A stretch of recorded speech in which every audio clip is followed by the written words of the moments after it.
Hello, everybody. Welcome Hello. back to Fata Morgana. It's me, Mina, here with Hello. the Argo Ball. It is and ready to Steady. ready to do some witchy business. Ooh. Yeah. Stop that tablet. Yeah. Stop it. Stop it. Bamest tablet, stop it. Tablet, you need to stop. You need to cease. It's time to stop. It really is. Come on. Fix yourself. See what it Respect yourself. Yeah, what a little bitch. Anyway. What a little bit. Ain't that a kick in the head? Indeed. No, I knew it. You knew it? I have some. You have some? Lives to go. Yeah, do it. You said it? Yes? Good. It's not that difficult. Yeah. There's a single window sitting high up atop the wall shines a ray of light. A black butterfly flutters within the beam. Its form is indistinct, wavering like a mirage as it slowly descends to the tower floor. You actually get to see her. Of course. And then, from within the darkness, a person appears. I've been waiting. I think I've been waiting for this, Akihiko. Da-da-da! Oh, thank you so much. Cool show. For 9,000 for the follow. Also, it's not a... It's probably just me. Thank you so much. I also want to thank Roshi, who followed yesterday. I think it might have just been just after stream. Is that you, Morgana? How does it feel to finally meet the real thing, my dear? Noise. I knew you were young, but you really are still a child. Having heard her tale, I know she died still a girl, and I know how she came to bear so much hatred for the world. But knowing and seeing are two very different things. The sight of her bony adolescent body is a painful reminder that she never had the chance to know happiness, to know adulthood, before being robbed of her life. Wow. I had assumed monster would be your first reaction. With a face and a body like this. How very sweet of you, Michelle. So tell me, what exactly do you mean to do now that you're here? Your ultimate goal was, as I understood it, to get Giselle back. But she's no longer here for me to return to you. She broke out of my cage and exhausted what remained of her soul to show herself to you. I cannot perceive even a trace of her presence any longer, so I presume her soul shattered, dissipated into nothing. No, she's right here beside me. Is that so? You seem to believe as much anyway. Yeah, because it's the truth. Which only makes your presence here a bigger mystery. Ah, I know. You want revenge. I made you miserable while you were alive, and continued to torment you in death. You entrusted me with Giselle's life, and I used her for my own ends. You must despise me. Hatred fills you. You want to curse me, to kill me. My death could well mean the end of all of this. How nostalgic, the annoying voice in my head is back. Yeah. Ah. She has returned. Hey, nice listen. to see you again, girl. Shall I grant you that wish? She flicks a finger. And the next second a long sword clatters to the floor at my feet. Take the blade in your hands, and like the knight of old who executed the witch, pierce my heart with it. Do now what should have happened then. You always wanted to be a knight, didn't you? Go on, pick it up. Show me your revulsion, my dear. Morgana, I do have a reason for being here. I came to save you. Did you hit your head on the way up? No, I'm fine. See? I mean, I'm dead, but, you know. Who cares? I'm good. I'm fine. I'm numbing. Uh-huh. You are? You came to save who? I spent so long trying to look away, when I should have been trying to look deeper. To tell you the truth, your constant chattering in the darkness evoked more than annoyance in me. I empathized with your loneliness. I bear no hatred for you. It was my despair that brought you back to life. So that makes it my responsibility to end this. My own wish has given me all the oh, okay, yeah, wait. It's getting really loud. Let me just turn it out just a little bit. It's getting too intense. I want out. Get out! Run! Run before it gets you. Run! My own wish has given me all the redemption I need, my dear. Or should I be expecting another self-righteous lecture about how hatred does you no good? Brilliant, Michelle. Brilliant. Do you have any idea how absurdly presumptuous you're being? Trying to force your idea of redemption onto someone who has no interest in it. If the tale you showed me was the whole truth, then I would have said you could revile those heartless men as much as you pleased. But I refuse to believe that's the whole story. The men I saw beyond the first 3 doors had genuine concerns and worries. They felt things, real human emotions, even if those things ultimately led them down a path of destruction. Mel, even me? No! You're not forgiven, Mel. Damn it! Never. Is it because of the... it's probably is. I hate him. I'm sorry. Wanting to do something nice for the one you care about. Being disgusted at things you've done. Hiding your urges from those around you. You certainly couldn't call them good men. But they were real people with real conflicts. So you're saying I'm lying? You're lying, Morgan. I can't say I blame you. You're lying, Morgan!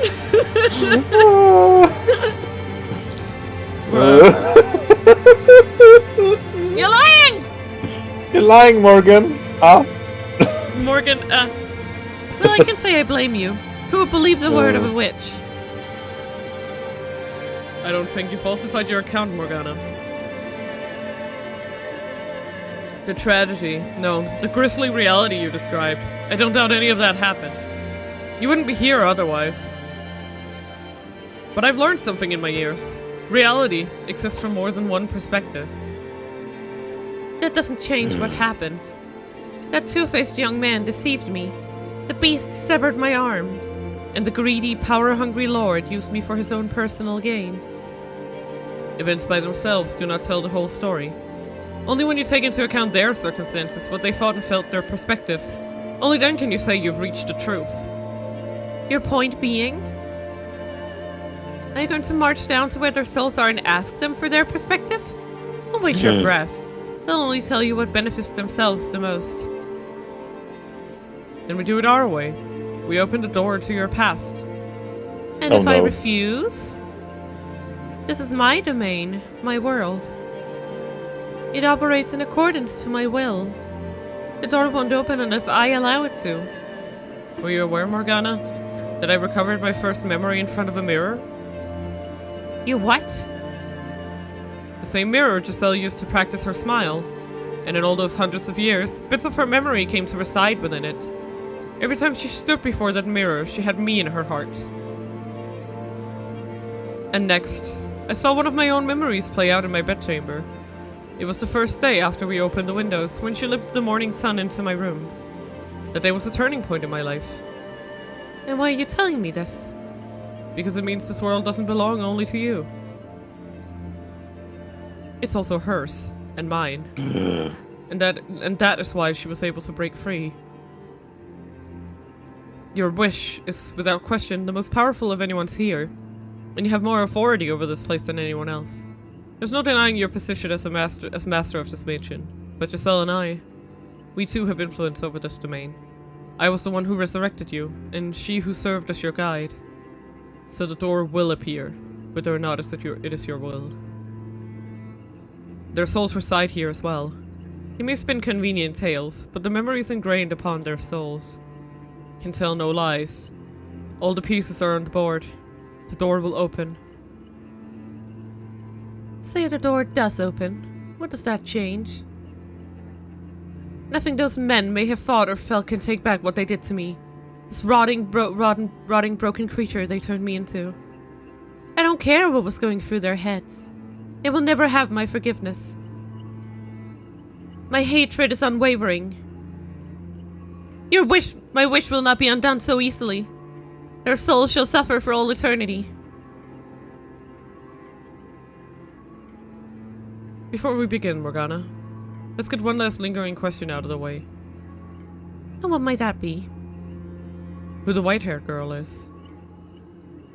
That's your lingering question? We've already established. That was you, Morgana. Yeah. I'll take it. Oh god. So in a desperate plea to deny you came back as a woman, you're not trying to make me into her? That is perhaps the most ridiculous thing I've ever heard. That was you, my dear. Don't avert your eyes. You must face reality. I'm not averting my eyes, and I'm not in denial. I have faith. Faith that I only ever made it back to this mansion once, when I awoke in the rocking chair beside the fireplace. Nevertheless, that hardly justifies accusing me of being that foolish girl.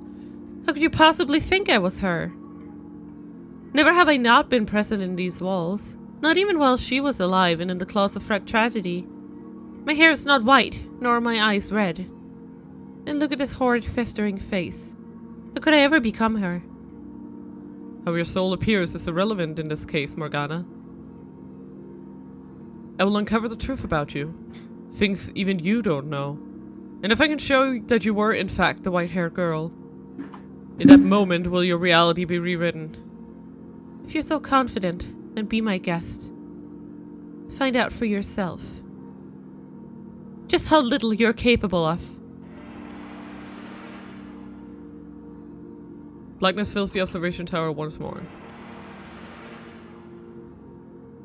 Morgana fades into the distance, leaving me alone in the dark stream. It's a darkness I've seen, felt, and been consumed by numerous times since arriving at the mansion. But this time, I welcome it, praying that beyond it lies a truth with the power to release all from the House's grip. This next tale has no narrator. I won't sit back and listen to as someone recounts the path of fate for me. No, I have to find the path for myself this time. I don't know what awaits me beyond the black, but no matter what it may be, so long as I have the power to provide redemption, I must never put down my sword. Now, let us open the door. The final door. Dun, dun, dun. Demon Child! Mina's Demon Child? Question mark? Also, the icon is fucking Aimee holding that glass of water. Bro. Come on! Why are you putting that as the achievement? Why are you that mean? What do you mean? It's a glass of water. My guess is that this is Mel. But I brought you some food. You have to eat something. You barely touched your food yesterday. Come on, please. Just leave it there. Her hands aren't bound. She can eat whenever she pleases. But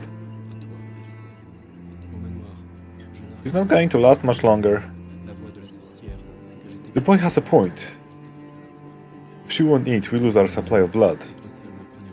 That's not what I meant. Leave it here. Leave it there. Well, we'll be back.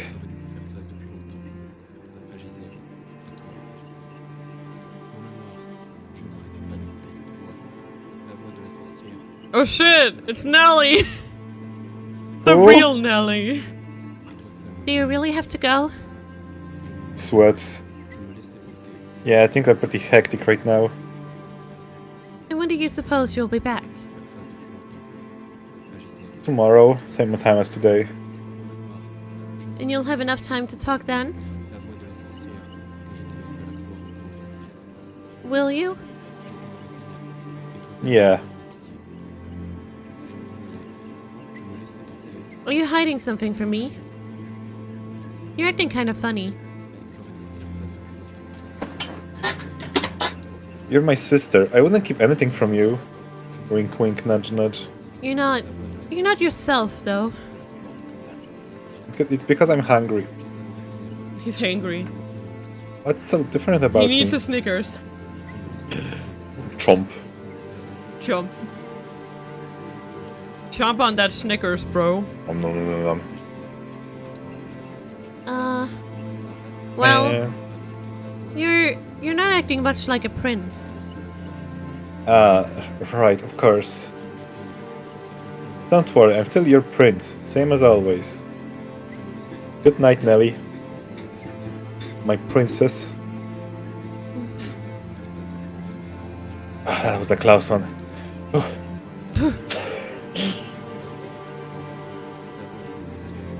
Done. Yeah, I think it's still you. I know, but which one? Mel. How did I end Scene up is in this mess? I never wanted this. I never asked for this. All I wanted was a quiet life. Never mind, it's Yoshikage Kida. Bite the dust! Someone get me out of here. But yeah, Argo, I cannot explain to you how broken the community was when that anime was airing. It was so fucking funny. Okay. Take this thing somewhere far away. Tell me, I'm not a bad one here. But yeah, so far, how do you rate adaptation of part 6? I like it. It's really Yay! Oh god, I'm begging you. Again, as I'm saying, I read most of the manga. I'm behind on part 8, but I've read everything else. And my impression is that the team at ENVtuber really know how to do the emotional moments, like even to a heightened extent from the manga. Because like I don't think I ever actually cried while reading it, but the anime just makes me sob like a little baby all the time. So Yeah, and again, it's all Jotaro's fault. Just make it all go away. Someone. Anyone. Get me out of here. Get me out of here.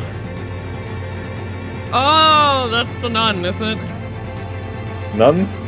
None of your business. Look. The stars, they're beautiful. Though with it so bright out, I worry someone might see us. Everyone's long gone. I hope so.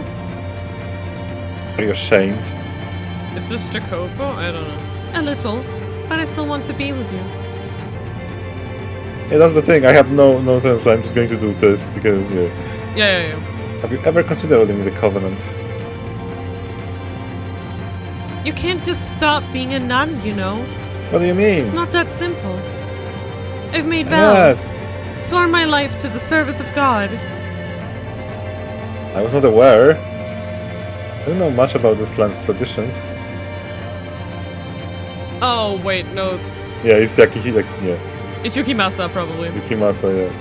I mean, it's either Yukimasa or Jacopo. It's not Mel. That's all I know. Okay, I'm just going to do neutral voice from now on, just in case we don't know, because that is going to be... Yeah, but I remember from the previous story that Yukimasa was her bodyguard.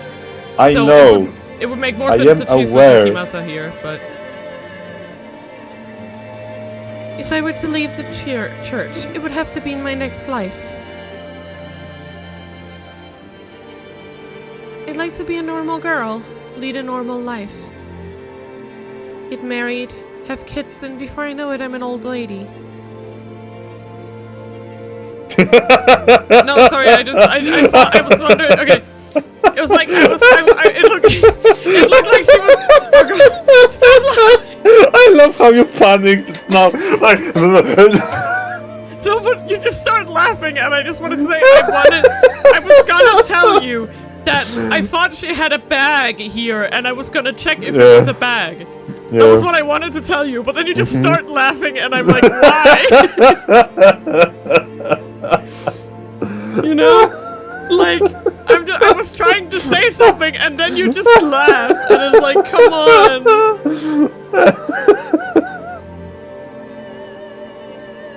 Like, do you really gonna treat me like this?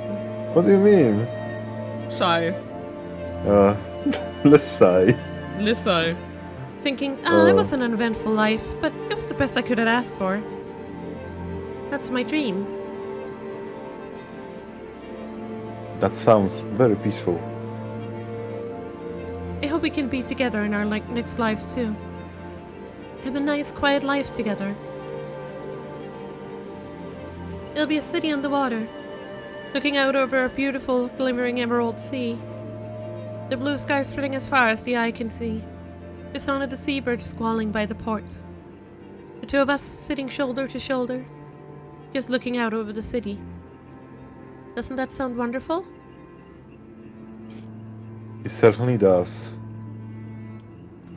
I would love that. Oh boy. Oh boy. The Harvest Festival. On the day of the festival.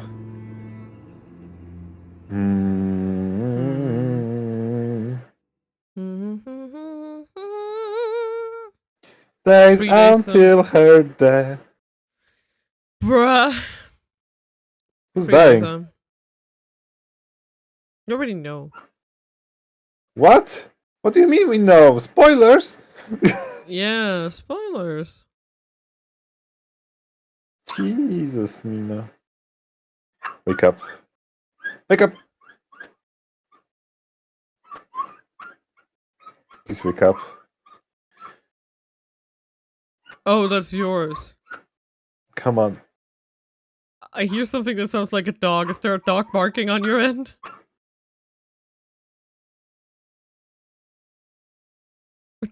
Argo?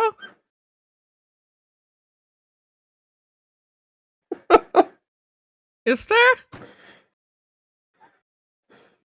Yeah, I went to check out the window. There's freaking 2 dogs just freaking having at it. Yeah. And I was just hearing like, ow, ow, ow, ow! And I was like, is this coming from the game? And then I look down and see the game is silent. And I'm like, Argo? Doggy? Doggy? Hi, doggy. You're my favorite customer.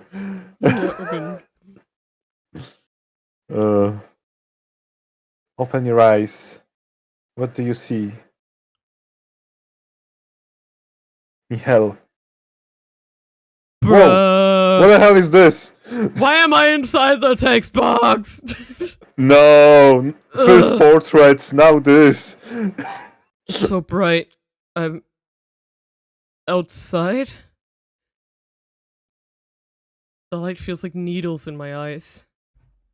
The first thing I see beyond the mansion's darkness is blinding light.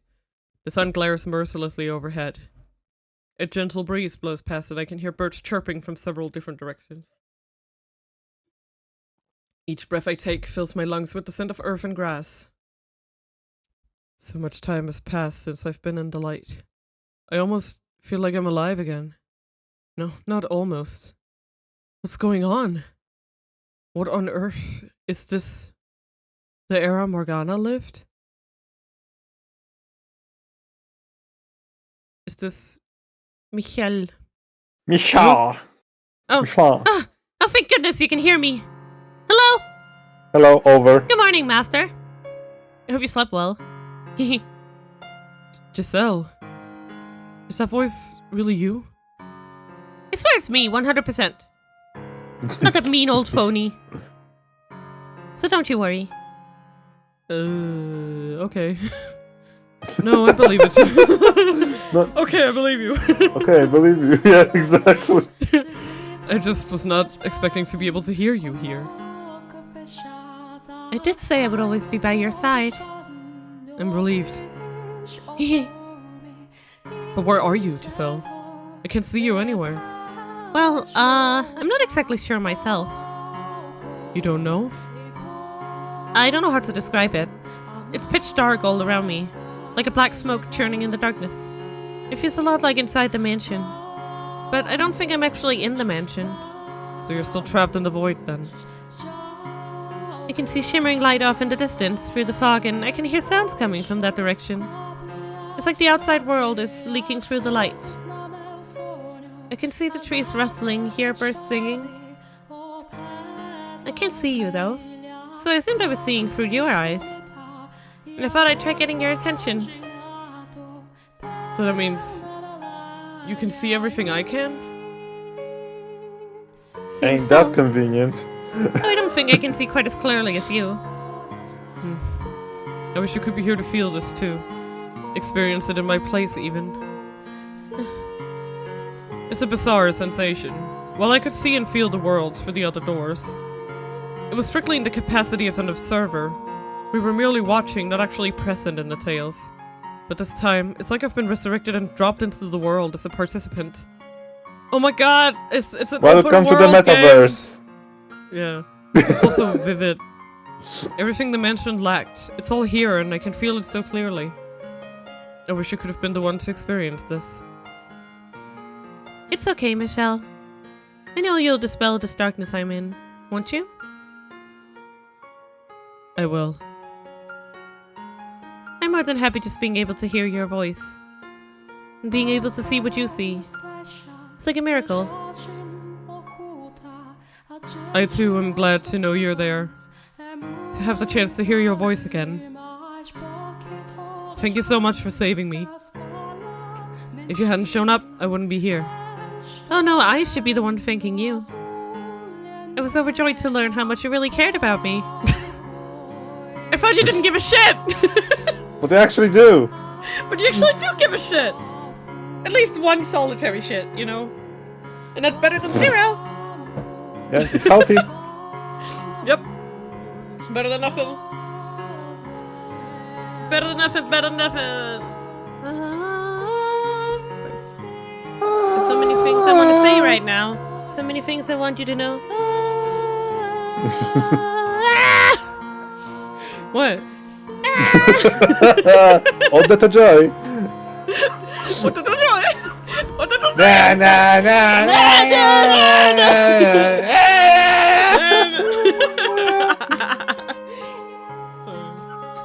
I don't know what came over me. I think I'm having baby brain right now. Buddy. So many thank yous and so many I love yous. Yep. Yep. Mhm. Hey now! Is that really the best response you've got? Surely you can It's do better all- than that. You're embarrassing me. Please, Please cease and desist. please. Not even my mom cares that much about me. This is really embarrassing. Sweat. I am somewhat disappointed by one thing though. I can't get any hugs or kisses since I'm not there in person. Ah! Look at his face! That's going in the cringe collection. Oh my god. Snip! That's going in my cringe collection.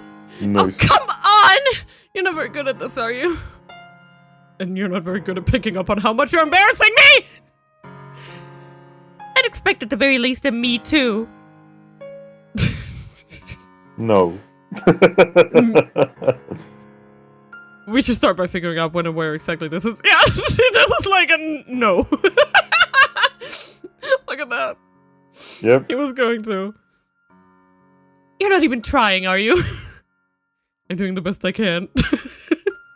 Please don't ask any more than this of me. He's really trying. It's okay though. I might not be able to see you, but we're together either way. You know, Michelle, I think I might be able to help too.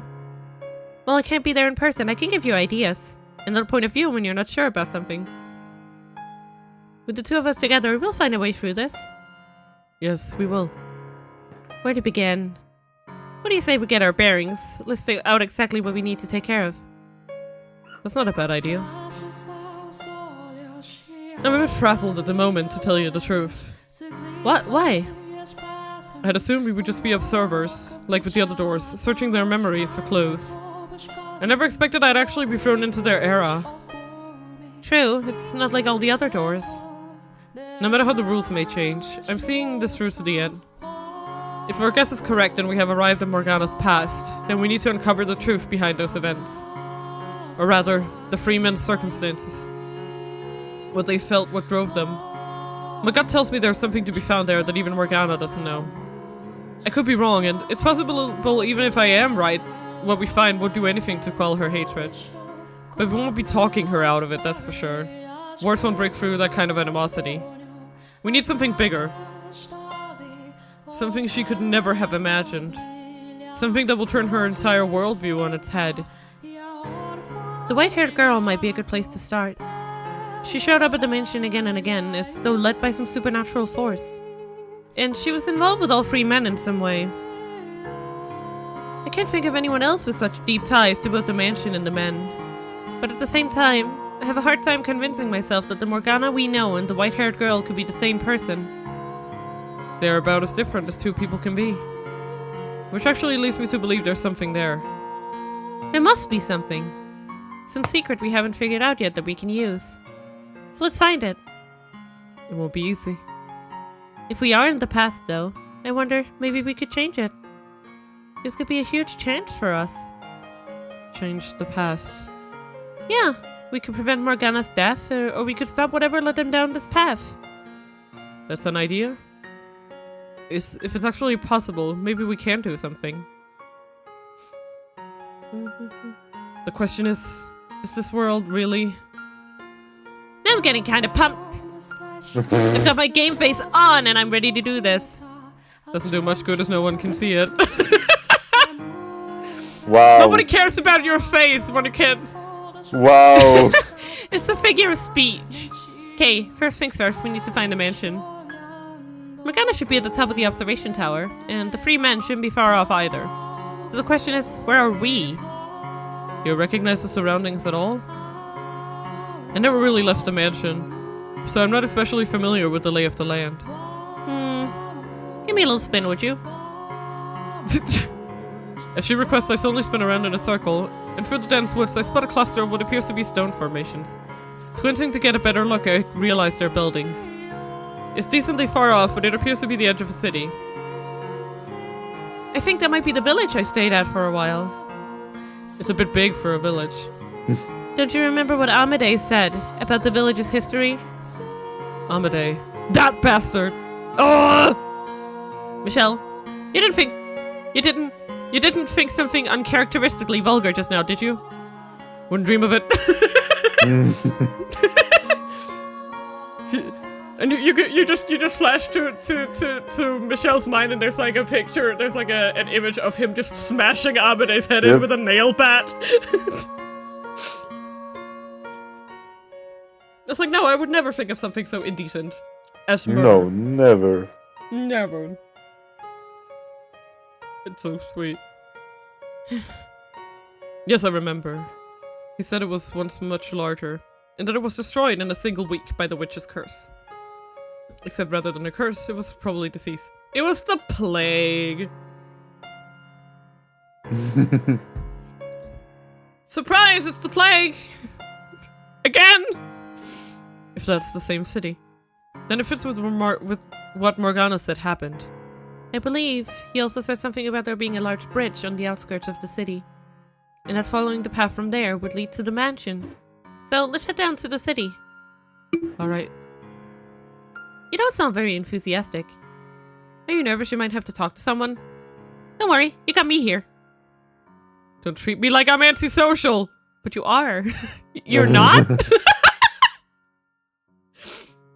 No, that's not what's bothering me. It's... something about this whole thing feels off. This world we're in. Never mind. I'm probably overthinking things. But now's not the time for that. We need to get moving. Let's go. Rather than waste time fretting over details, we need to get to the mansion like she said. Everything else comes after that. With each step, I can feel the earth compressing beneath my feet, the grass flattening. As I weave my way through the trees toward the city, the sensation of having a living flesh and blood body slowly returns. What? He's already here? That's fast. I am here. I'm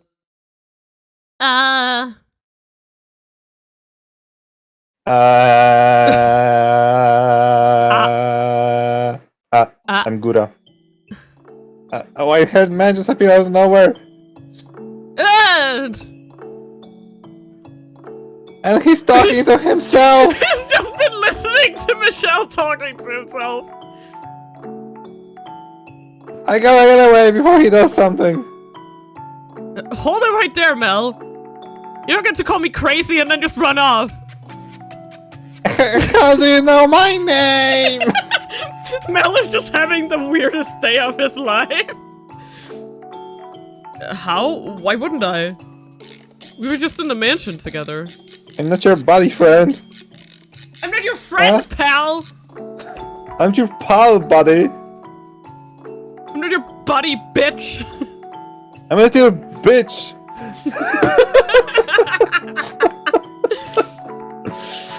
Huh? Mansion? What are you talking about? Also, I will say, he looks way more antisocial in this version. The real Mel looks way... Like, Morgana gave him a glow up, what the fuck? That's so weird. Wow. Wow. That's so... Wow. He looks like way more... not happy in this. I see. Right, he hasn't become the shadow in the mansion yet. I doubt I would forget someone as unusual as you.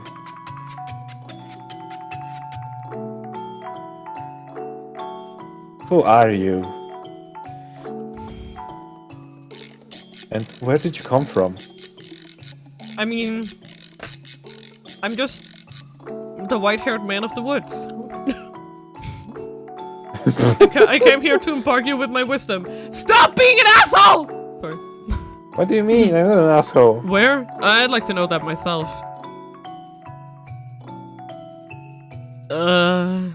Say something, Michelle! God damn it! He's not getting any less suspicious of you. Thank You you, have to come up Fuka. with some way to break the tension. I know, right? This is more like... It's more like she's the player telling the RPG protagonist to do Get shit. his shit together. Improv isn't exactly my strong suit.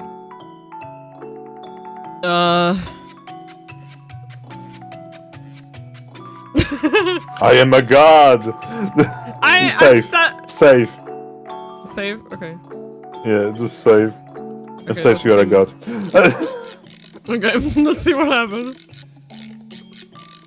I wonder if it's consequential at all. I It know. might not be. He might just take this as a joke, too. Let's see. You know? Let's see. Yeah! Michelle, even I wouldn't believe you if you told me that. Nobody regret it. You're one of those pagan missionaries, aren't you? Here to spread the word of some other new god. And now he thinks I'm a loony. I mean... I should get going. Hold on, you can't leave until I've made a better impression. Yes, I can. My parents raised me to not talk to scary people like you. I'm with you on that one, Mr. and Mrs. Rhodes. God, this is a disaster. I was joking. I didn't actually mean I was God. I mean, I was Stop good. looking at me like I'm mad. That still doesn't explain how you knew my name. Have you been stalking me? Why would anyone follow you around? Wow! You really think you're worth it, bitch? Oh, wow. It was all a coincidence. You look a lot like an acquaintance of mine, so imagine my surprise when it turns out you have the same name as him. Uh-huh. Okay. We'll go with that for now. You'll probably trust a bear before me at this point. Anyway, it would seem that, like Morgana's, I'm the only one who can hear Giselle's voice.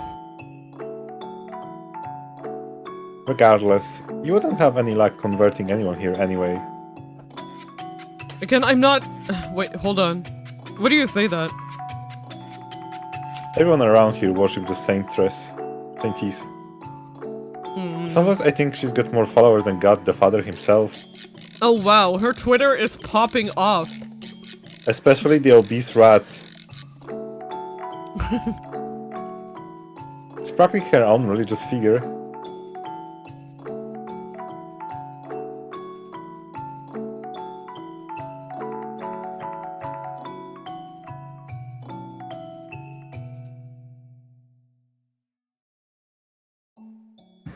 The saintess. Never heard of her? She's a nun down the church. Everyone calls her the Saintess. So he's not talking about Morgana. No, actually, I have heard tales of her. I would be surprised if you hadn't.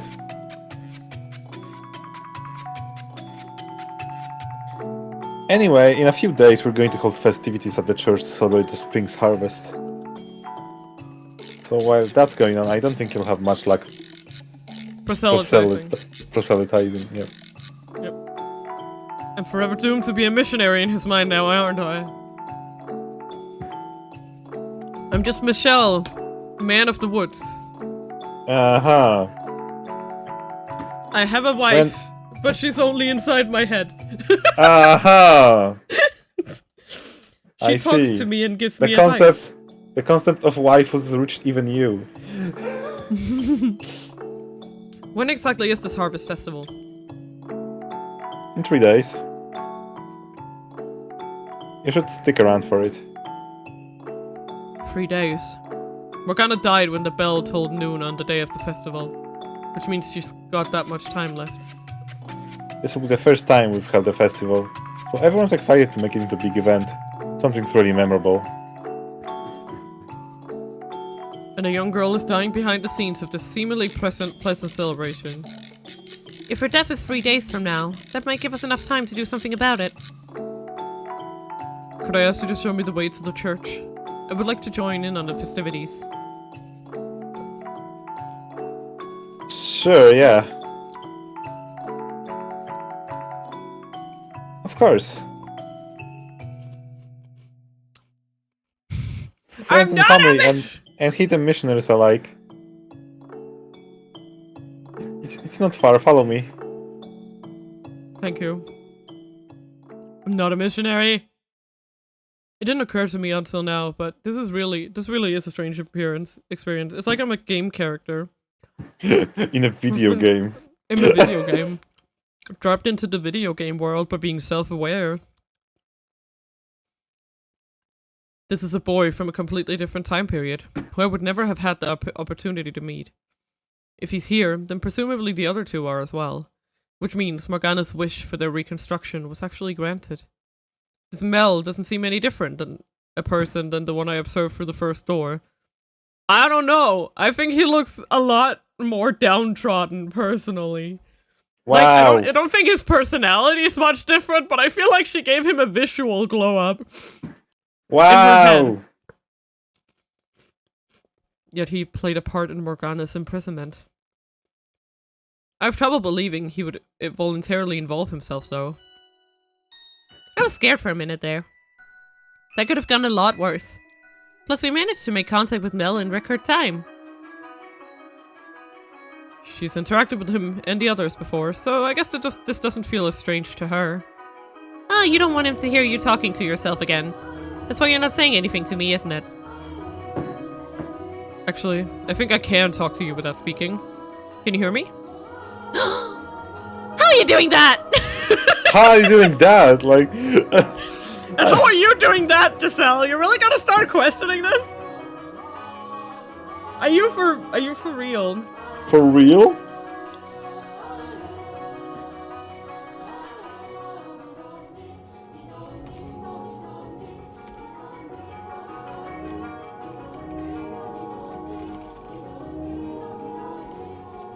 You good? Sorry. Yeah, just give me a second. Okay, just don't open a picture, Mina. Of course.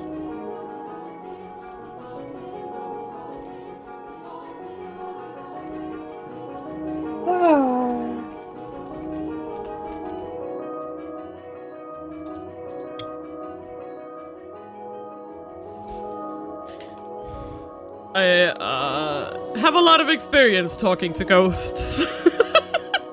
Do you know? That really drives home how bizarre things were for you in that mansion. Were you not in similar circumstances when it was you and Morgana together? Yeah, now that you mention it. What a bizarre time we've both had in that mansion. How relatable. You're just now realizing this? So, what's your impression of him? My impression that he's the same Mel as always.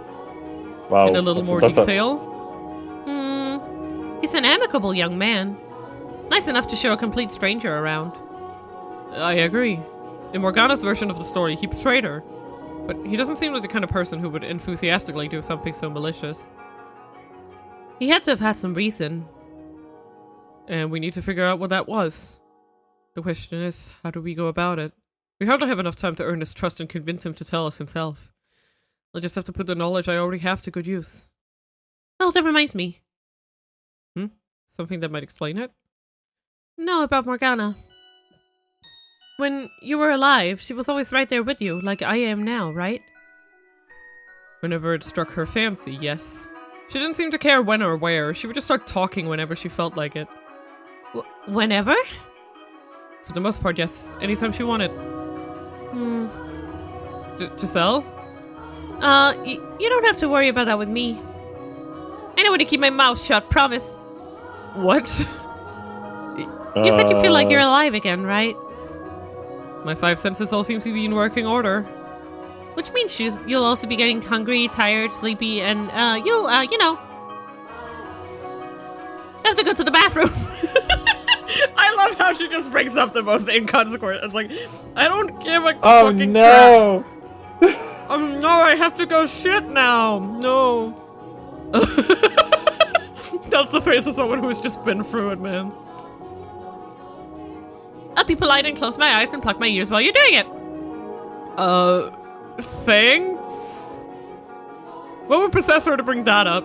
Does she even realize what she's saying? Oh gosh, now I'm red as a tomato. That answers that. Moving right along. Let's just not... Anyway. We need to discuss how we're gonna go about this. Right, that. The Harvest Festival is our deadline, which doesn't give us very much time.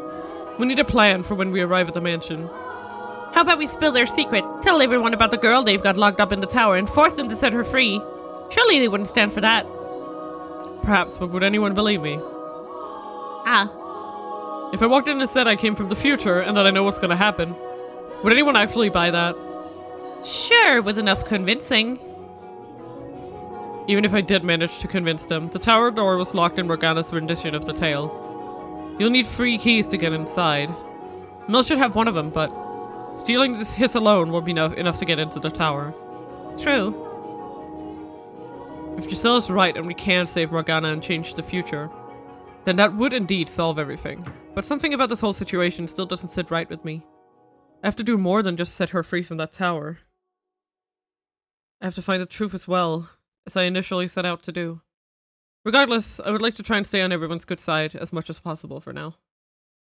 Okay, I'll do whatever I can to help. I appreciate it. I mean, as you know, conversation is not exactly my strong suit. Which means it's my job to hit the brakes whenever you say something stupid. It's a bit too late if I've already said it. Anyway, someone has to get ourselves into the mansion. We can't hope to make contact with the other 2 men, but much less get Morgana out of there, if we're not staying nearby. I'll do what I can.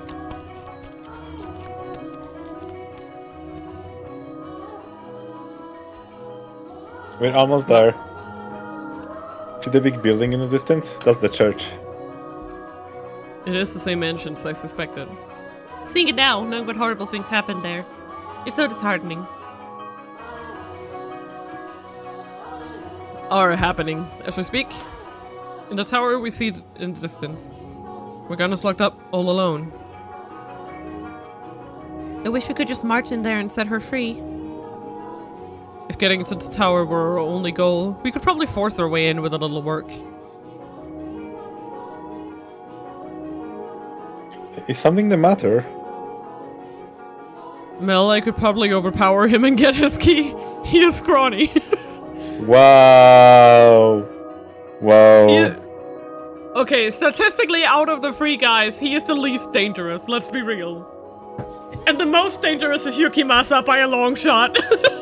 Wow. Hello? But the other 2, that almost certainly wouldn't work for... Can you hear me? Yeah. Hello? Oh, yes, sorry. I was lost in thought. Seems kind of strange. Seems kind of strange, doesn't it? What does? I mean, it does look much like a church. At a glance, you'd think it was some noble's estate. Ah, so it does.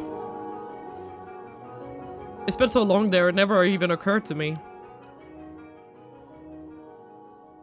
I was pretty surprised when I first saw it myself. A peculiar place, all told. There's a chapel inside the mansion with a gorgeous stained glass window. It's quite a sight. He does look a lot more. Maybe it's just the fact that his clothes are just like way darker. I see.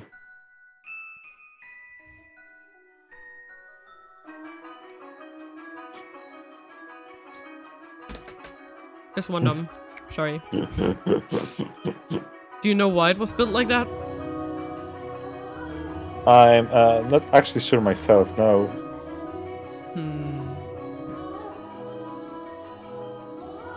Anyway, I'll show you to the chapel. The saintess would be there too, so I can introduce you. Alright. On our way to the mansion, we passed through a courtyard of sorts. When I lived here, the area was overgrown with weeds. Apparently they keep it in better condition in this era. Following Mel's lead, we head for the chapel entrance.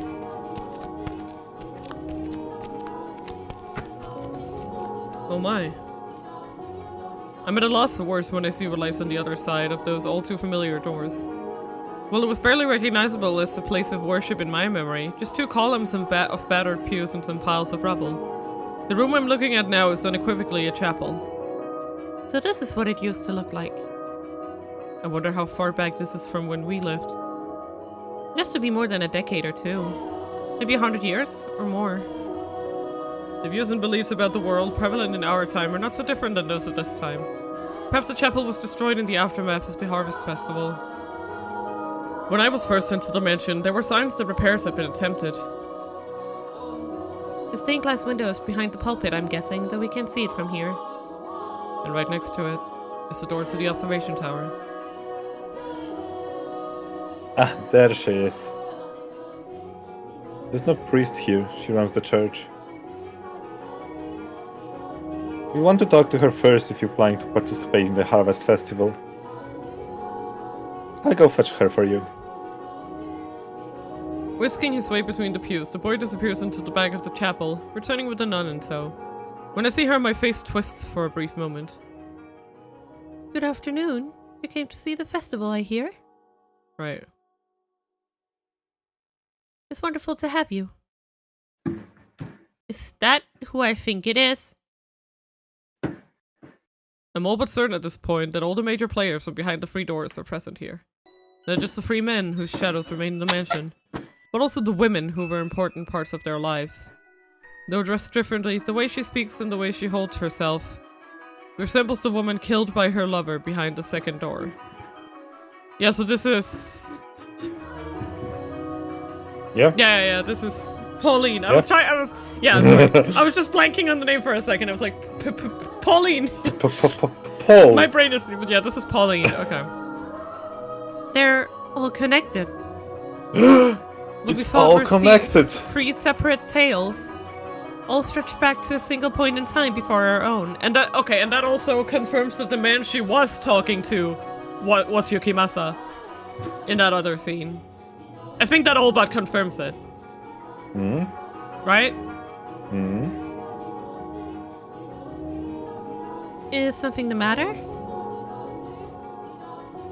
No, I was just thinking how unusual it is for one nun to be managing an entire church all by herself. So the only one we're missing now would be Maria? Yeah. Yeah, we have Nellie, and now we have Pauline. So the last woman who would be missing would be Maria. Because we think that the white-haired girl is supposedly Morgana, right? Yep. So that means that if the women that were significant in the cases count the women that were not the white-haired girl, then that is Nellie, Pauline, and Maria. Yes, that's the usual reaction from new visitors. Even I think this assignment is a bit over my head. Assignment? Well, I was at another church before this one. A smaller building, and I wasn't the only nun. But the Lord of the Land ordered me to transfer to a new, larger church he was opening. So here I am. The Lord? There's plenty of space on the property, more than enough to provide shelter for orphan children and aid for the sick. It seems rather vacant from what I've seen. Yes, about that. We used to take people in, but circumstances have made it that difficult as of late. What kind of circumstances? It's not something I can discuss with an outsider. Sorry. I'm guessing it has to do with Morgana's imprisonment here. Jesus. Christ. Bless you. Thanks. Pikachu. Do you think she knows about Morgana? I would guess not. The men swore to keep it a secret between the three of them. So she's being forced to oversee the mansion, completely oblivious of what's happening here. Which isn't to say she's not connected to it in some way. If she's the girl from the second tale, then she should be close with... Is something troubling you? No, my apologies. I got lost in thought. You don't look it, but you're actually a bit of a daydreamer, aren't you? No, I'm talking to my wife. What? I'm talking to my wife! The what now? Daydreamer. Mel would fit that description much better. Mel would fit that description much better. What? Why? Do I really look like much of an airhead? Yes! What? Ooh, I can see that. Someone has to watch out for him, or he's likely to lose his head in the clouds.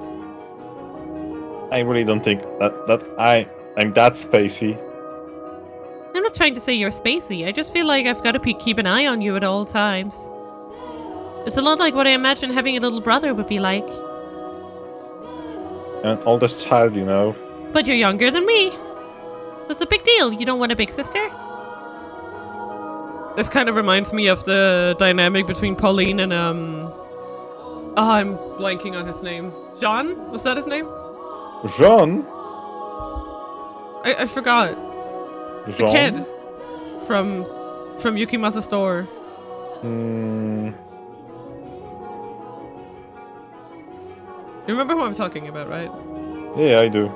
Yeah, but I'm blanking us in. I feel like it was something that started with a J, but I can't remember what it was. Jay. Well, I want you to be my little brother. I don't want to be just a capital S sister to you. That's so stiff and formal. No, I want to be your sister. I'm a little old to be playing make-believe. Oh, come I am on! an adult. They're quite friendly with one another, it would seem.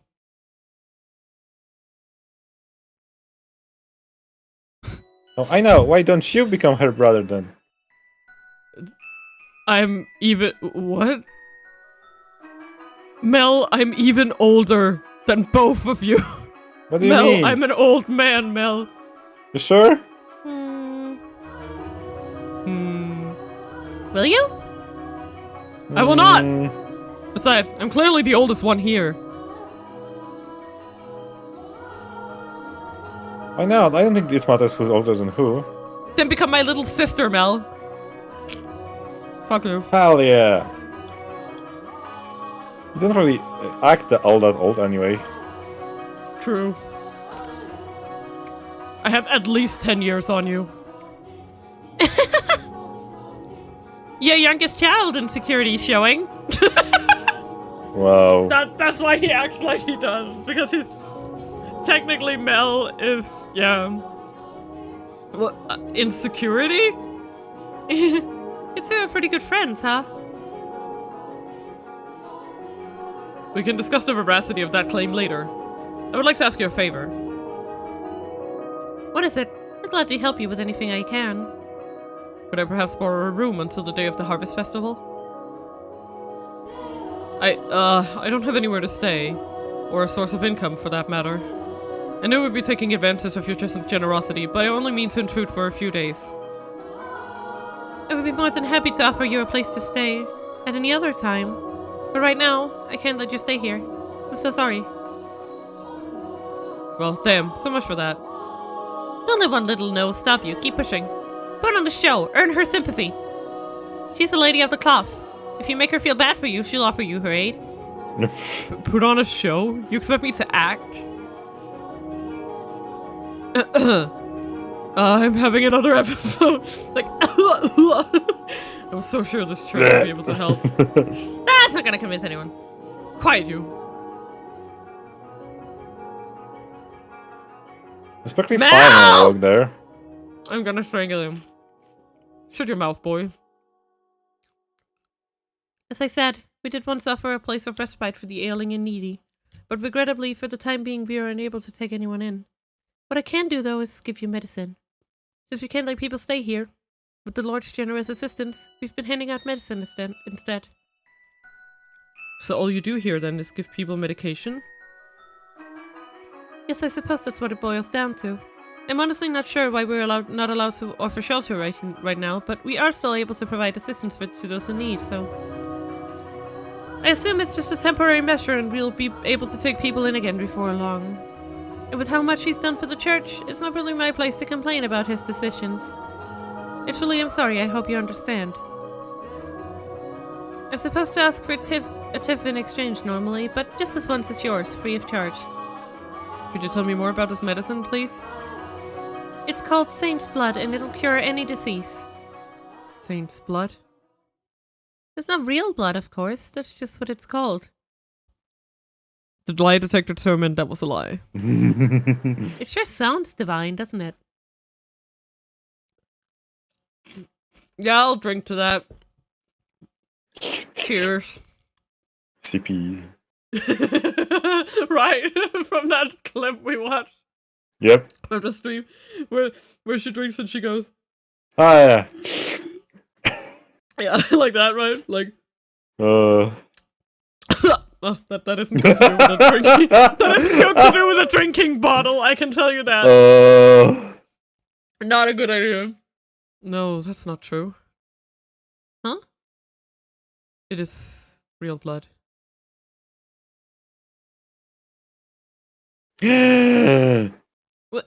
What are you?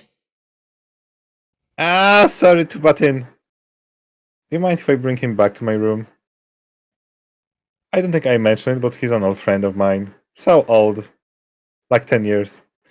Got a lot of catching up to do. Oh shit. All right. Hey, come on this way.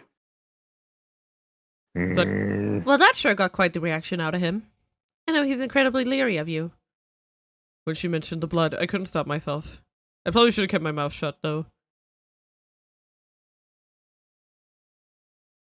Mel doesn't say a word the entire way. His smile has retreated, and there's a hint of fear lurking beneath his now stony expression. I spent a trek through the mansion's corridors, pondering how to answer the questions I know are coming. How to solve the problem I put myself in. We enter our bedroom, presumably his, and he closes the door behind us. I can see the distrust in his eyes as he glares at me.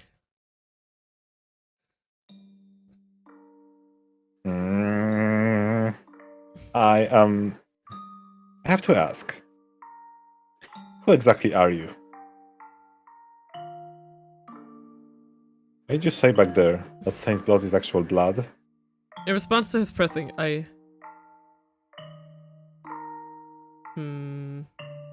Always safe before a choice. Yeah, my personal would be... Would you tell him everything? Is he the type? I mean... I don't know. What do you think? I do think it's a worth a try, but yeah, I don't know what's the game angle on that. Yeah, to tell him, like, everything. Like, are we gonna tell him we're from the future, or are we just gonna tell him, like, I know about the girl in the tower? Or I know how to make a perfect breakfast. I don't know. Yeah. What do you think? Should we try telling him the truth? Yeah. Sure. Which is interesting reaction too. Yeah. I know Mel feels immense remorse about his involvement in Morgana's imprisonment, so I decide it's best to tell him everything. His shade in the mansion begged for me to save him. If he knows what I know, maybe this Mel will seek my help as well. Perhaps I'm being rash, but it's worth a shot. Alright, I'll tell you everything. It might sound crazy, but I promise you, everything I'm about to tell you is the truth. I'm not from this time. What? I've come here from the point in time after Morgana's death.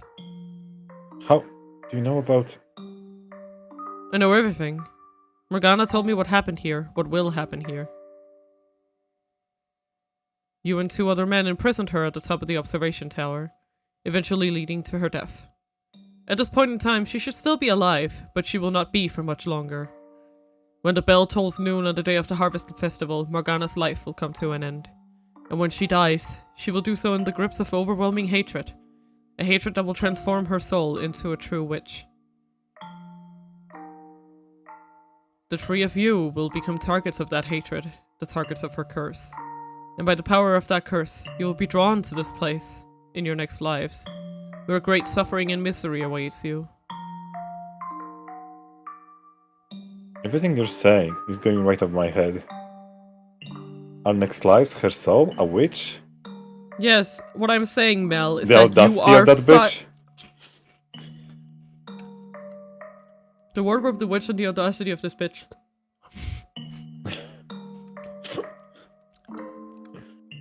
Every word of it is true. Did anything I say contradict your experiences? The 3 of you have Morgana imprisoned in the tower. You drain her of her blood, which you then claim is a medicine called Saint Blood, which you give out in exchange for tips. Am I wrong about any of that? I'm here to save Morgana. To set her free of that tower and her hatred, which will consequently set your souls free as well. Good morning, Local Good morning. 109. Good mommy morning to you too. I know you're not proud of what you've done. Lend me your hand in freeing Morgana, and tell me your story. Tell me how you came to be involved in her imprisonment. This is not the path you wish to take, I'm certain of that. You wanted blood for your sister, yes. But you're not the kind of man who would think severing another's arm was acceptable. You had to have had some reason for it. Please, give me your assistance. Tell me your tale. Saving her will save you too. I only want what's best for you. Could you give me a moment? I'm having trouble wrapping my head around. But I do get one thing, that you know what we've been doing. Give me some time to process it. I have an answer for you tonight. Please. I'll make the right decision. I don't trust him. As far I as just I need can fucking time throw him. Which is convince nowhere because myself. I'm weak. Right now I don't trust him. I understand. What do you mean right now? You never trust him. Wait here until I come back, would you? He's gonna bring you Kimasa. It's almost sundown, so I shouldn't be long. Tonight I'll tell you what I can. I'm sure I'll be able to shake hands. I don't trust him. So just relax here for a bit. I'll be waiting. Thanks. See you tonight. Tonight. Well, he seemed to believe it. Thankfully. I was worried he wouldn't. I knew he wasn't happy being a part of this. He desperately wanted out. And you gave him that opportunity. I can only hope. He said he'd help, so let's give him the benefit of the doubt and see what happens when he comes back.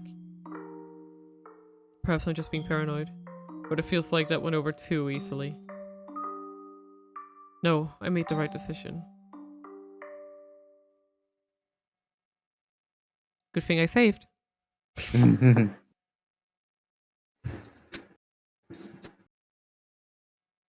Hello, are you there? May I come in? You may. Sorry, it took so long. Not at all. You did say it would be night when... Yep! I figured they'd both be here. They're gonna kill us, right? What? Is this the man? Never seen him before. You. It's them. What is the meaning of the smell? Where the hell did you get your information? Michelle. It came from the future. In my time, Morgana's already dead. I'm here to set her free to erase. You spilled it, Mel, didn't you? No, I didn't. What do you think I told you about him? So you don't lie, it didn't come from me. To a normal person's ears, that does sound like an excuse. I can't believe he... Mel, how could you? What happened to everything you said earlier? That you would make the right decision? That you would help? You two friends? For the 1000th time, I met him in the forest this afternoon. I'd never seen him before then. And who told him? It wasn't me. I have nothing to gain from talking. True enough. He just messed up in the head. That has to be it. He has all the crazy delusions. Souls turning to witches the next life. He's mad, I tell you. I thought he believed us. Mel, am I wrong that you feel remorse? Am I wrong that you don't want to be involved in this? You shouldn't be adding to your list of wrongdoings. No, you should be doing what you know is right and let Morgana go. Are you sure you're not friends? I swear to God! If he was a friend, why would I snitch on him? You're not the one to let friendship get in the way of what you truly desire. Like, I'm sorry, but he's right. He's fucking right. I'm sorry, but Yukimasa's on the money with that one. So how interesting. I'm sorry, I'm just looking at their designs. Cool. Yes? That's all. Higu.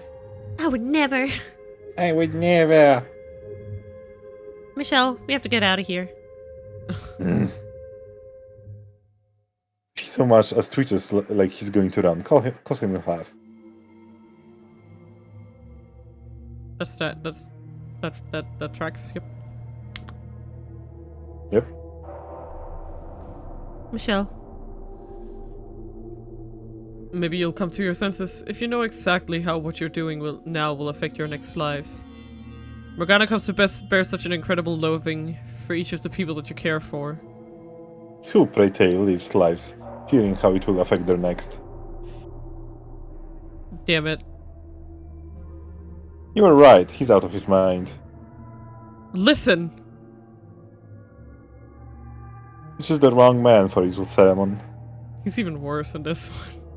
Like, what I find so interesting, right, is that the guys in Morgana's stories were infinitely more, like, what can you say, like, understandable and pitiable and, like, relatable.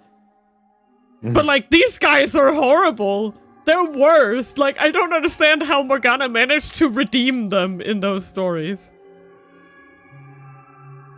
Next life, souls. Damn it. How can I get them to believe me? I've seen it all, but they don't have any of those memories.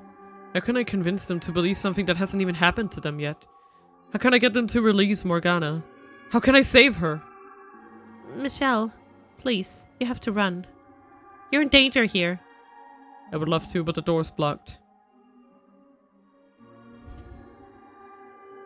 So tell me, who told you about Morgana? Morgana herself. Who told you? I'm telling the truth. I know what I know because she told me.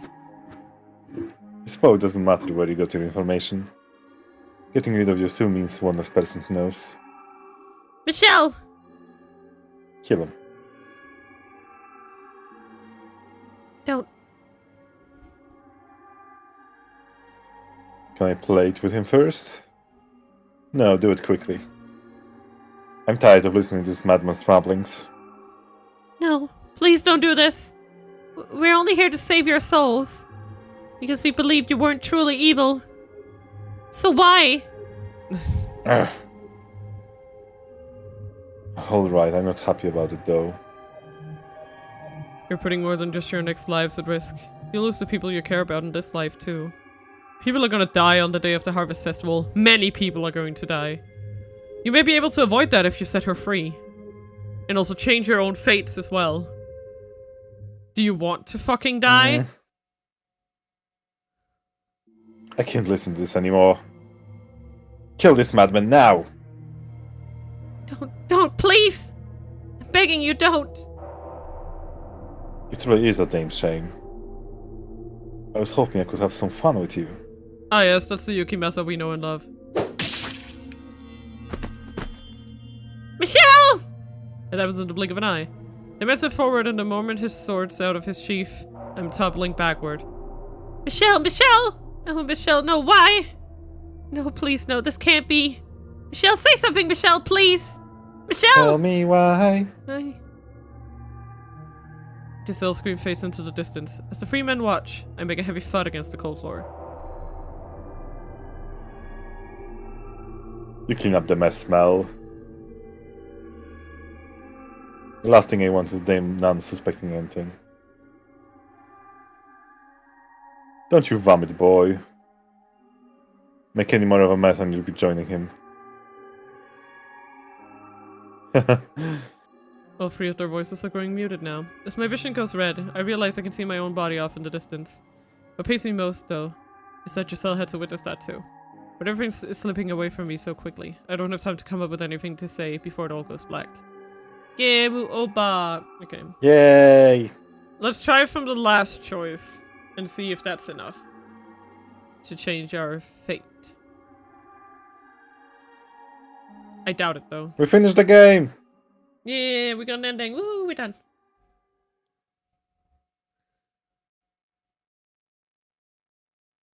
Do do do. Do do do do do. Okay. Let's try. Should we try from the first choice or just the second choice? What's your opinion? Yeah, just load the latest save. Yeah. Okay, yeah. we're starting with this one then. Let's try. So we'll try treading carefully. We don't have much time, but it's in our best interest to tread carefully. There's too much we don't know yet. It would not be wise to make a rash decision. With him as tense and suspicious as he is right now, it won't be easy to get his key or persuade him to tell him how he ended up here. Furthermore, my experiences with the Free Shades tell me that if I'm not careful, I could be putting myself in unimaginable danger. He really did. A brief flash of what might have happened had I spoken too soon crosses my mind, sending a chill down my spine. We saw that. If I want to get Mel on my side, I'm gonna need something more, something decisive. Something that'll convince him he needs to come clean and set Morgana free. Regardless, being cautious isn't gonna mean much if I can't get them to let us stay in the mansion. We need to be nearby to keep an eye on things, gather informations. How to go about that, though? Assuming he's not voluntarily involved, maybe all we have to do is ask for his help in setting Morgana free and he'll work with us? Perhaps. Being so direct will only invite more suspicious, but she's probably on the right track. When I met his shadow, it was burdened with great regret. He begged me to help him. My remark about the saint's blood was based on stories I once heard about a person whose blood was said to have healing properties. Stories? Maybe they haven't made it out this far, I don't know. But they tell of a girl born in a distant village, a saint and a daughter of God.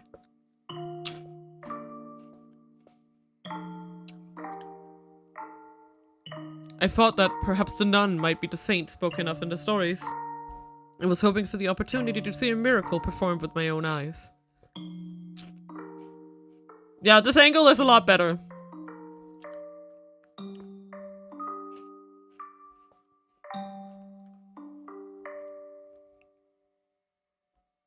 Num num. Go on, Mill. I have to say, you look more angry than excited. No, my feet died. It was just skipping on ellipses. Oh, I'm sorry. I didn't hide. Yes, That's me. I didn't hide it very well, I guess. Maybe it appeared that way to you, but I've never had a very friendly face. If you say so. As long as you're telling the truth. I myself have to wonder. Why did my remarks seem to bother you so much? What? Is there something more to the saint's blood than you're telling me? No. Something that would make you want to get me alone and interrogate me? There's nothing. I just, you know, I don't want to scare anyone with all that talk of blood. There's no actual any in it. Wink wink. Wink wink. I didn't know about the story, so...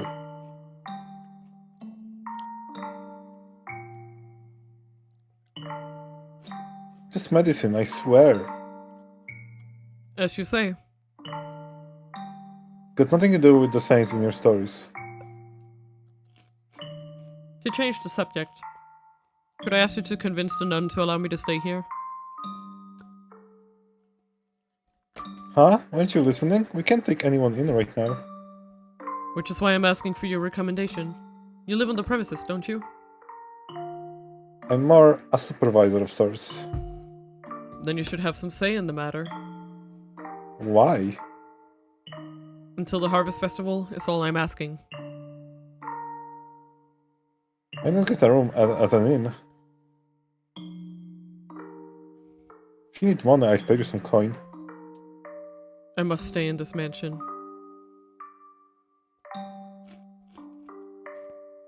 But why? Those are my instructions. What? You know the stained glass window in the chapel behind the pulpit? I was named after the Archangel Michael depicted there. The angel came to me in a vision, instructing me to watch over the festival here.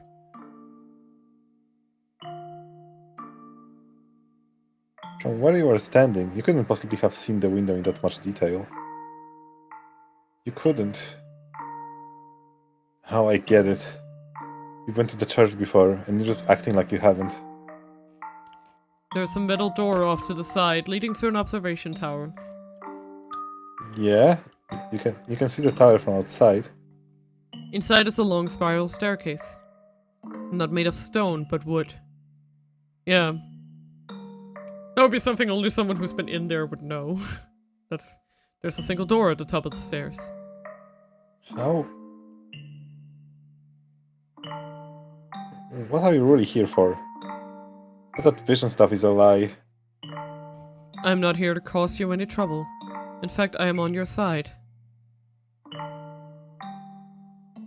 Show out of nowhere and expecting to believe your nonsense? All I ask for is you to allow me to stay until the day of the festival. If you can do that for me, then I'll make you the promise I could not before. I have not forgotten your pleas for salvation. I know you want to be free. Let me guess, you saw that in a vision too? Honestly, you told me, but it's fine. If you want to call it that, then you can. I've never once asked for you to save me.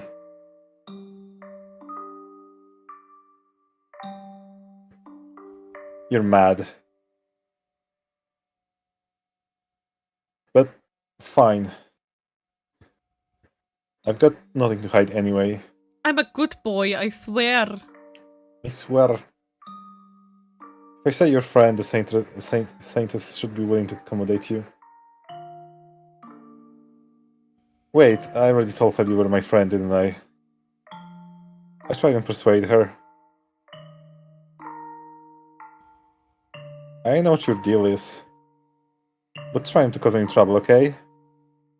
For your own sake. I won't. Only until the festival. You're not getting another day out of me or her. And this isn't your home, so don't act like it is. Of course. Thank you. Mm. You know, I never did get your name. It's Michelle. Ah, right. After the Archangel Michael. Just like you said. I've never really cared much for Michael, to be honest. Michael Mouse is no friend of mine. I knew. I freaking knew. Leave me alone. He weighs your souls in one hand on his perfectly balanced scales and delivers its punishment with the sword in his other. He's not an angel of salvation. Out of just curiosity, could you perhaps be... No, never mind. It's turned into a bit of storage area, but there's an open room you can use. I'll show you the way. I appreciate your courtesy. Let's go. We did it, let's go.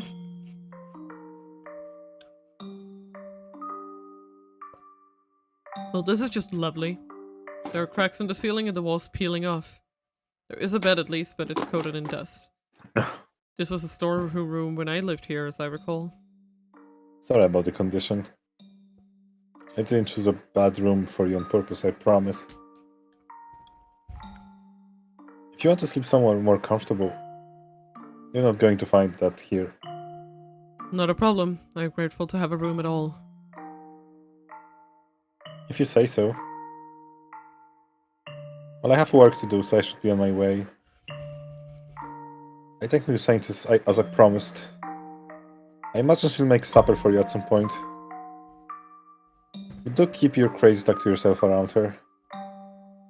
I'll make a note of it, thank you. See you. We made it work somehow. Somehow. Indeed. Still not What? Nothing. Still a lot of pressure being under that much suspicion, huh? My heart was pounding the whole time. When that the Archangel Michael came to me in a vision stuff, I never expected you to go there. What do you want me What to do you tell? think- what It do- was Metatron? Yeah. What did you want me to... You want me to say it was Lucifer? Like, come on! Why'd you It tell was him that Lucy anyway? Frost. Yeah. Because I didn't think telling him, I know the future and I need your help to change it would have gone over very well. Besides, those who yearn for redemption have a tendency to latch onto the spiritual. I thought that taking advantage of that would work to our benefit. You know, I bet you'd make a pretty good con artist, Michelle. I did what I thought was necessary. I know. Besides, you have every intention of keeping your promise, don't you? Whether or not Mel can be saved is up to him. I will lend him my hand, though. Oh, you say it's all on him, but deep down you know you're on his side. We're complete strangers to this Mel, but I can bring myself to think of him that way. We just met him today, but it feels like reuniting with an old friend. He's the same old Mel. And you were actually there, a part of his life, which I imagine makes the sentiment all the stronger. You don't feel the same way? I don't think of him as a total stranger, no. However, nothing. I was about to say something incredibly cynical, but I caught myself. What? It's nothing, don't worry about it. If you say so. I was always the one with nothing to offer, powerless to be of anyone's help. So if anything's motivating me, it's not concern for the boy, but a desire to prove to someone like me can do something. It didn't take that much arm twisting to get him to give us a room, so who knows, maybe he'll come over to our side easier than either of us expect. Him giving us a room was not simply out of kindness. Keeping me nearby allows him to keep an eye on me. He doesn't trust me, but he also doesn't know enough about me to decide what to do yet. He needs time, and doing this gives him that time.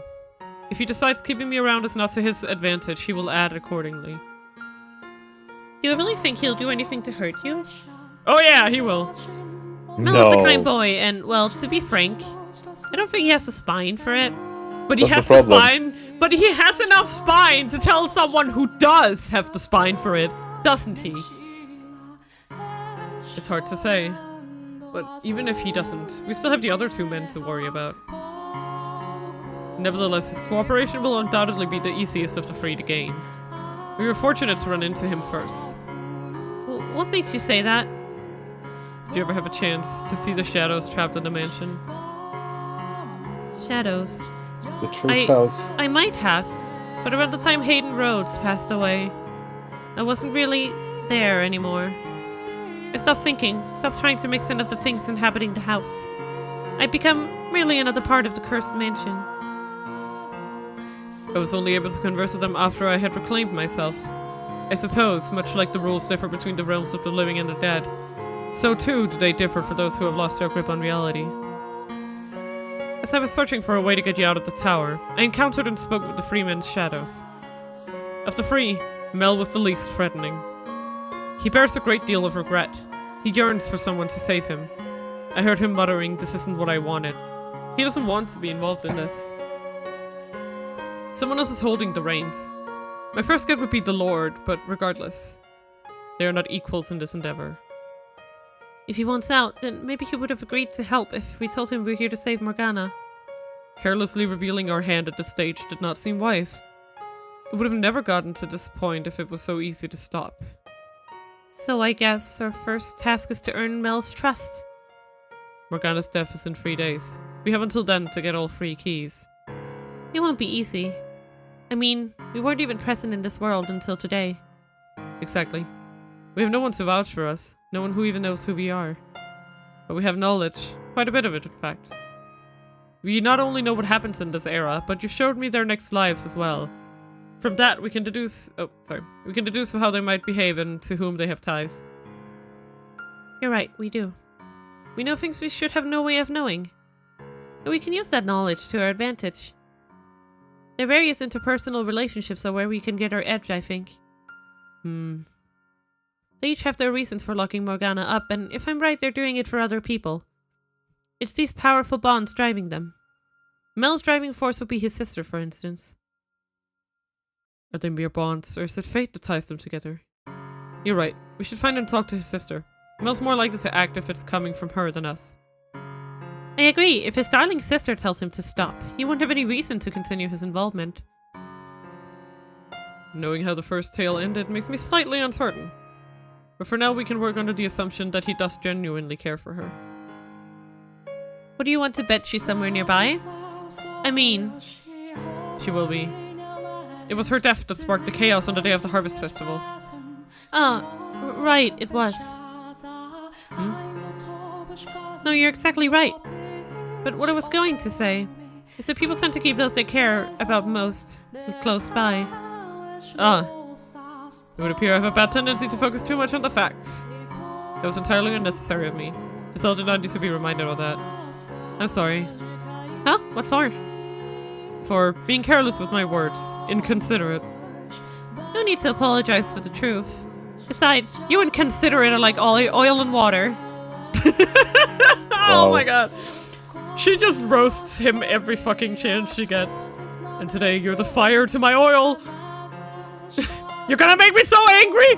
I'm gonna get so aggro, Giselle! You hear me? I'm gonna get so aggy. Oh. Aggie! We have 3 days to stop this tragedy. Let's get to work. Let's. You'll probably have more luck asking them than searching for her. If you can't find Mel, the nun might know. Off we go.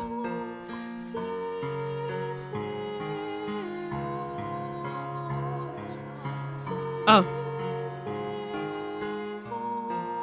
As I step into the chapel, I see an old man waving for the nun as he heads for the door. The man is practically beaming, and judging by the vial in his hand, he's happy about more than simply having the chance to see her. Is that Saint's blood? According to Morgana's account, a disease began spreading through the city at the Harvest Festival, eventually eradicating the population. In a time like this where medical knowledge is so limited, a plague would be almost unstoppable, and the sight of so many people dying so quickly could appear to them the work of a demon or a curse. We come from the future, so we know just how dangerous this is. But I have no idea. Morgana described it as a tale that could have only taken place in that era of miracles and spirituality. And about that, she couldn't have been more right. Yeah, because, like, I think most people at some point realize that it's probably bad to drink other people's blood. Is it? What? Especially the blood of a girl who's been kept sickly and malnourished in a fucking tower. She probably has caught one. Like, she probably... Yeah. No, but, like... Mel. She was probably patient zero of this fucking plague. Let's be real. That's probably what killed her. Could we maybe warn everyone against taking the medicine? I assume the sickness was caused by them ingesting blood at any rate. It's not medicine they're being given. But bottled deceased like some sick joke. If we could convince them to stop taking Saint's blood, then maybe that would prevent the city from being destroyed. But the fact that it's being distributed in the house of the Lord, and peddled as a miracle cure, plays right into their deep-rooted spirituality. Would it even be possible to convince them otherwise? And besides, it's not them we came here to save, but... No, that's veering too far off our intended path. We need to find the truth and save up Morgana's soul. Putting ourselves out like that is only going to get us unwanted attention, make people suspicious, and we don't have that kind of time. Yeah, you're right. Sorry. It's just knowing what they're doing to themselves, I couldn't help but think that maybe there was something we could do. Especially considering how it all turns out. I understand the sentiment. Or rather, I understand your reasoning. But for me, Morgana takes priority over any of them. And you over everything.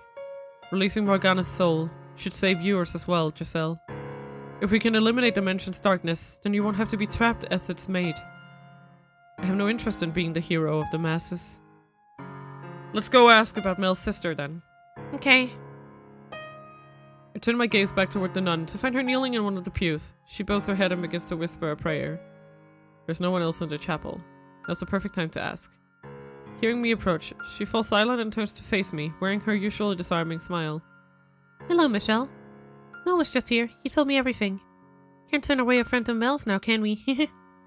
Sorry for turning you down earlier. No worries. I did a poor job of explaining myself. So, did you need something? Oh, let me guess, medicine? No, I'm in perfectly good health. I figured you were lying. I can ask her about Saints Plus some other time. Well, I have a number of questions about the man she's close with too. Right now, Mel's sister is the priority. Are you familiar with Mel's younger sister? She has flaxen hair, much like him. Oh, you mean Nellie? Are you her friend too? I would say we're more... You're better off just saying you're friends. Friends, yes. Hmm? What about her? I would like to speak with her, and I was wondering if you might know where I could find her. Nellie should be down at the cottage, I believe. The cottage? Yep, that's where I stay too. I don't sleep in the mansion itself. So you don't live here, but only work here? Right. For one, there are men who live here. The Lord likes to show up on occasion too, and we can't have a nun wandering around while he's here. So you and Nellie live together then? Yep. We have for about 6 months or so. Ever since she and Mel showed up. I wanted to let her stay with her brother, but since this is technically church property, we have to keep the boys and girls separate. I see. I'm so glad to hear Nellie's got a friend, though. What? She's not from around here, so she doesn't have many acquaintances. With how sick she can get, she doesn't spend much time outside. Which is a shame, because she's such a sweet little girl. I'm her friend, of course, but I've got responsibilities. I can only be around so often. So I'm sure she'd be delighted to have someone else to talk to. It would be my pleasure. Could you tell me the way to the cottage then? Oh, sure. It's not that far from here. You go down, blah, blah, blah, blah, blah, blah, blah, blah. The directions I got from the nun led me to a place I know from my own time.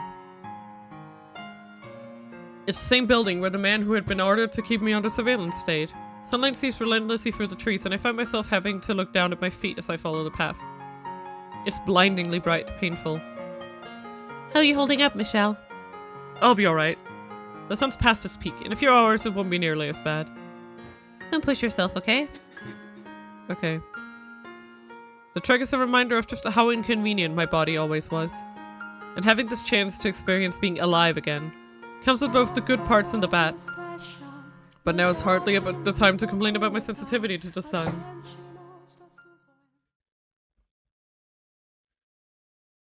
It's not long before we reach a clearing, a small cottage surrounded by a small garden coming into view. I'm crouching by a flower bed, picking flowers is the flaxen-haired girl. Are you Nelly? Though several details of her appearance don't match my memory of her, she still has that distinct hair. It could be nobody else. This Nelly is considerably thinner and looks rather frail. The effects of her being ill, I presume.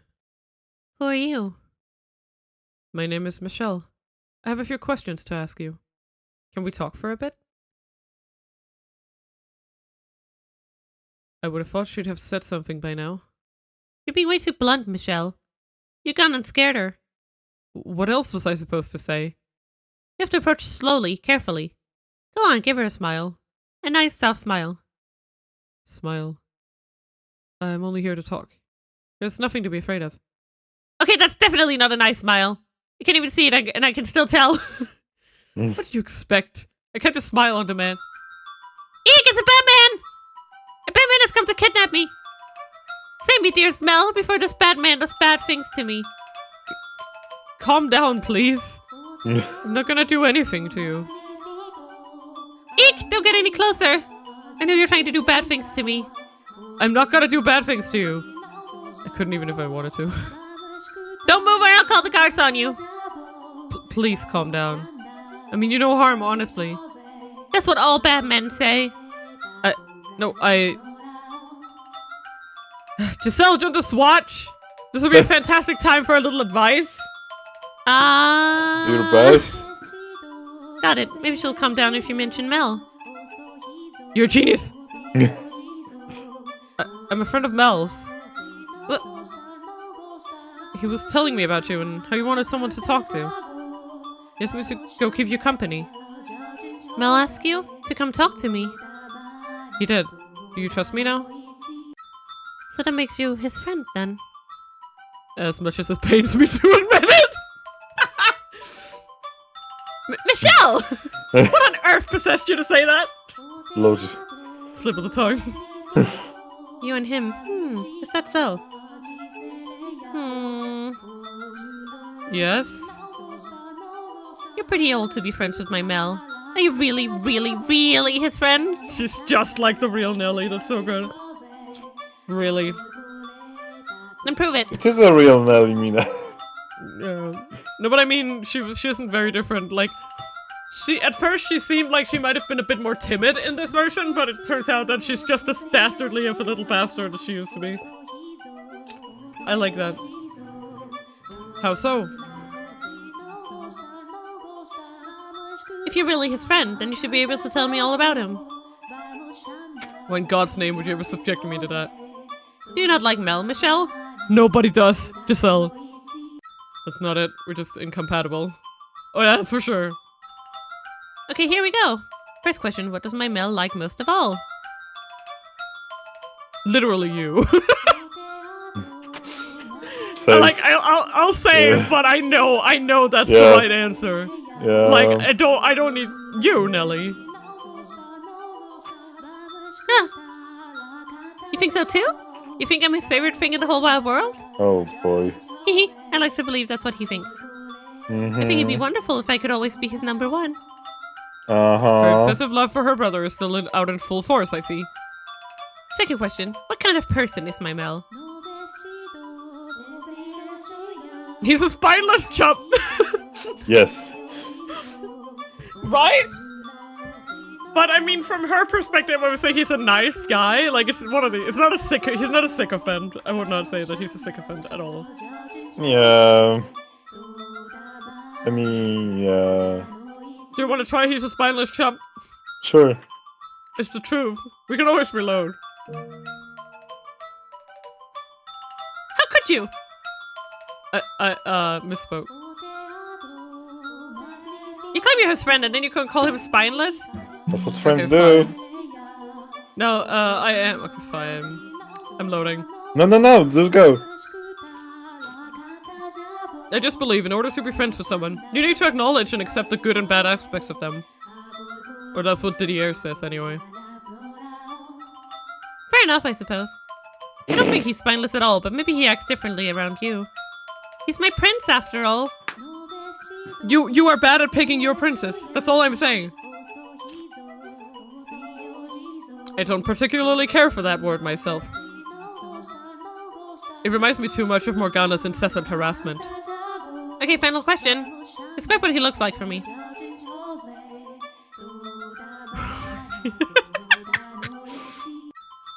I'm far better. I mean, he's handsome. I guess. I mean, I have to admit, I hate him. But objectively speaking, girls would probably like him. If he didn't open his fucking mouth, right? I think girls would like him.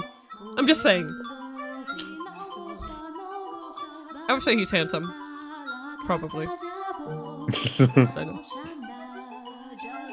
Isn't he? He's like a modern-day Adonis. That might be a bit of a stretch. Look could be a prince in a fairy tale. He's got the most perfect face. May I ask you something? You do realize he's still growing, right? And that can change a man in unimaginable ways. He could end up 2 heads taller, shoulders twice as broad, and covered in muscle before you realize what's happened. Yeah, I'm talking from experience! And body hair, lots of that. Facial hair as thick as these woods. Would you still consider Mel your prince if that happened to him? Mel, with the beard and muscles. I won't have it! That's not my Mel at all! You're heading into dangerous waters, Mel. My Mel will never, ever grow a beard! I'll pray every day to make sure of it. And he won't get all big and muscly either. There's nothing princely about any of that. I wouldn't mind some muscles myself. Out of curiosity, did you ever want to be buff like that, Michelle? Well, yes, of course. Every man wants to be strong and well-built. I don't think the beefy look would work on you. Me neither. Wow. Like, cause it basically just he would look like he would look like a patient on death's door from the neck up, and then his body would just be like a fucking boxer. That would be so funny. It's like from the neck up, sick Victorian child. Yep.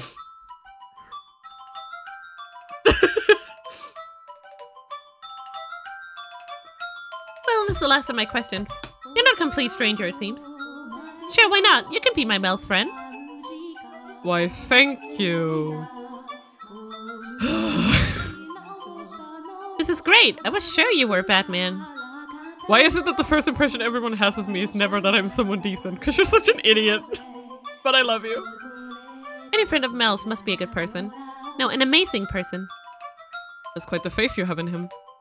Why wouldn't I? He's my big brother. That's some circular logic.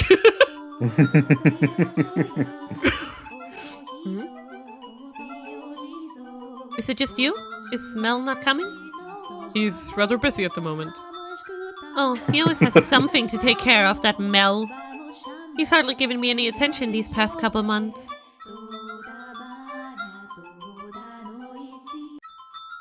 But that's okay, because today I've got you to keep me company. Oh, she still has the rose. Aww. That's sweet.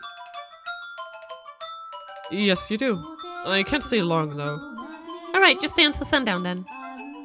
You had something you wanted to ask me, didn't you? Well, if you're a good enough friend, I'll tell you anything you want to know. And how do I go about that? Talking. Lots and lots of talking. You have to keep me entertained. No, my only weakness. You're asking far too much of me.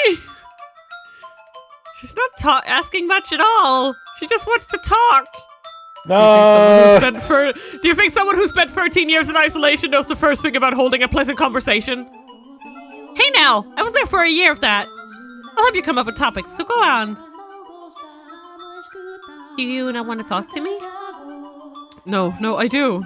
I'm just not much of a conversationalist. Okay, And instead of talking, you can sing. I've never seen a minstrel before, but I've always wanted to know what kind of songs they sing. Will you show me? I've never seen one myself either. But I've heard secondhand accounts of the songs of traveling jongleurs. Very well then. I'll teach you a song an old acquaintance of mine heard while traveling.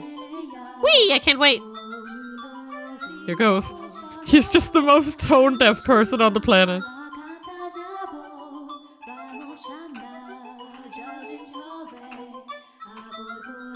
The silence is deafening. I'm shocked. I don't think I've ever heard someone sing so badly. Me neither. Me neither, I'm flabbergasted. Let's hear you try then. That's enough singing for today. I don't want my ears to fall off. What a vicious little girl. I know, let's bake something. Bake something? Yep, come on inside. It's a pretty cake. I made some nice jam earlier today, and I want to make it into a pretty little pie. You get to help me with that. I'm not much of a... Come on, get a move on! You either help or you don't get to be my friend. Oh no. I dropped something on the floor. Oops. I'm very good at that. Nice. Why do you use desk and stuff? You just put everything on floor. Basically. Then you don't drop anything on the floor because it's just there. Because it's just on the floor. Yeah. As you wish. This is not gonna end well.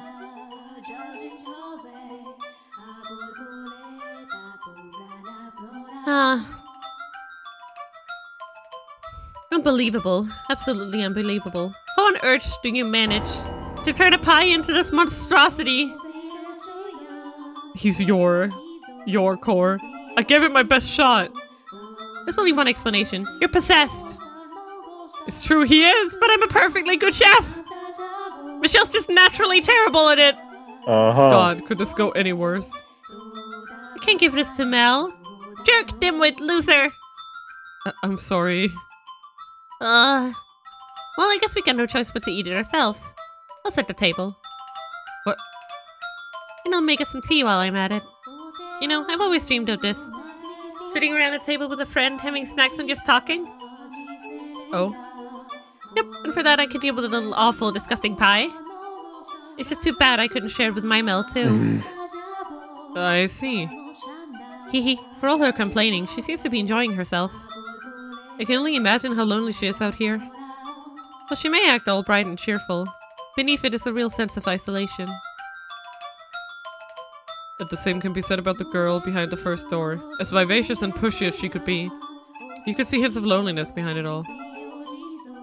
Her brother was practically all she had while she lived in the mansion. But if I were to guess, that's not the life she really wanted. I bet she would have preferred to be able to go out and play with friends. Being born into a noble family takes away a lot of your freedom. Even in such drastically different time periods, she's still the same girl inside. Actually, maybe the parallels extend beyond her as a person, and into the course of her two different lives. Perhaps that means all those who were reconstructed at Morgana's wish are destined to lead similar lives. Though destined might be putting it too lightly. Nelly. I would be glad to lend you my ear if you would like. You can talk about the weather or your brother, anything you want. You will? Great, take a seat. I've got lots I want to talk about. More than you can possibly imagine. And you'll never get what Mel said next. That I mean more to him than anyone in the world. So I'm growing flowers out in the garden, right? Well, I've got enough of them. I'm gonna make a big bouquet and give it to Mel. What a story, Nelly. Back at home, we got this really big yard with this huge tree that we used to take naps under when it was nice out. So what do you think about the tea I made? Hehe, the flower petals what really ties it all together. Uh-huh. Oh, and you won't believe what happened after that. No. No way, Nelly. You're so cool. Care for another cup of tea? I'll make as much as you can drink. No, thank you, I'm fine. I feel like all I did was nod and listen. And the bulk of it was about Mel, no less. I haven't talked that much in ages. Time sure flew by, huh? The sun's starting to set. Do you and the nun not speak much? We do, but it's kind of, I don't know. Not really the same with her. It just feels like she's too important for me to waste her time being the lady in charge of the church and pretty much the whole estate. And what about Mel? Does he not visit you very often? No, he does. He comes to see me a lot. Then why? He hasn't been himself lately. My old Mel would always happily listen to whatever I had to say, but now he seems kind of distracted. It sounds like he's really busy. When he visits, he doesn't stay for long, and he has to go back to the mansion at night. I'll try to get him to stay longer, but it never works. And he always avoids the question when I ask him why he can't. Reading Feels those like he's hiding something. Knowing what he's hiding, I can understand why he wouldn't want to talk about it. He can never tell his precious little sister that he and 2 other men have a girl locked up in a tower, and that he is stealing her blood for her sake. I wish things could have stayed the way they were before. The way they were before? When it was just the 2 of us living together. I know we're more stable here, and I can get the medicine I need from the church. But I'd rather stay being sick than be so alone. Oh wow. Hello Daragon, how's the reading going? It's going good! We're finding the truth! Hashtag truth.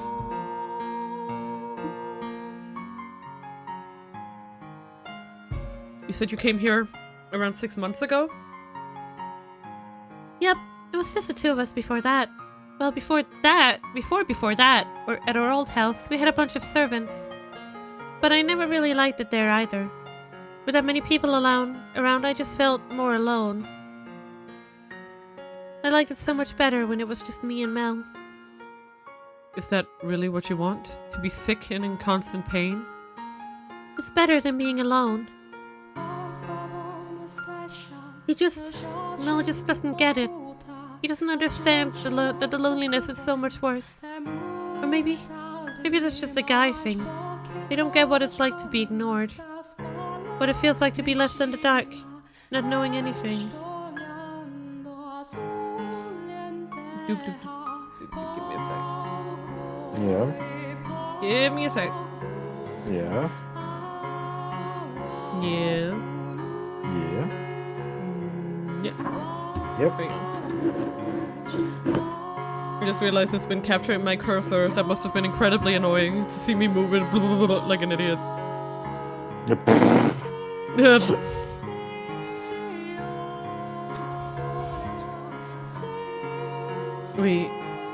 We don't understand, no. I think saving their lives matters above all. Huh?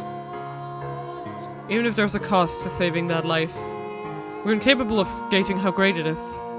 We're unable to see how egotistical, how self-serving our actions are. Are you talking about yourself? The same could be said of Mel as well, I imagine. Mel's still around, though. He's there, but it's like he's trying to avoid me. All I want is for him to be here, to be with me. That's all I really want. He doesn't even have to be a perfect fairy tale prince. Have you ever told him that? What? Have you ever told him that he doesn't have to be the perfect brother? That you'd be happy with just having him here? Have you ever put those feelings into words? I'm always telling him I want him around. And that he doesn't have to be your prince to do so? He's already said he will be my prince. And he always smiles whenever I talk about it. So how am I supposed to run and say he doesn't have to be my prince anymore? I know it's not your intention to force an ideal image onto him, but unconsciously, subconsciously, that's what you're doing when you talk like that. And Mel, he's trying to meet those expectations. Actually, he may not be conscious of it himself, and he just believes deep down that he's the kind of person that's the kind of person he's supposed to be. Or, more accurately, he seems to have a need to make himself look good to others. He believes that if he's good to others, they'll be good to him in return. Am I a burden? I can assure you, he's better off with you around. But I am a burden to him right now, aren't I? Be honest with me. Yes, you are. Does Mel not like me anymore? Is that why he's been avoiding me? I promise you that's not the case. At the very least, he's doing what he's doing now because of how much he cares about you. You promise? I promise. I love him. I love my Mel so very much. Too much, in fact. To be honest, I know I do. I understand that, really. I know I'm making his life difficult. But Mel's all I have. It seems the relationship counseling is going well. Yep. But Mel's all I have. He's the only person I can latch on to. And I can't control my feelings. It can be difficult to tame your emotions at your age. There's nothing wrong with that. However, you should have taken stock of those emotions, sorted for everything you've got on your mind, and then sat down with him to talk it out. Even if those things you feel seem wrong or unspeakable. You should have opened up to him, taken the time to figure out what works best for the both of you. You too needed to face the things you carried in your heart, the things your brother carried in his. By not doing so, you end up never quite on the same page. Small misunderstandings piling up until it all comes crashing down. If they just talked it out, communicated their feelings to one another, maybe their tragedy could have been avoided, even with Morgana's curse in play. If Nellie had only had a chance to come to the grips with her feelings for Mel, then maybe things wouldn't have escalated the way they did. Her actions that night were arguably hysteric, but she wasn't always like that. I'm sorry. That was out of line. None of this is any of my business, I know. No need to apologize. You're a very curious man, you know that? Hmm? We only met a couple of hours ago, but you talk like you've known me my whole life. It's like you can hear everything I'm thinking, see everything in my heart. Did Mel tell you all of that? No, he did not tell me much. I didn't think so. He doesn't know me that well. It's not too late, is it? If I talk to him, really tell him how I feel? Do you think Mel will listen? I know he will. It won't make things worse? It won't make him uncomfortable? There's a chance that rifts may form at first, but those cracks can be filled again. And I promise you, the result would be something much better than if you had held it in. It will all work out. Okay. Next time I see Mel, I'll tell him. I'll tell him he doesn't have to try to be my prince. Good. You really are a curious man. You're the first person to ever talk to me like I'm a real person. Oh well. That must have been hard on her. Jesus. It's just like, bruh, this girl is going through it. Everyone loves to say how sweet and adorable I am, but that's it. I was only ever their make-believe princess. You are a real person, I assure you. You're not in a game, don't worry about it. Thanks. You know, after talking to you, I'm feeling a whole lot better. Like I can do anything. I'm glad you came by today. And I'm glad I could meet you in person. It's weird. It really feels like we've known each other our entire lives. I've known of you for some time. Or perhaps I should say, what you will become. Huh? Oh no, Spoilers. ignore me. Was that supposed to be a pickup line? No! I'm married! Get over yourself, Nelly! I have a wife in my head. I have a wife Right. in my head. Wait. Bad, Michelle. I'm still too young for that. No, I wasn't. I know you're getting flustered. Ha! Ugh! I swear that's not what that was. I know. Jeez, you really think I trust you that little? Yes. Yes! That's me. My whole life. Sorry. Ooh, I just had the most wonderful idea. Oh? Instead of being my friend, I'll let you be something even better. A butler? You're my second brother. Oh no. Second brother? A brother is much, much more special to me than a friend. Though obviously you can be my number one. Sweats. You're the silver medal brother. I'm blanking. She's taking a liking to you. This is good for us. I'm not sure how I feel about her putting in so much trust in me so quickly, though. The amount of time it takes isn't important. What matters is that you listen to her, you understand her, and you treated her like a real person. In her eyes, you're someone she can depend on. Do you not want me as your sister? Actually, I was the youngest child, so having a younger sibling would be, Would be what? Come on, spit it out. it would be rather nice. Oh, You bet it would. Who wouldn't want an adorable little sister like me? That's a bit narcissistic, wouldn't you say? Well, it's true, isn't it? Go on, tell me I'm adorable, dearest Michelle. Oh, and then she starts calling him dearest too, like she does with Mel. That's so sweet. That's so heartwarming. What? Well, don't just stare at me. If my Mel was here, he wouldn't bat an eye. Please don't compare me to him. Aww. You know, now might be a good time to tell her about Morgana. Part of me feels like I would be taking advantage of her newly earned trust, but it'll certainly be easier to bring up now while she holds me in such high regard. She's much more likely to believe me. You're right. I agree. Now's probably the best chance we'll get. Especially considering how little time we have. I can't shake the feeling that I'm rushing things, but at this point, all I can do is go with it and hope pray it works out. If we had the time, I think we'd all like to hold off. Now it looks like she's having so much fun. And even you seem to be enjoying yourself. No, I'm just... It's nothing to be ashamed of. I'm having fun watching you myself. Let's do it. Let's tell her about Morgana. We have to do it at some point anyway. Yes, let's... Nelly, do you mind if I ask you a question? What is it, dearest Michelle? Ask me anything you want. Have you heard of something called Saint's Blood? You mean the medicine? Yes, except it's not actually... I know, yeah. It's actually the Saintess's blood, not medicine. But no telling. You... What?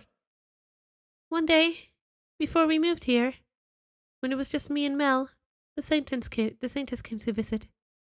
My mind had been foggy for a long time, like I was not quite asleep, but not quite awake either. But when I heard the soft, pleasant voice, the fog cleared a bit. And then she performed a miracle for me. Blood is awful and gross and terrible, but the Saintess's, hers is different. Hers is pure. So you're saying you know everything, Nelly? About the observation tower and... Huh? The tower? What about it? That's where they keep her. What? No. The Saintess is always in the chapel. And she stays here with me. She comes back at nights. In fact, she should be here any minute now. So she thinks the Saintess is the nun and not Morgana. No, Nelly, that blood comes from... I'm really, really grateful to her. She didn't just perform one miracle. She's been taking care of me while I'm here, too. So whenever I see her, I always say thank you. I thank her for sharing her blood with me. And she always says, it's nothing, with a big smile. Nelly, no. The nun has no idea. She just assumes Nelly's thanking her for giving her the medicine. I owe the Saintess my life. No, Nelly. She's not the one you should be grateful to. Huh? The girl you owe your life to has been locked up, suffering is alone even as we speak.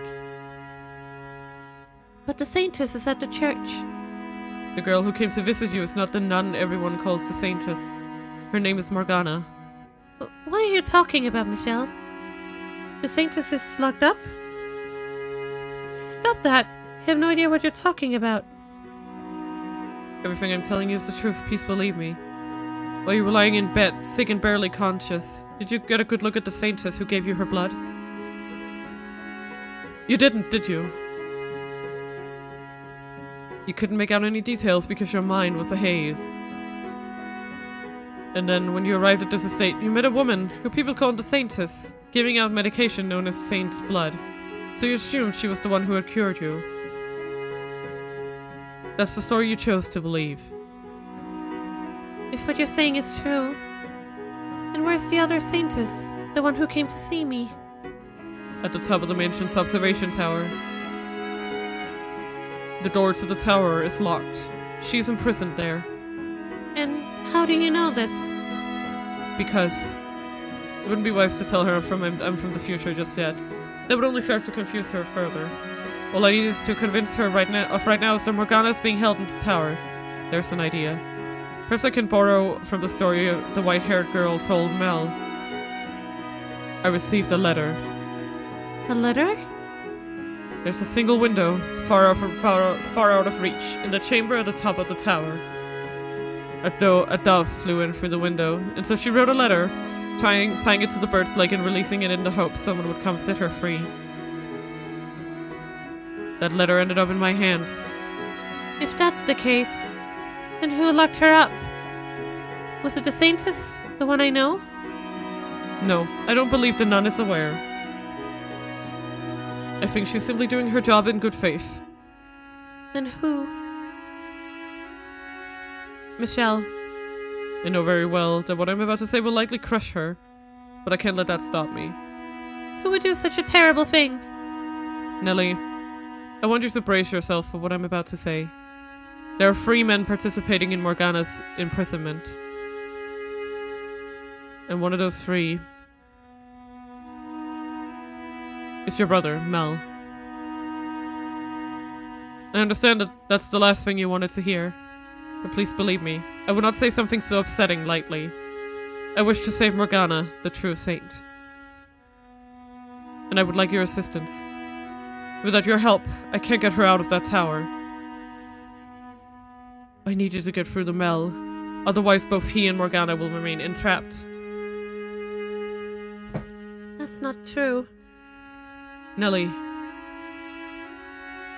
You're lying. You have to be. My Mel would never do something so horrible.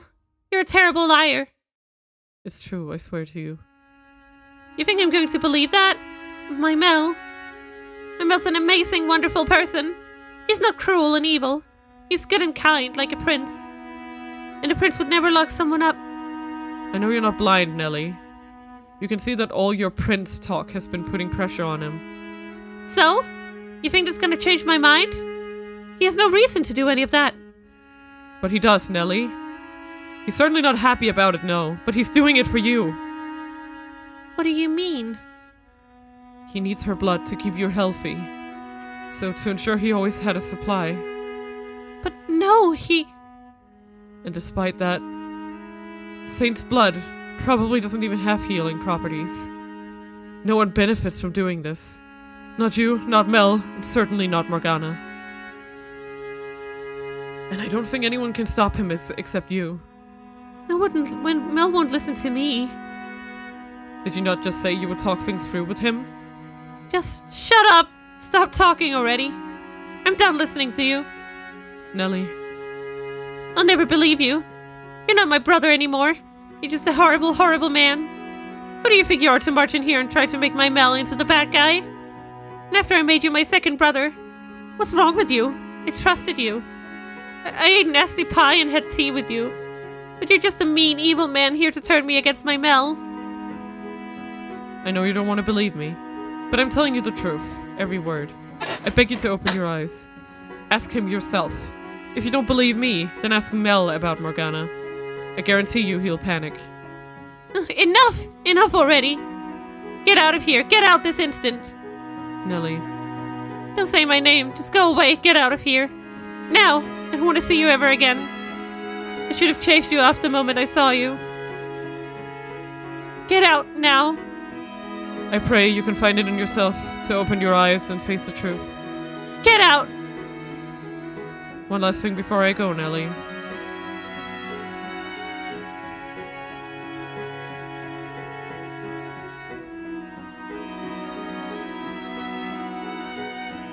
This is a good... boy. This ain't good! We're really in it now, Giselle. Yes? This is a good time for a break. You're right. I know. You need a break? You also need a break. Okay. Yeah. Alrighty. If he doesn't say that, then I'll just keep playing for like 4 hours without taking a break. Yep, and they'll be like, why didn't you tell me? Yep. So, we'll just be away for a few minutes. Yep. I still have my drink, but I guess I could fill some more in. Yep. Okay. See you guys back in a few minutes. Yeah, it's quite a pickle. See you guys in a few minutes. They're gone, everyone. See you soon.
Hello guys, welcome back. We have drinks.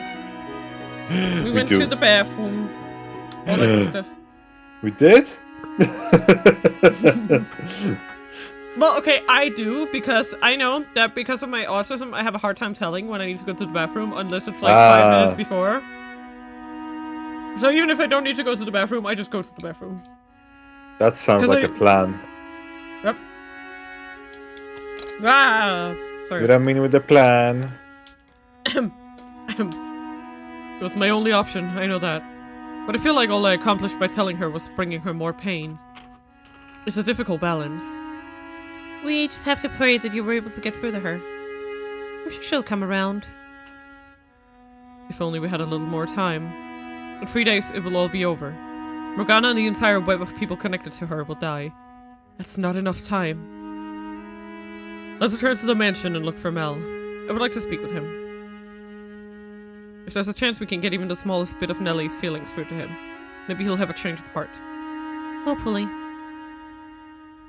It's hardly going to be elegant, but it's what must be done.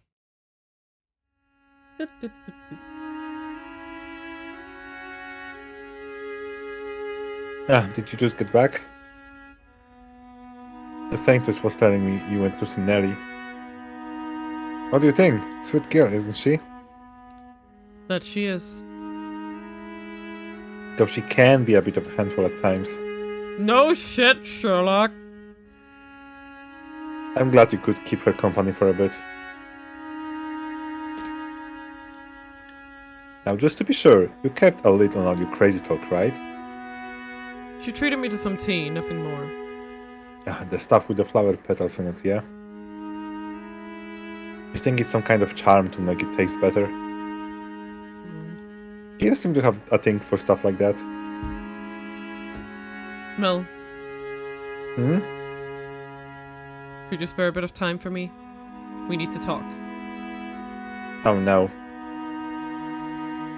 Sure, can't wait a bit though. I have to run a little errand after supper. When I'm done with that, I'll meet you in your room. Alright. You think the errand is... Bringing Morgana her meal, presumably. We might be able to catch the three of them opening the door if we trail Mel. It's too big a risk. Mel's already wary enough as it is. I concur. And we don't know how the other two might react either. It's best to play it safe. No one's gonna come to our defense if we're caught, not at this point in time. So we're better off waiting in our room. Agreed.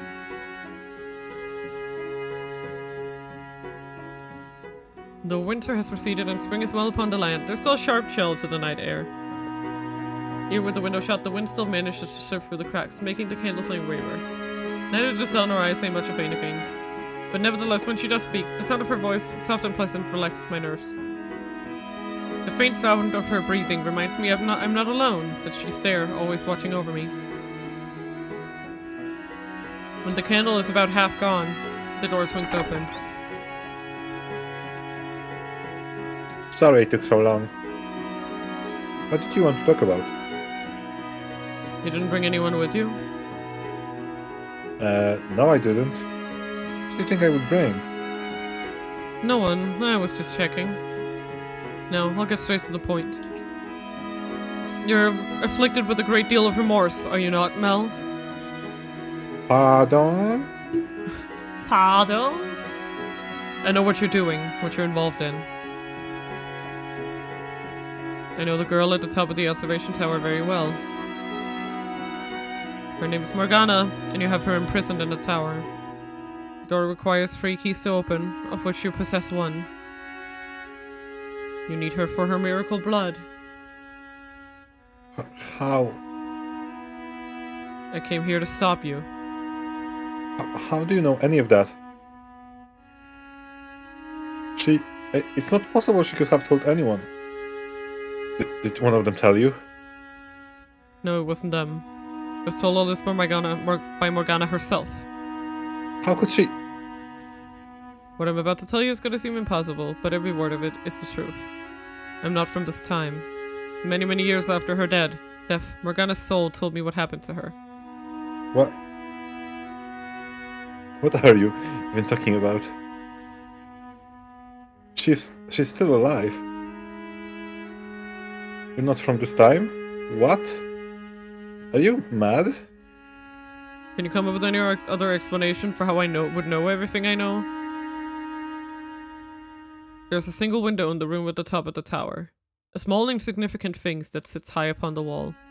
And entirely useless for communicating with the outside world. In 3 days' time, during the Harvest Festival, Morgana will die. And I must prevent that from happening. Prevent it? To do that, I need your key. Will you give it to me?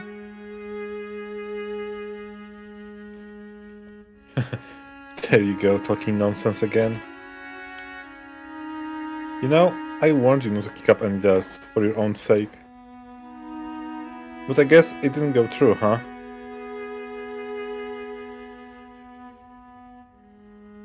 I don't care who you are, or where you came from. All that matters is that you intend to stand in our way. Well, did you think I was just a helpless little boy? You could take my key without any trouble? Well, you'd be right about that. If it was only me, stealing my key and setting her free would be a trivial matter. But it's not only me. And the other two, they won't hesitate to kill you.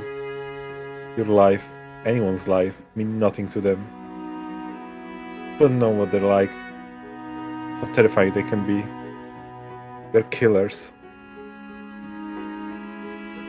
I'll tell them everything you told me. I tell them you know our secret. And don't come crying to me when they come for you. I warned you. Is that what you want? Will you find the comfort you seek by being their devoted little slave and keeping Morgana imprisoned in that tower? What else can I... If you feel at all ashamed about your part in this, if you want to do something to correct it, then you need to take that step. You can't fix this problem on your own, no. But I'm here to help. I am ashamed about anything. Don't lie to yourself. Don't act like you know how I feel. What the hell is your deal anyway? You show up out of nowhere spouting all this "I'll save you" and "I'm here to help" rubbish. You need to do this for your sister. See, now that's ridiculous. If I wash my hands of this, I won't have access to witch's blood anymore. And without that, Nelly can't get better. She'll die without that blood. Her blood has no miraculous healing powers. You only believe it does, making it appear to work. You're mad. Morgana's blood is not curing Nelly. In fact, it may very well be killing her. If you keep giving her that blood, Nelly will also lose her life during the Harvest Festival. What? You're standing on the precipice of a horrific tragedy, and you're going to take everyone down with you if you don't turn back now. What are you...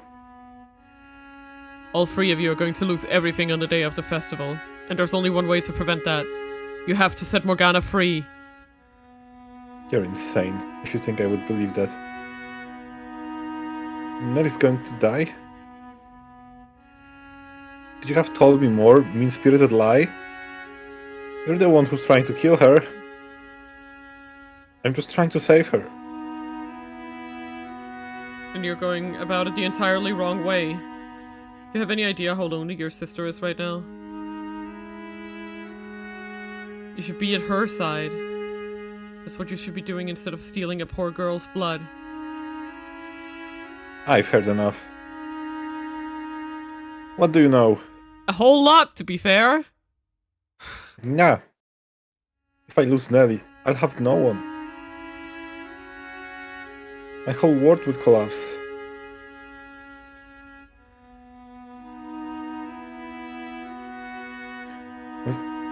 This was the only way I could keep that from happening. That was my best option, my only option. So no, I'm not going to stop. I'm going to keep Morgana locked up, and I'm going to keep stealing her blood. And I'll hand you over to the other two. I'll have them kill you.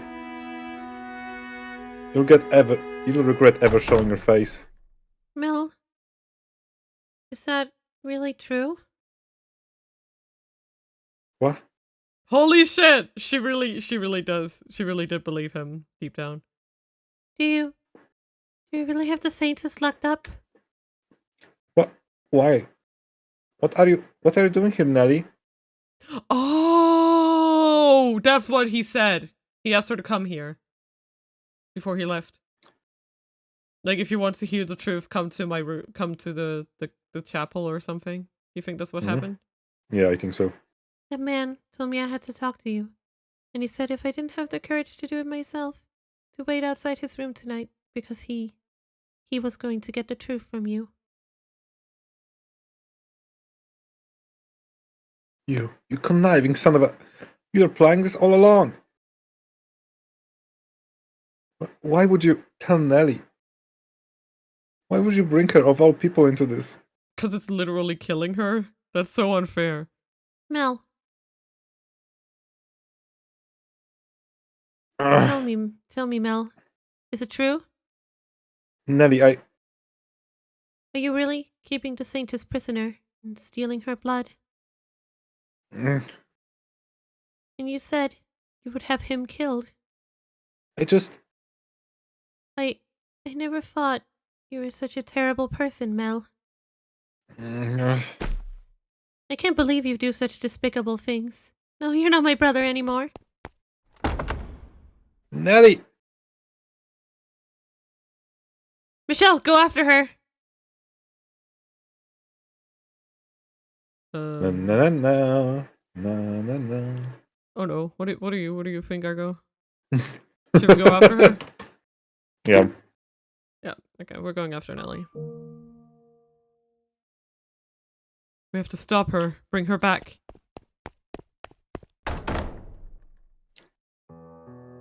Nelly! Don't follow me, just go away. Leave me alone. Stop.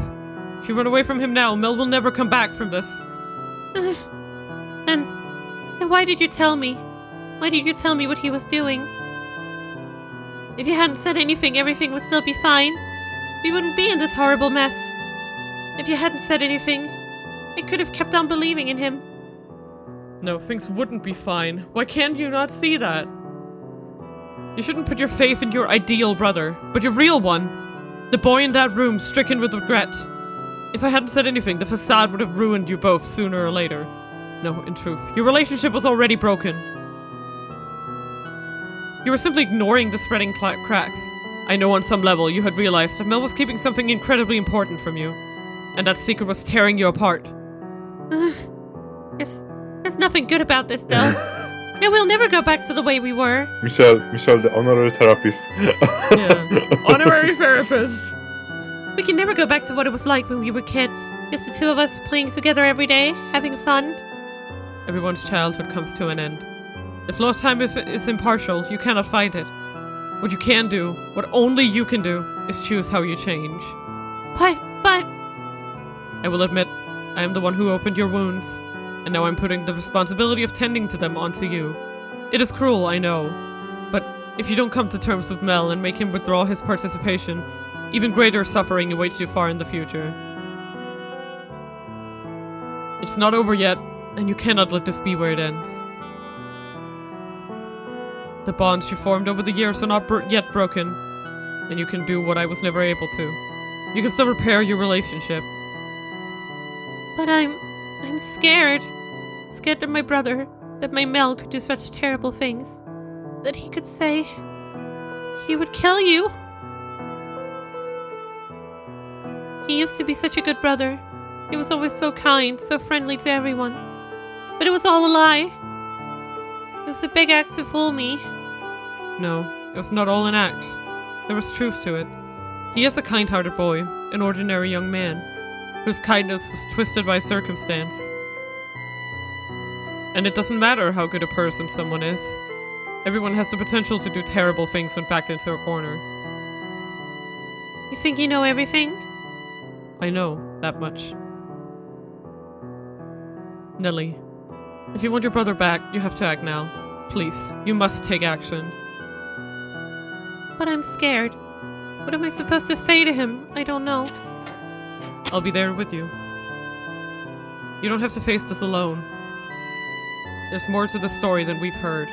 We don't know how he got himself involved in this, and I mean to get the rest of it out of him. And you need to be there to hear it. When I hear what he has to say, I try to say something I shouldn't. If I try to say something that will ruin everything, you'll stop me?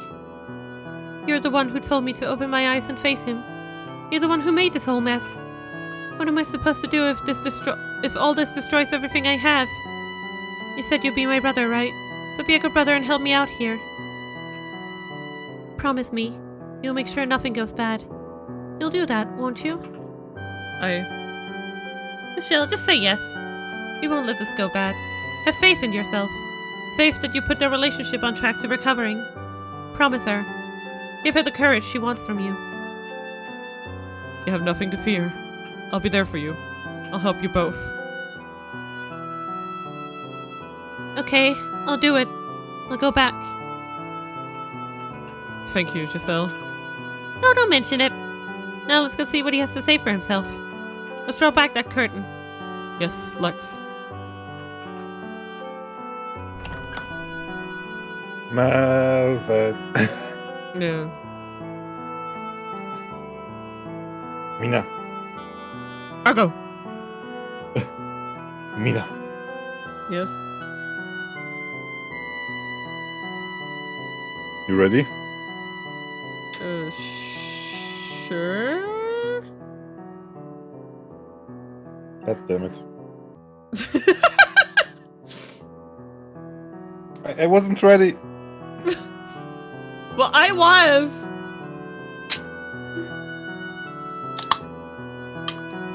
Oh. That was it? Yep. I see. Okay. Wow. Drinks, everybody! Yeah. Oh, right. Nelly! Nelly.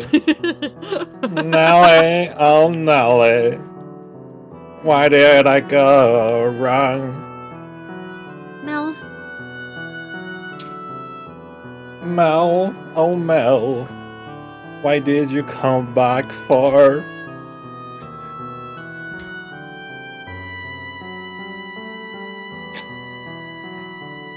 To ridicule me? No. I'm the brother you thought I was, huh? Not at all what you wanted me to be. It's all over. Everything Michelle said is true.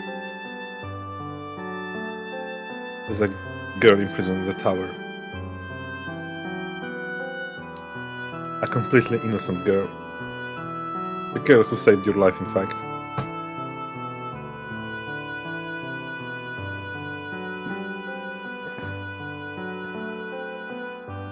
Yes. Hello. Ohio. Odetta Joy.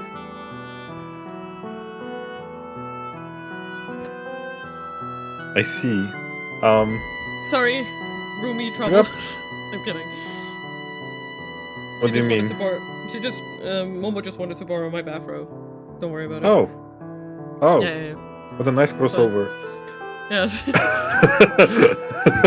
For anyone who's not up to date on the lore, I'm living with Momo Milkers. Oh my god. We are cohabiting.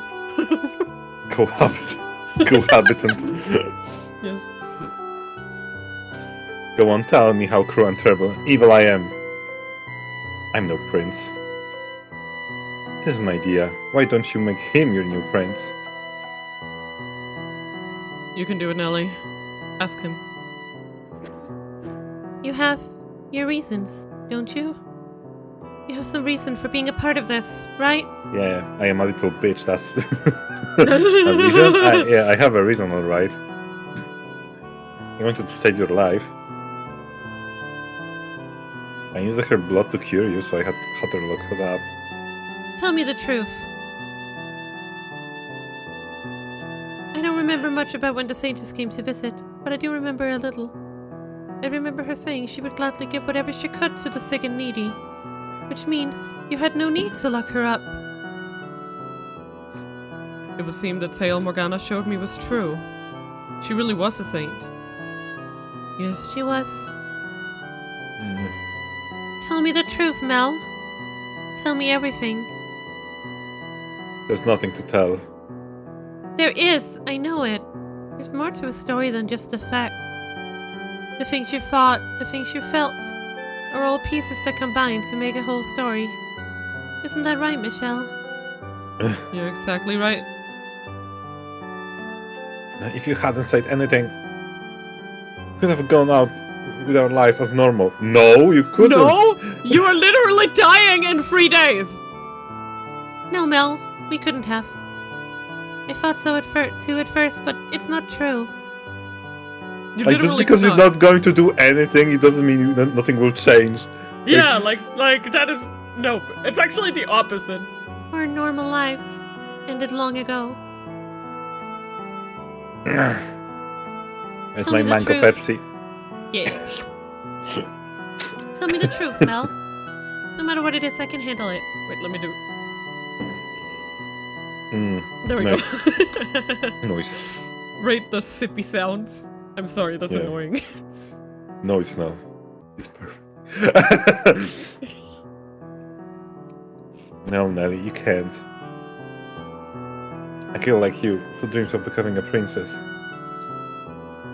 couldn't possibly bear to see how hideous her brother has become. This is also because I feel so emo right is- now. I could listen to 3 Days Grace. Yeah, like the thing that I hate about this, right, is that yes, Nelly was idealizing her brother, but don't you feel like it's mutual? Like he's not treating her like a fucking person at all. If you're going, She's yeah, his they are little princess. They are Uwu. both at fault. Yeah. Like, you know, in this type of things, that usually, you know, it's a two-way bridge. You know, it's not like. Yeah, exactly. How can I know if you don't say anything, though? That's how it's always been with us. You were nice to me, and that was all I needed. I never looked beyond the surface. Mina, Made you into I my have a- ideal brother, and I latched onto that image of you. Yes. I have like a random question for you. Yeah. Is your mango Pepsi the zero type? You know what I mean. I'd Like no have to sugar. look. Can you look? I'm curious. I need to go to the kitchen, but I can. Okay, I know it's random, but I need to know. You could even call him a servant of evil. Funny reference. Okay, I need to run to my kitchen to answer Argo's question. Be right back. Oh wait, there's one right here. Wait, nice. It's sugar-free. Okay, that makes a lot of sense. Mine is too. I was just like, No, I I was thinking, like, usually I keep them out in the cabinet in the kitchen, but for some reason, one mango Pepsi standing in my room. But only one. wow. Yeah. Because I was So like, wait. as I was about to go out the door, I just see it and I'm like, oh, hello. I was just checking, and I see But yes, it's it says basically Pepsi like, Max. nice. Okay, yeah. And Pepsi Max is, at least for So us, that makes sugar-free. okay. That makes 100% because I was like, wait, it literally tastes basically the same, right? And it's like it has to be. Yeah. You're a kind person, Mel. You really are. So kind you played along with my fantasy that you were a prince. But you don't have to act for me anymore. Mm, I want to know the real you. I'm all done being a princess. I'm just your little sister now, nothing more. the real Your one and another only 3 little Days Grace sister, song. Mel. Yeah. You need to do this, Mel. You need to tell your story. Until you do, we have no way of understanding what you've been through, what you're going through. He really is just a therapist in this house. I know, that's literally Michael spent 4 to 7 chapters to become a therapist. Yeah. This was his education. Morgana was just trying to help him get a job. Yeah, and then at the end he wakes up. That's good, you passed. You're the licensed therapist now. Wait, what?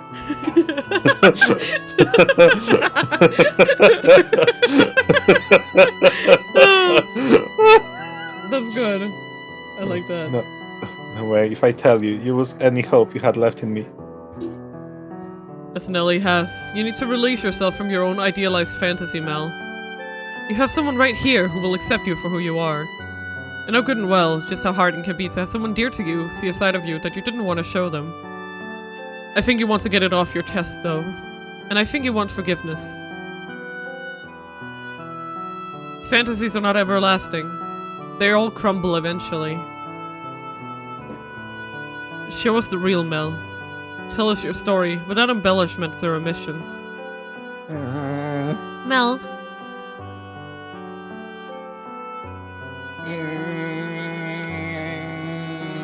Okay.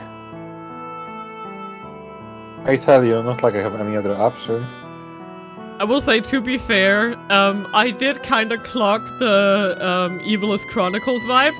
Like, I don't know if it was intentional on anyone's part. Like, if Mafi has played this game, or even the other way around. But I mean, it would probably be the other way around because he did make that song series like back in 2007, 8-ish. So that's before the game. But like. I mean, maybe it's just like tropes, but it definitely has similar vibes in some ways, you know? Yeah. No. But it was, I mean, it was it still is different, because like the setup for the Evilest Chronicles situation, and now I'm just talking bullshit, but was the princess, an actual like real life princess, became a queen at 14, right? Mm-hmm. And she's an absolute, like, not doing very well, and she orders the servant, aka her twin brother, to kill people. And he does it out of his love for her. He even kills the woman that he loved for her sister. So, like, you can see how there's some similar tropes of, like, unhealthy sibling relationships. Yeah. That go too far. I just thought that was interesting. Yeah, like Oteto Joy. Oteto Joy! Oteto Joy yaritai! Oteto Joy! Oteto Joy! If I ever play Trombone Champ, I'm not gonna be able to read that song title correctly. I'm never going to refer to Ode to Joy as nothing as Oteto Joy. Oteto Joy! Oteto Joy. If at any point you can't bear to hear any more, so be it. If you're free to leave whenever you like. I will go anywhere. I can almost guarantee you. Michal, yes, I used the rope to tie her into the bed frame. No, Michelle is just standing like cross-armed in front of the door, just towering over everyone. Shall because pass. These two are still children. These two are still children. He's definitely way taller than both. Like Michelle can manhandle them, yeah. Yeah. He'll just like take them under his arms. It's like, now you talk to each other. Otherwise, Dad is gonna have to tell you. Bite his ankles, Nelly.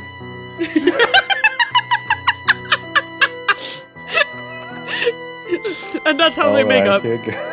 Yes, having a common a whole story from the start to finish that has an end and 7 chapters, an amendment, and Requiem to Innocent smell chapter, and I ended up in this mess. 3 days have passed. Oh no! Oh no, the story of mine was too long. We're too late. Until around the time I turned 17, my life was mostly uneventful. On days which was nice out, I would take walks around the house grounds, sometimes napping beneath that tree. It was picturesque. And you were always there with me. You have the same flax-colored hair as me, but you always seemed to glisten in the sun, where mine is flat and dull. You shone like a tiny little dancing sun. At the time, I assumed that was how life would always be. I genuinely wanted it to be.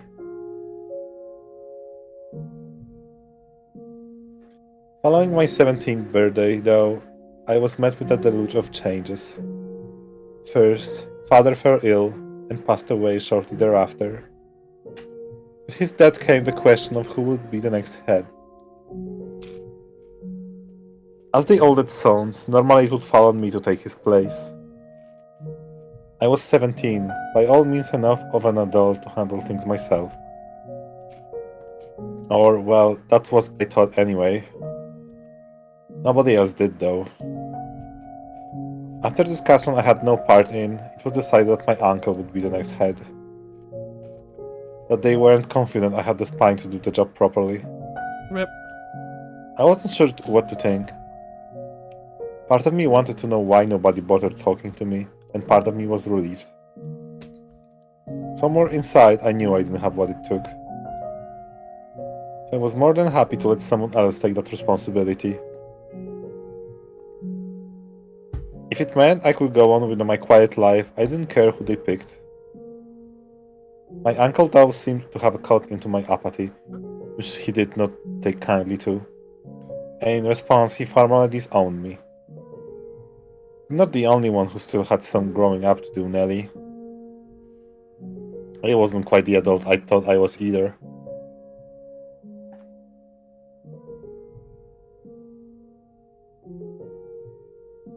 Fortunately, if you want to call it a fortune, I was given enough money to live on for a decent length of time, as well as a place to stay. It was a small house far from home, his way of making it hard for me to come back. Not that I had any intention of returning. The best thing to come out of it all was you coming with me, Nelly. Aww. They're together. So this is our new home, dearest Mel.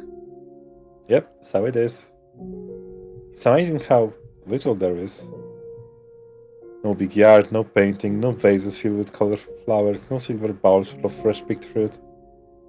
But there is you and me. You're right. You're not going to go and say you want to return home in a couple months when you realize life isn't as luxurious here as it was back there, are you? There's only one thing in the whole wide world I really need. Oh? Honestly, I can live without shiny shoes and pretty dresses like Mother wears. I don't need composers to come and write me songs for my birthday. As long as I have the one thing that matters most to me, I can do without anything else. Are you saying? Hehe. I'm as happy as I've ever been. I don't need all that fancy expensive stuff. We may not have a huge yard, but the sun shines everywhere. Flowers can grow even without a gardener tending to them. Nelly. I'll do whatever I can for you, dearest Mel. Are you hungry? I'm hungry. Oh, yeah, a bit. Alright, I'll make us something then. Start off with some fruit jam, then make a pie out of it. What else sounds good? I'm craving cookies. Jesus. Yeah. You got quite a sweet tooth. Could you not make normal food, please? Pies and cookies are not meals! Yeah. Going to make yourself sick like that. Hehehe. Nani? Nom. Nom nom nom nom. Num num. That's the first smile I've seen since we got here. What? That can't be right. I'm sure I've been smiling. Nope, you've been frowny all day. Whatever you say.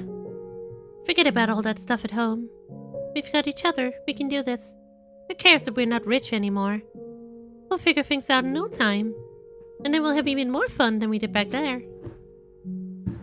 Yeah, you're right. It'll all work out, dearest Mel.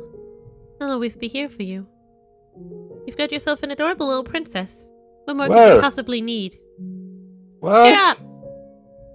Thanks. Show me! If she exists, show me.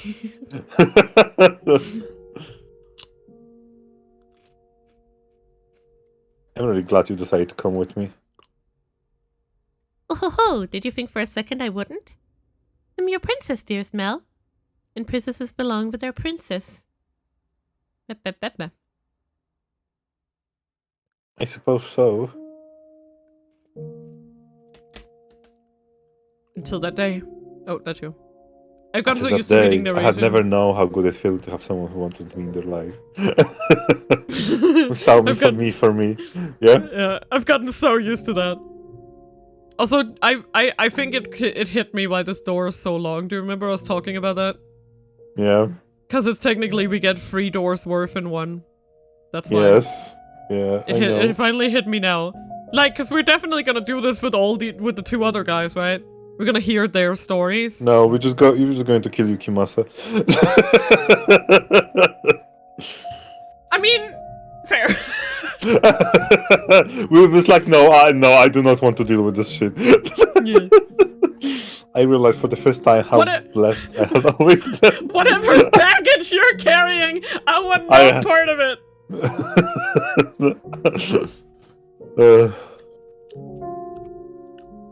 They're not paying me enough to deal with this. I'm not being paid enough to deal with this shit.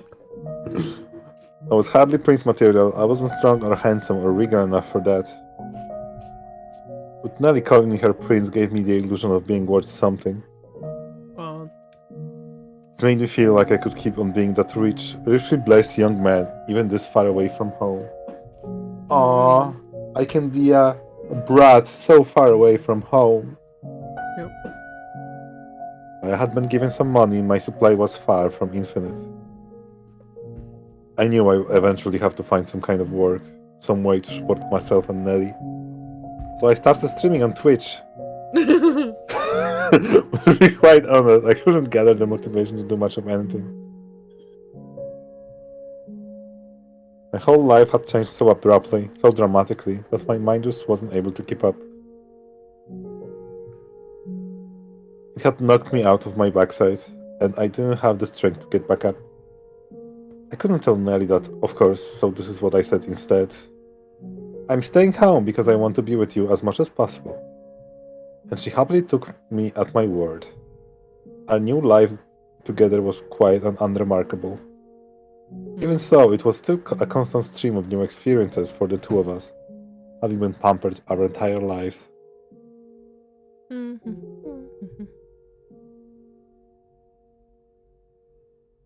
Welcome home, dearest Mel. What did you buy today? I got a chimken. Oh, I've never seen one up so close before. Are we gonna keep it as a pet? Oh, Nelly. I was planning on using it for supper. What? You're gonna cook it? That's the idea. You like chicken though, don't you? Steamed specifically, if I remember right. Yes, but Oh boy. But it's all covered in feathers and flapping about. How are we supposed to cook it? If I remember, the guy said you have to plug its feathers, then cut off its head and drain all the blood. Ew! No way! Absolutely not. Not in a million years. You do it, Mel. What? I've never done this before. Well, I'm not, so you do it. Alright, alright. I'll bring it to the... Not inside! Do it outside. Yeah, no, why the fuck would you do that inside? I mean, if you want to paint some walls, so... okay.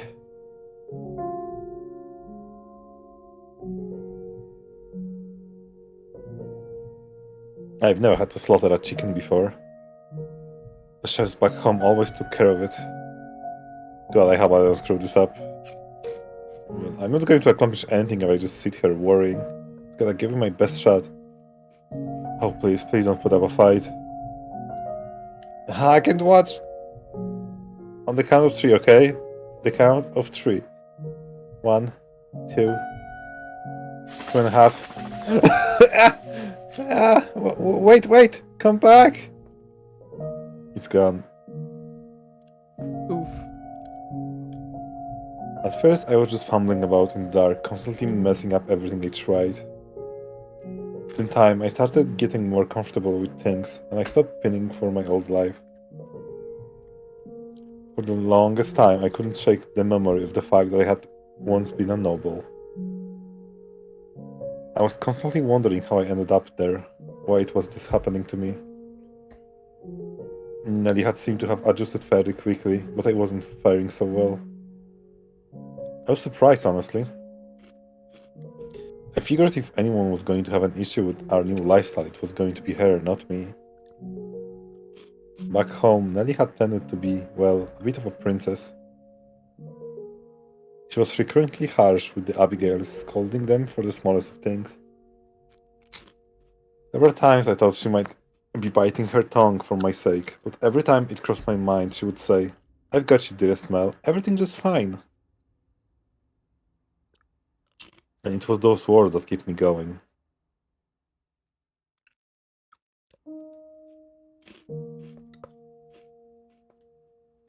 Oh no, is it gonna be pie for breakfast, lunch, and dinner? Pie marathon. Oh, dearest Mel. I just had the most wonderful idea. Would you like to hear it? Sure, what's your idea? We should get married. What? You can't be serious. As serious gets. I mean, we're basically married already in everything but name. We have the same last name, Nelly. That we literally Nelly. Nelly! Do you want to be Nelly Rhodes, or... We can't do that, we're siblings. Nobody here needs to know that. It's not, Yeah, I know, right? It's obvious. They can't guess from our hair and eye color, though. I don't think we look that much alike.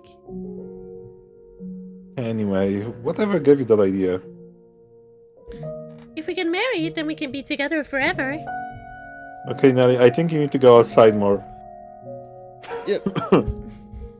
Just take your hand and touch the door, and then you go outside. Touch grass, and then look at other people. Yeah. You can do that just as well as brothers and sisters. It's not the same, though. No one ever says two siblings lived happily ever after. Try to guess why.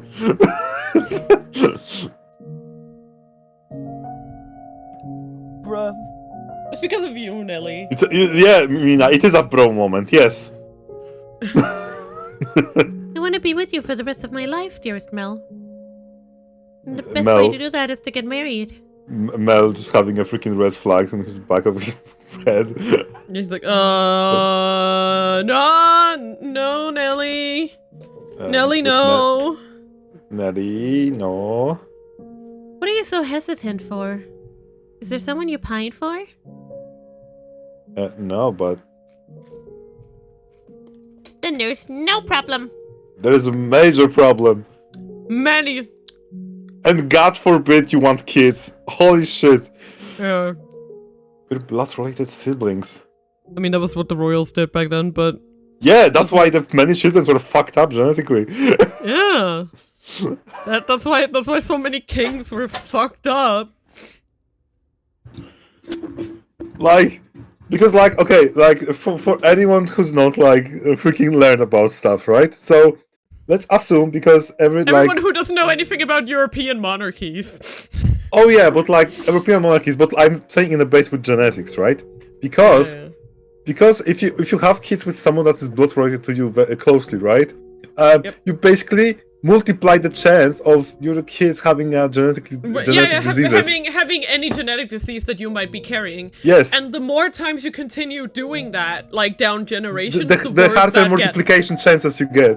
Yeah. Every So, like, generation multiplies it by a lot. yeah, so basically while it might be okay that it happened once, if you keep doing that. Yeah, it's getting really bad. Like everyone will basically have a problem, major. Like. Yep. And it could be various things. There is a lot of genetic diseases you could get by just, Yep, and the thing is, most of the time, it's a recessive gene, right? So that means if you Yes, marry it is. someone...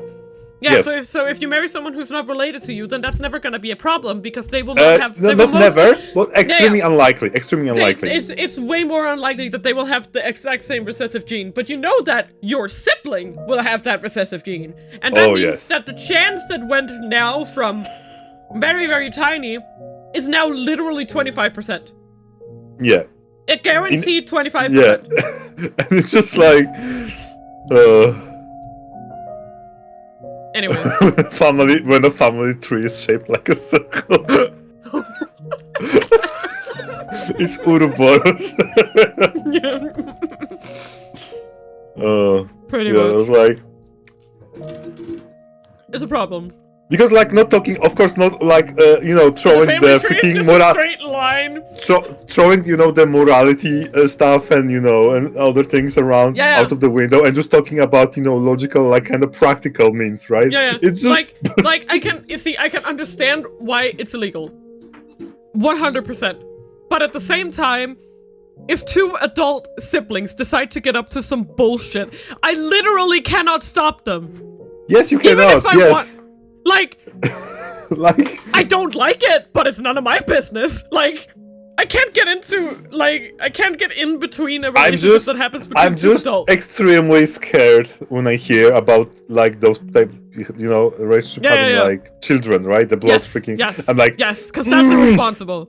That's irresponsible as fuck because that's kind of condemning your children to have problems basically from the get-go. Exactly. Like, you would really need to like take extensive genetic tests, but overall, I just don't think it's a good idea. Oh yeah, even then it's like Don't do it. Even Don't do it. even then, because even if you do that, your kids' kids could have major fucking problems.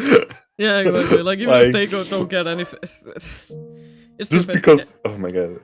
Of course, the people in this time would not know that. That's why they. Oh yeah, that's what. Married. That's why it was a royals thing, right? married siblings and cousins, right? The knowledge They was didn't the fucking knowledge know. was not existing, and they're thinking about is keeping the bloodline pure.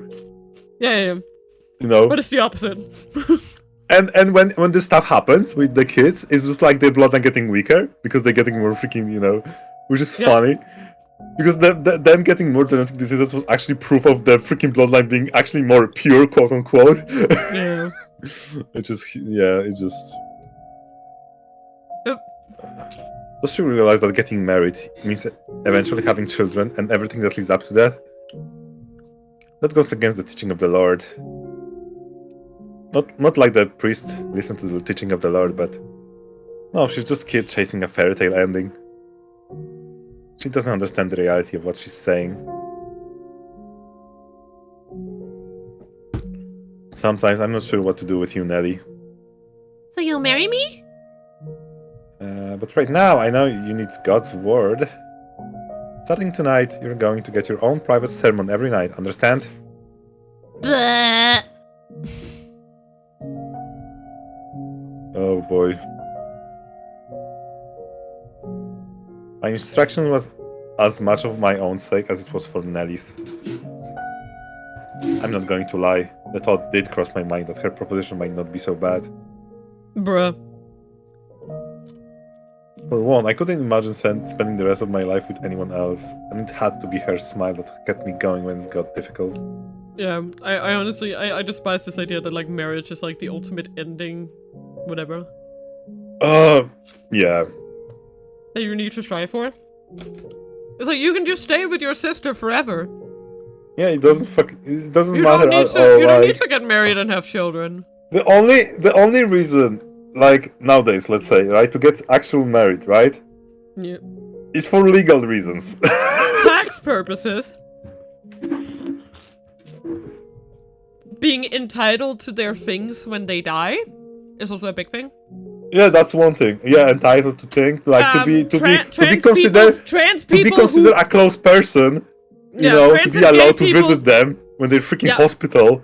Yeah, but also trans and gay people who want to avoid being discriminated against in death is also a huge thing. That's why people want to, you know, like legalize marriages between LGBTQ couples because it occurs so often that, you know, a trans person has been cohabiting with their partner, but because it's not legal for them to get married when this trans person dies, their transphobic family will dress them up as, you know, whatever gender they were assigned at birth, and can happen also and they without get dead named in death, you know, and then they and get it can also buried just as the happen wrong in gender. normal ones too, when the freaking the other side doesn't like the other fucking person at all too. It's like, you know, you're getting completely cut off. Like for for legal reasons, you're completely unrelated to the person you care the most, and it's like Yep.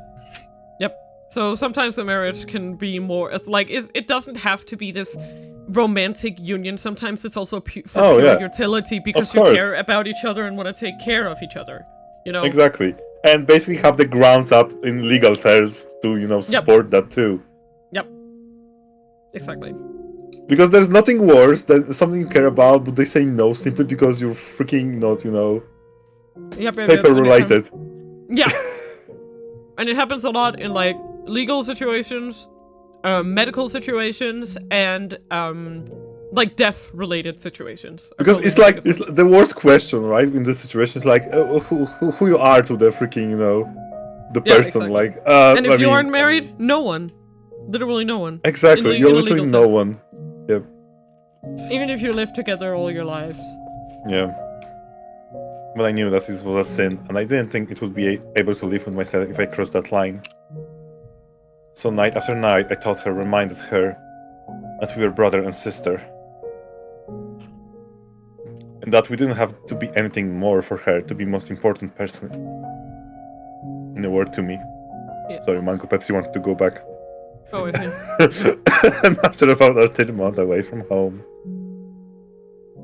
the life began crumbling. Nelly woke up one day with a high fever and refuses to break. At first I thought it was just cold and she'd be over it soon enough. And as much as I tried to convince myself, oh, she'll be better tomorrow, she just kept getting worse, until eventually she couldn't even get out of bed. She had visibly lost weight, and I had never heard her voice so weak and lethargic before. Oh no.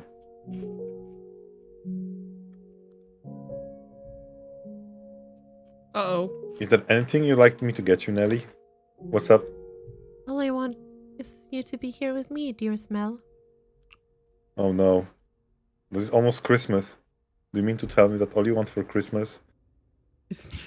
Shut up. You really should eat something. I'll make something you like. How about nice, expensive chicken? The last one got away, but I won't let it happen this time. I'm not really in the mood for anything too heavy. Listen here, Nelly. Chicken soup is good for you when you're sick. Oh, okay. Chicken soup.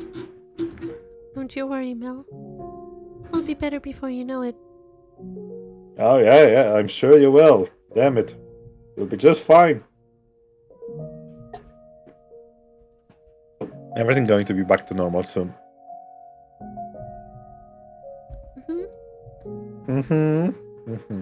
Watching Nelly grow weaker every day scared the hell out of me. I desperately did not want to lose her. If I lost her, who would be left that wanted me? I mean, if you commit a crime, you will be wanted.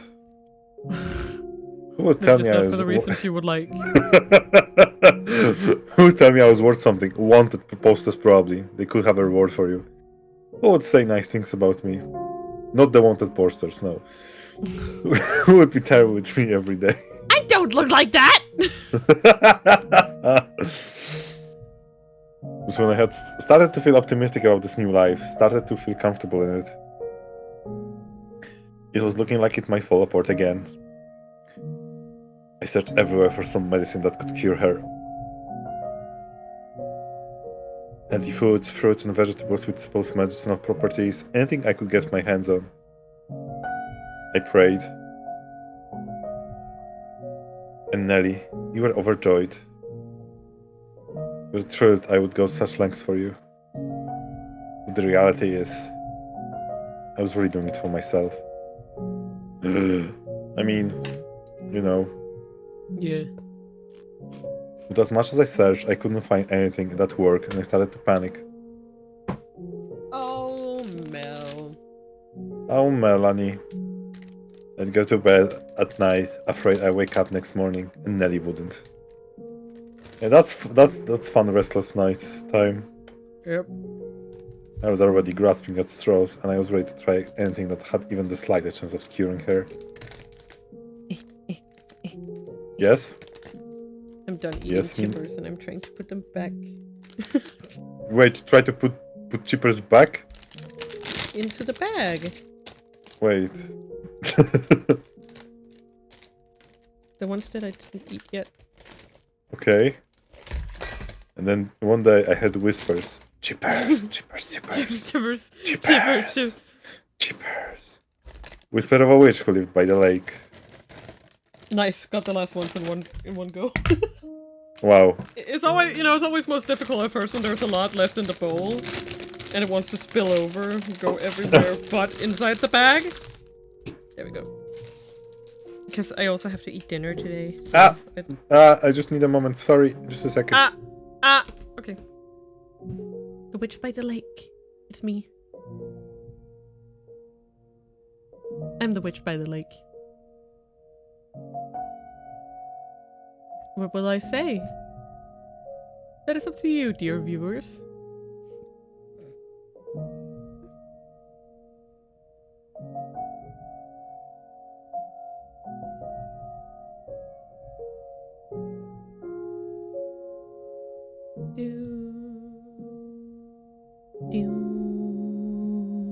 This game is so nice. The music is so good.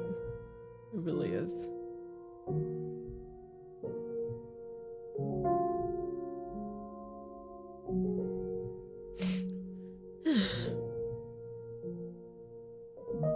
It's just so relaxing to sit and listen to. And just enjoy it. Yes, sorry, I had a phone. Oh, okay. It's all good? Yeah? Okay. Pretty good. Yeah, I read the line, don't worry. They said she was a recluse, that she hardly ever left her house, and that she hadn't been down in the city in years. They told me she might have some medicinal herbs that could help, so I rushed down the lake to see her. Sitting by the shore was a small cottage, even less luxurious than where Nellie and I were living at the time. Seeing the thin trails of smoke rising from the chimney, I was convinced the rumors were true. A witch lived in that house. I wasn't sure what to expect. Being a recluse, I figured she wasn't going to be very sociable, at least. To tell you the truth, I was kind of scared to knock on her door. I had exhausted all my other options, so I clenched my teeth and gave the door 2 firm raps.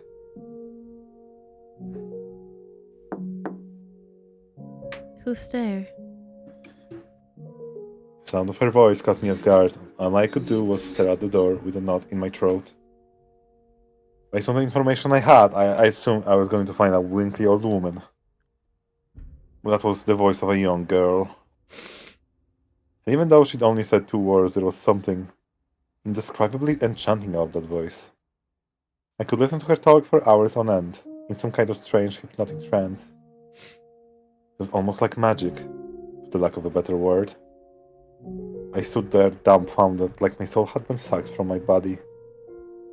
Who's there? She repeated her question, which brought me back to reality. Though I still had to fight to maintain my wits enough to respond coherently. My sister has fallen very ill, and she desperately needs the medicine. I was told that the person who lives here is a skilled herbalist. Could I please get something to treat her? What are her symptoms? She really wants to marry me. I don't think I can help you with that, sir. No, you don't understand. That's my sister. I can't marry her. She got an extremely high fever and won't come down. She has no appetite. She's only drinking water. And she can't get out of bed. We're going to want to lower her fever first. After that, get her on a nutritious diet. I'm going to give you 2 medications. Give her the first while her fever is high, and the second after it's come down. Thank you very much. Her voice wasn't bright and energetic like Nellie's. It was more restrained, somber and quiet, yet simultaneously clear and sharp. The sound tickled my curiosity. I wanted to know what she looked after. I wanted to know what kind of girl stood on the other side of that door. The voice that pretty, she must be equally lovely, I thought. I had to see it for myself. And my wish didn't fall on deaf ears. When she opened the door to hand me the herbal medicine and take my money, her head peeked out between the crack ever so slightly. I said I wouldn't tell you everything exactly as it happened, so I'm going To be perfectly honest with you, it was unsettling. It was nothing like I'd imagined from her voice. Her skin had, I guess, fallen off or something, because you could see the raw red flesh beneath. The chicken is raw! This chicken is raw. Her skin had, I guess, fallen off or something because you could see the raw red. Sorry, to say it was hard to look at would be an understatement. Uh,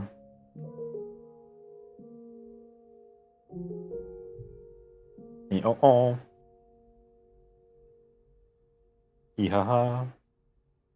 Most of her face was covered by black hood, so all I could see was her mouth and chin, but even that much was harrowing. But the last thing I wanted to do was look away. For all I knew, that was why she had become a recluse. And I couldn't let myself hurt her, so I suppressed my own disgust and put on my best smile. People often tell me I have a very pleasant, Amiable. amiable smile. Good job. Thank you. Thank you, I'm 12. I figured I could use that to prevent her from picking up on what was actually going through my mind. Mama, and you? And when she saw my face, a look of self-surprise seemed to cross hers. Which helps did indeed seem to help some. Going to visit her was better than talking to any of the local doctors. Nonetheless, Nelly hadn't been cured. She was the only feeling a little bit better. So I kept paying the witch visits, kept purchasing more herbs from her. And every time I went to that cottage and heard her sweet voice, I imagined how much sweeter it would sound without the door obstructing it. Even knowing that she would look like didn't stop me from curiosity from growing within me. From what I gathered talking to her, there wasn't much of an age difference between us either. She was 16 and I was 17. And I'm sure you know how it is when you meet someone around your age. You feel sort of sense of kinship. This girl I had originally believed to be some kind of otherworldly witch was starting to feel like a regular person to me. Through a conversation, I managed to learn her name, as well as the fact that she had come here from a faraway country. We were both a long way from home. Thinking she might open up even more to someone who'd been through a similar experience, I decided to try investigating her to go on a walk with me. Inviting her to go on a walk with me. It's not healthy to stay here, holed up all the time. This is so sad. Can we get one like on Facebook to send thoughts and prayers to Nelly? I know, right? No. No.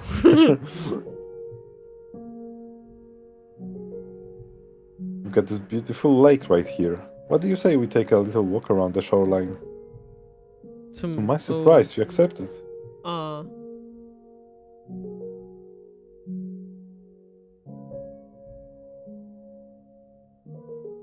Great weather, isn't it? I love the way the sun reflects off the surface of the lake. It's gorgeous. Also, a thing that I noticed, right? It might just be my imagination, but I think that in the sprite in the she has post-death one of her, like, it seems like one of her braids had been cut off. Was it just me? Might be. I don't remember. I just remember the one on the right hand side. So from the perspective of the viewer, the right hand side, that was cut off. Are you okay? I'm in disbelief, to tell you the truth. Huh? What for? You've seen my face. You know how hideous I am. And yet still you invited me on a walk. You're a very peculiar person. Hey, is this really that strange? I mean, we're almost the same age, so I figure we might make pretty good friends. You want to make friends? With me? Well, sure, we've been through a lot of the same things, so we can understand each other better than most. Understand each other. Yeah, we're both young, but we've been through some rough times. I'm going to be blunt with you. You have not been through anything like I have. What? No? If you had experienced the things I have, you wouldn't be smiling right now. I haven't known you long, but I don't need to have in order to know how unequivocally dissimilar we are. That we were cut from very different cloth. Well, yeah, we're people. We're not made of cloth, so... That's not what that means, you know?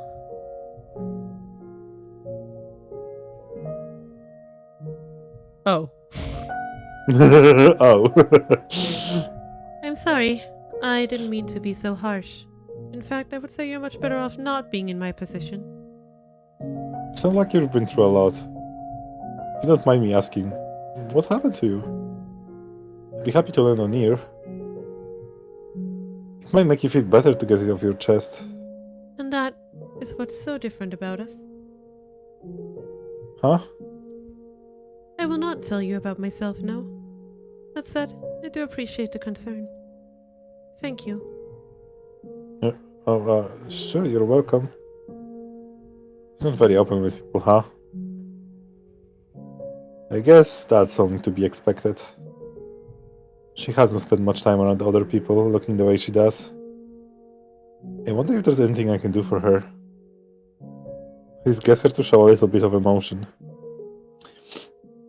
Say, if that's not too much to ask, you think we could maybe do this again sometime? Don't expect me to lower my prices. I'm not trying to squeeze a better deal out of you. I just want to get to know you better. Nothing more to it. No ulterior motives. Promise. Did you forget I've already said I won't be telling you about myself? Alright, then it doesn't have to be about you. We can talk about anything, whatever you want. Your favorite food? Any hobbies? Nothing in particular.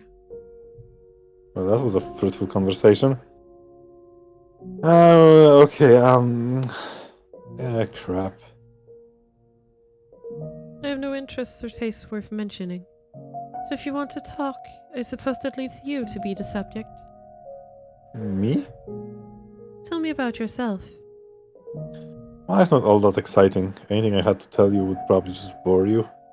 I'm not looking for excitement. Okay. Well, alright then. I guess I can tell you about myself.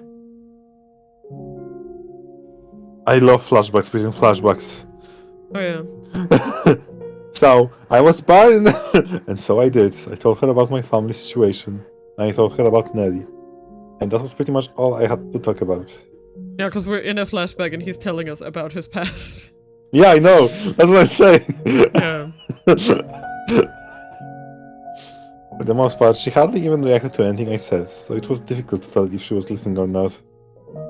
But she would urge me to continue whenever I got quiet for more than a few moments, so I suppose she was listening. Every time I came to purchase more medicine, we would go on a walk around the lake together. A single loop around the shoreline didn't give us much time to talk, but my attempts to reduce our walking pace or stop to extend our time together were flatly ignored. And since she refused to go around more than once, claiming it would disturb her daily rhythm. That said, she never refused an invitation either, so I don't think she particularly dislikes me. Yet, anyway.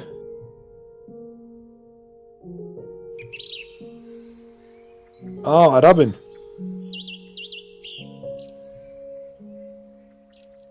What does a robin have to do with your sister? Nothing, I just saw one over there. If you listen, you can hear it singing. They migrate somewhere warmer when it gets cold. They just fly off to someplace more comfortable. If I had wings like a bird, maybe I could be free too. There's not a single creature living in this world that is free. But Birds regularly get shut down by hunters or preyed on by larger birds. The idea that they are free is nothing more than a man's short-sighted delusion. sorry, I guess. No, I should be apologizing. I wasn't trying to attack you. I simply lack the ability to properly empathize with others. I do not understand people. So please, if I say anything that upsets you or makes you uncomfortable, don't assume that was my intention. Sure. Maybe you're hiding it, or maybe you just don't know it yet. But I think you've got more empathy than you're letting on. Surely you can't say nothing affects you at all. You are human.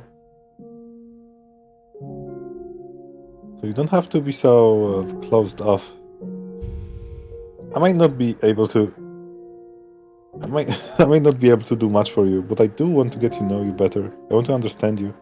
I'm sorry, it was a twitch of the finger. Yeah. It doesn't take much to click that button, so it's like... Not twitch your fingers. So if you ever feel like talking about yourself, just know that you've got an eager pair of ears here. I don't know, I just... Sometimes I'm just like not paying Never attention. fear, It's just Mal like- is here. Okay.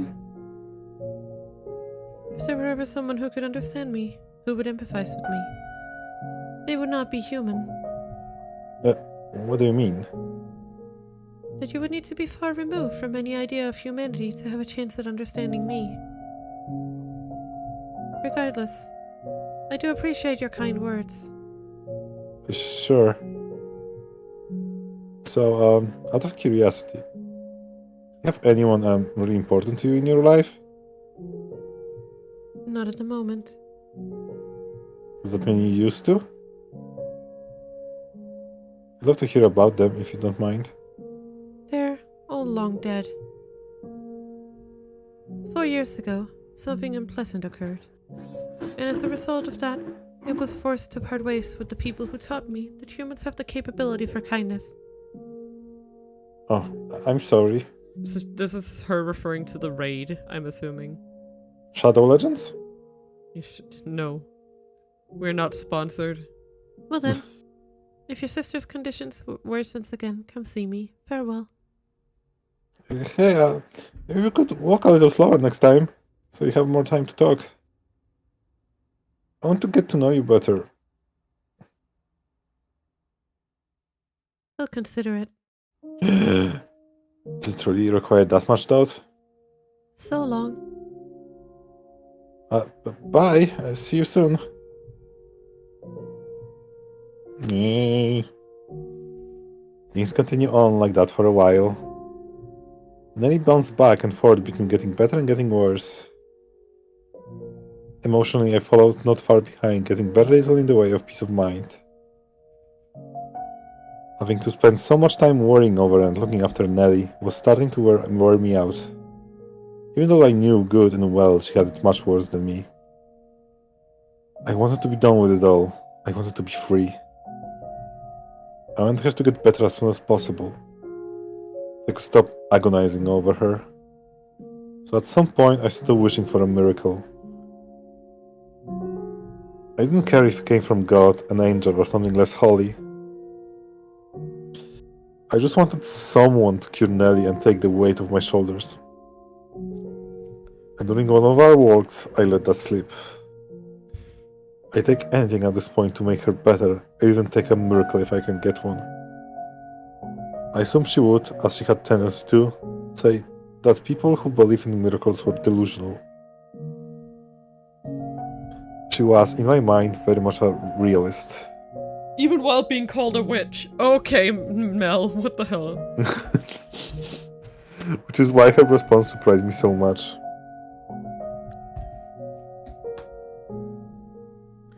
Do you sincerely wish for a miracle?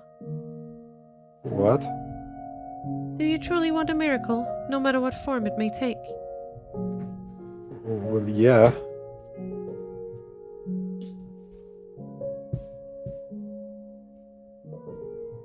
I've tried everything else.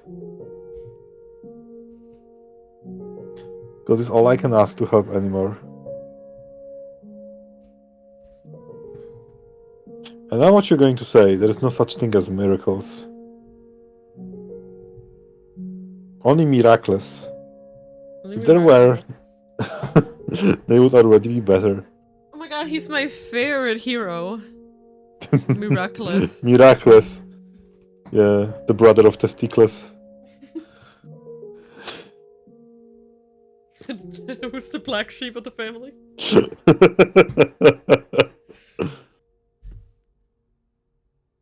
I've prayed every single night for her recovery. What? Sorry, I was putting on a sweater.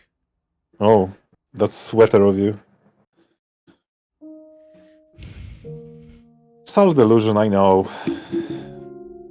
Miracles do exist. What? If you have faith and you sincerely wish for her to be healed, you will be granted your miracle. What are you talking about, Morgana?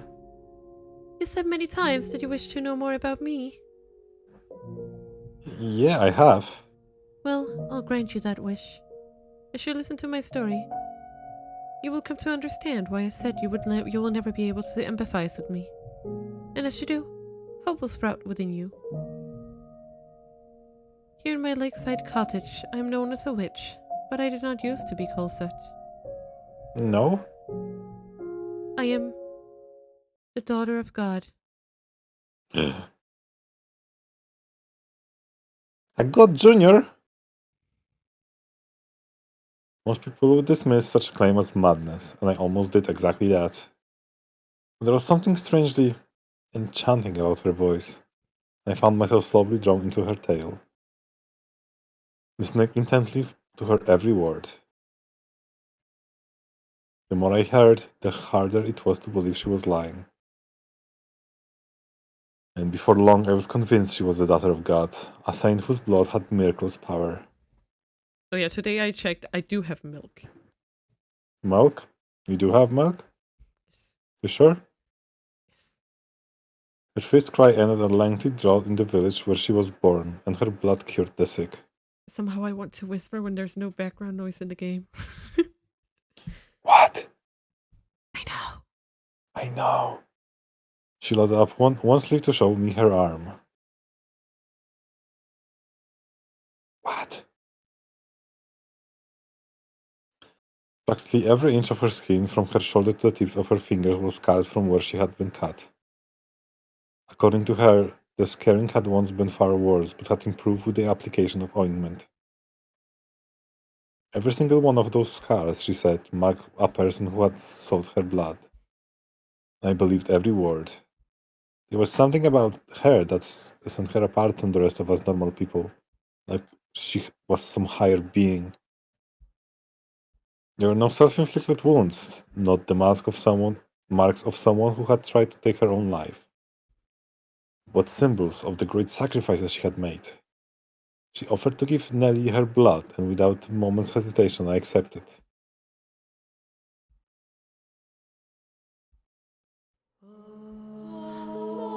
Mel? Hey Nellie, I'm back. I brought someone with me, a saint. A saint? Yep, she's here because medicine has been working for you. You perform miracles, so she's going to cure you. Miracles? That's right. Her blood has a miraculous healing powers. Blood? Fear not, my beloved sister. Hear my words and do as I say. You must have faith for the miracle to be performed correctly. I give you my blessing, that it may bestow unto you salvation. I give you my love, and I give you relief. Hear my words. I hear them. This body was created not in mortal womb. This flesh is not the flesh of man. This blood is not the blood of man. The water that flows through these holy veins flows from the river of creation. Have mercy on them, O Father. May the infirm find comfort in your warmth. May the destitute find reprieve in your generosity. May my flesh bring nourishment and health into this girl. Bestow upon her your blessing, O Father. Morgana held had up. a... Oh, right. I'm sorry. It's muscle memory at this point. We've been playing this game for like 40 hours. And only now You mean? am I not the Did you narrator. mean to say 6 months? Morgana held a pale hand above Nelly's mouth and, without hesitation, sliced her own wrist. I'm telling you, this is the first time I'm not the narrator, and I'm not gonna be the narrator for any of these flashbacks. And I might break in and do that sometimes. I'm sorry. Mina going to kick the door is like, that's my line! But it's not Mina. Oh, okay. Okay. Blood slowly Good to know. trickled down her middle finger from the cut, dripping into the gap between Nellie's bluish red lips. I stood there entranced by the scene. I was like I was witnessing some kind of ritual. I wasn't sure, however, whether to describe it as sacred or profane.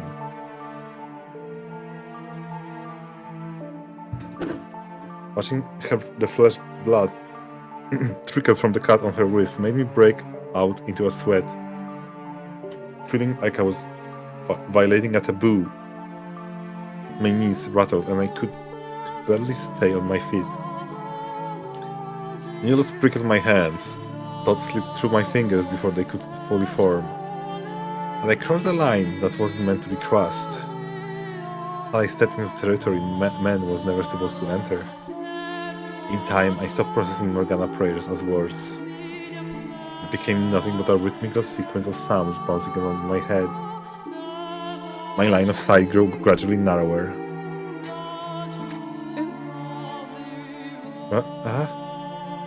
Are you alright? The ceremony is complete. How's Nelly?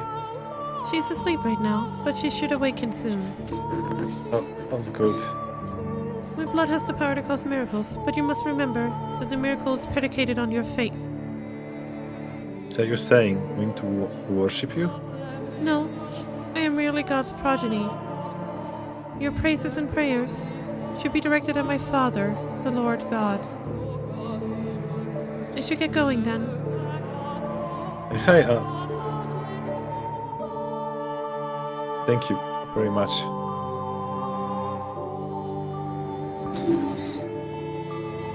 When Morgana had said I would never be able to understand and empathize with her, she had not been lying.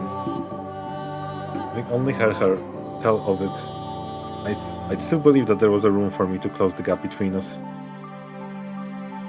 That we still had enough in common. But seeing it with my own eyes, feeling it with my Forbidden entire strawberry being. juice! No!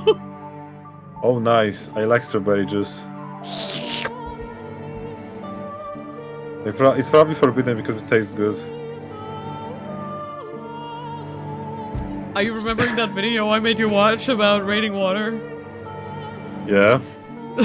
The forbidden nectar. Hose water. Man. I'd give that to anyone who needs an introduction to that YouTuber. Like, then you can go on and watch his like 2-hour video about Cat Valentine, you know, but you need a primer to know exactly what you're in for. Sorry. Sorry for interrupting you. Seeing it with my own eyes, feeling it with my entire being.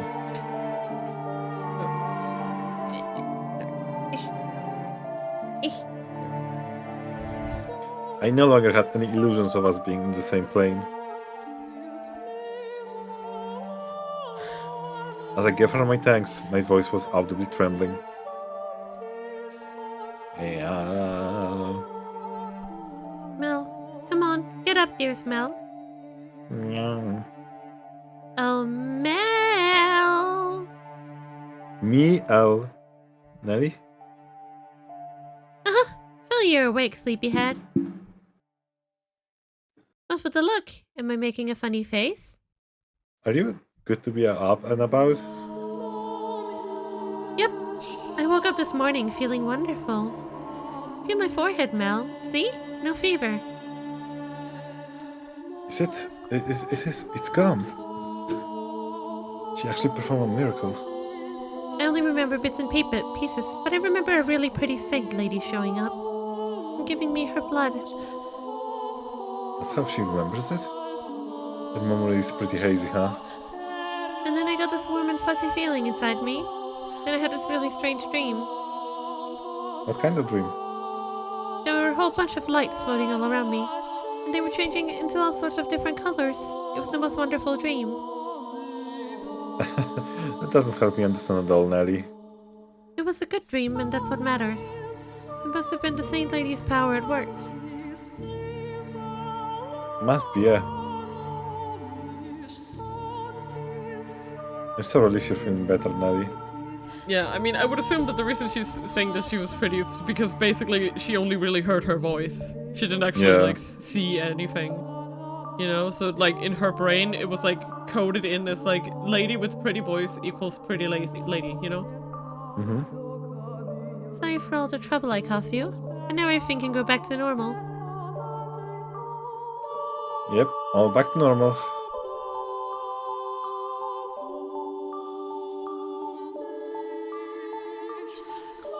She wants to thank me? Yeah, Nelly insisting I let her meet you so she can show her gratitude. So if it's alright, would you mind coming to supper sometime? It would probably not be wise. Why not? It would hardly be pleasant having to eat in the presence of a face as grotesque as mine. And I doubt your sister would react well to the sight of it. I don't think it would cause any problems. Nelly isn't kind of a girl to judge someone by their looks, I don't think. Perhaps not, but to her I'm a saint, not a normal person. In her mind she thinks I'm beautiful, doesn't she? We must maintain that illusion. It is essential to the miracle that her faith remains unwavering, and on some level that faith depends on her idealized image of me. You think so? Though our time together was brief, I could see it in her. She's a girl with a great love of beauty. And perhaps the same could be said of you. I don't judge people by how they look. It's what inside that matters. I'll take you at your word. Thanks. So, are you sure you don't want to come? I really shouldn't. I'm terribly sorry. Okay. Why in the world am I feeling relieved?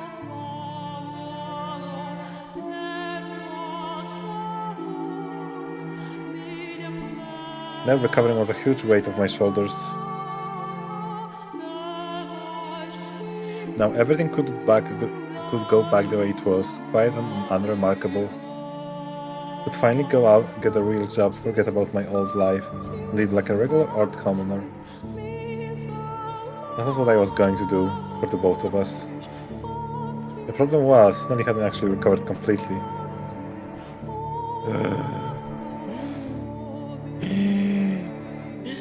No way! She was in nearly perfect health the first few days after drinking Morgana's blood. But soon, her fever came back, she stopped being able to get out of bed, and to top it all off, she started having lengthy coughing fits.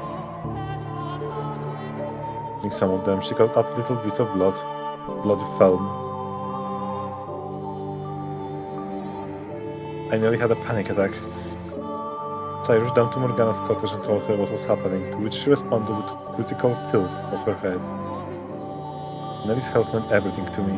It certainly wasn't the curiosity her health seemed to make it out to be. But it didn't seem to bother her at all. The miracle took place, but it didn't persist. You can actually see it on her hands too. That doesn't make much sense.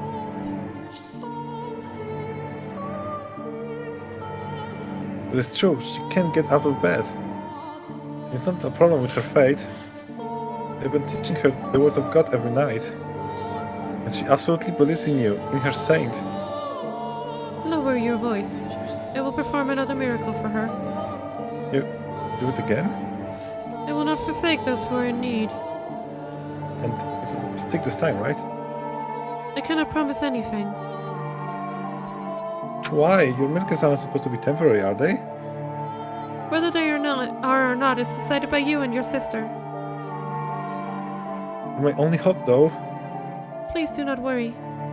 If a second blessing is not enough to cure her of her ailment, then I will visit and give her my blood as many times as is necessary. I will gladly give her every last drop of blood in my body. I assure you, my father does not want to see two young souls like yourselves torn apart. And neither do I. You should get going. Alright. Oh boy.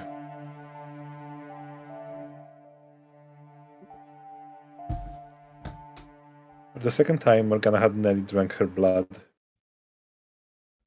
And for the second time, she was healthy again the next morning. And for the second time, she fell ill again shortly thereafter. Her fever returned. I went to get Morgana and she gave Nelly her blood. The cycle repeated again and again. And every time I had to watch her go through that ceremony. It was exhausting. And I wasn't sure I could handle it much longer. I started thinking maybe there wasn't anything sacred about any of this.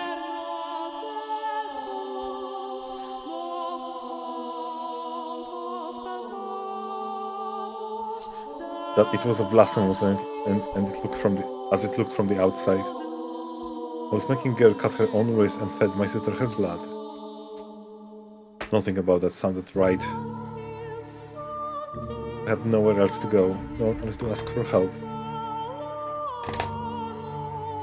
You good? Yes. When I was with Morgana, listening to her words and of reassurance, she, without fail, wiped away all the doubt I had. It wasn't until after she left that the wave of regret hit me. I wasn't sure what was right and wrong anymore. I wasn't sure what to do anymore. Every time I went to see Morgana, it got more and more difficult to look her in the eye. I stopped asking her on our walks as often, and I stopped trying to have a chat with her, not so much out of a sense of guilt,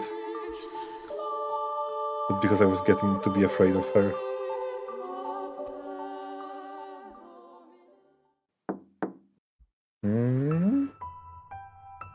One of those draining days, someone knocked on the door. I hadn't asked Morgana to come down that day, so I wasn't sure who it could be. Nelly was asleep in her bed, so I quietly rose from my seat and made my way to the door, trying not to wake her. Who is it? Hello? Who's there?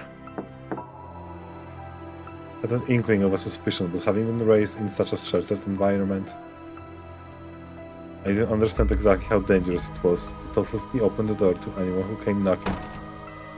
I pulled the door inward a couple inches and tried to take a peek through the crack. And out of nowhere, someone grabbed my shoulder and shoved me, helpless to resist, into the house. A man stood there above me. What do you think you're doing? What do you want from me? I don't have anything valuable. I'm just a regular old peasant. I'm not here to rob you. What? You're in contact with a witch, are you not? Huh? The girl who lives by the lake calls herself a witch. Witch? Which witch? I don't know any witch. Which is which? The only one who lives there is a saint. A saint? I was told she was a witch. But regardless, there is a girl who lives there with a miracle blood, no? Looks like I've got the right person. What do you want from me? I want you to help me. Huh? I need you to lure the witch out in the open.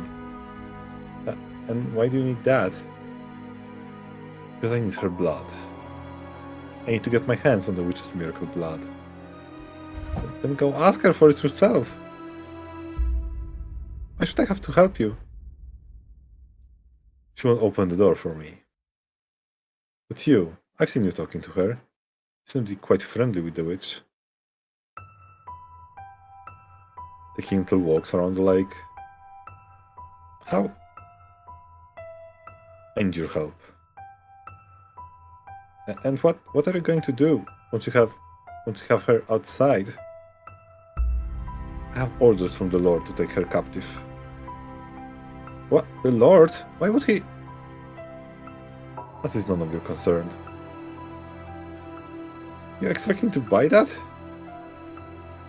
All I need is from you to go. You is to get to the witch out of that house. Why would I? She doesn't trust me. I could always force my way in, but there's a chance something might go wrong, and I can't risk that. If she hears your voice, she'll open the doors, yes? The witch trusts you, unlike me. With your help, there's no risk of anything going wrong. You barge in here and tell me you want to capture her. Do you think I'm just going to agree to help? Like hell I will. Oh, don't worry, you'll get your share. In the witch's blood too, right? I don't care about getting a share. You're asking me to deceive her. I don't care what you think she is. She hasn't done anything wrong, so no, I won't help you capture her. Leave me no choice then.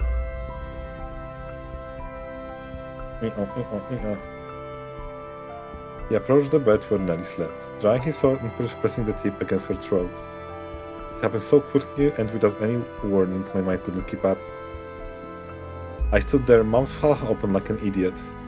If I were courageous, if I were gallant and brave, then maybe I would have grabbed him, pulled him away from Nelly. But my legs seemed to be severed from my mind. They were frozen to the floor like two useless rocks. You have two options. Either you say no and protect the witch. Get away, or you help me capture her. Get away from her right now. And if you choose to the witch, I kill the girl. Get away! Make your decision. Get away from her! At the time, you have until the count of 10. If you don't choose, I kill the girl.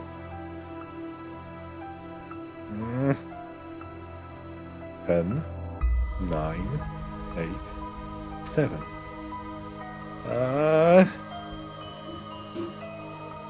6, 5. Okay, I'll do it. I'll help you. So get your soul out of her face. Don't kill her.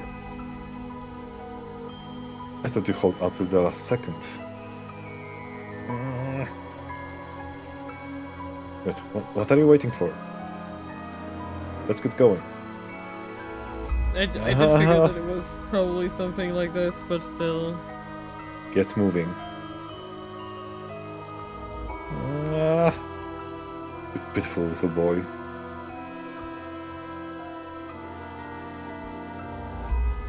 This boy is pitiful. I feel like jumping into a lake. I couldn't make sense of how I ended up in such position. A few months earlier, I had been living back at my family estate, hardly a worry in the world. Nelly had been healthy and happy. It hadn't been exciting, no. I had figured that was how things would always be. That one day I would fall for some noble girl, Nelly would get jealous, and I would have to spend several days or even weeks pacifying her. Or her scalping the other girl and taking her away. Everyone would be happy, a life free of troubles. Because that was normal, and I was normal. So what was I doing living in some tiny cottage so far from home? Feeding my sick sister miracle blood? What was I doing beside her, beside this barbarian? What was I doing at all? I was conflicted. Part of me hoped he would never arrive at the lake. And part of me wanted to get there as quickly as possible so I could be done with all this. But time plodded on no quicker and slower than normal. Then we arrived at Morgana's door in short order, irrespective of my own selfish hopes. The thought of of what was going to happen next filled me with a crushing sense of guilt. I have been having a pretty good spook month, Daragon. I may have been afraid of Morgana, but I had no grudge against her. I was actually quite grateful to her. She was still healing Nelly, even if the ceremony to do so inspired fear in me. She didn't hesitate to cut her own wrist open for Nelly, and for me. She didn't grimace or even frown, though I knew it had to hurt. I knew damn well she wasn't a bad person, that she hadn't done anything to warrant being taken into custody. She might very well have been a genuine saint. But there I was selling her out because a man with the sword threatened me. Oh Father who art in heaven, please forgive me for what I am about to do. Please forgive me. Quit sniveling. You want her to get suspicious? But how? I can't, please, oh God. Stop crying. Or would you rather I kill you here? Just close your eyes, it will be over before you know it. Do it. Call on the witch. Yeah.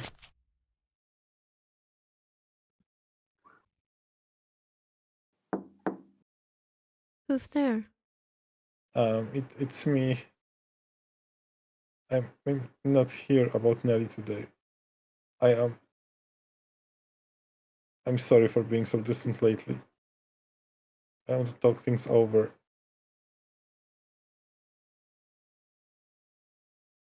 I thought I had a faint gasp through the door, and then she responded.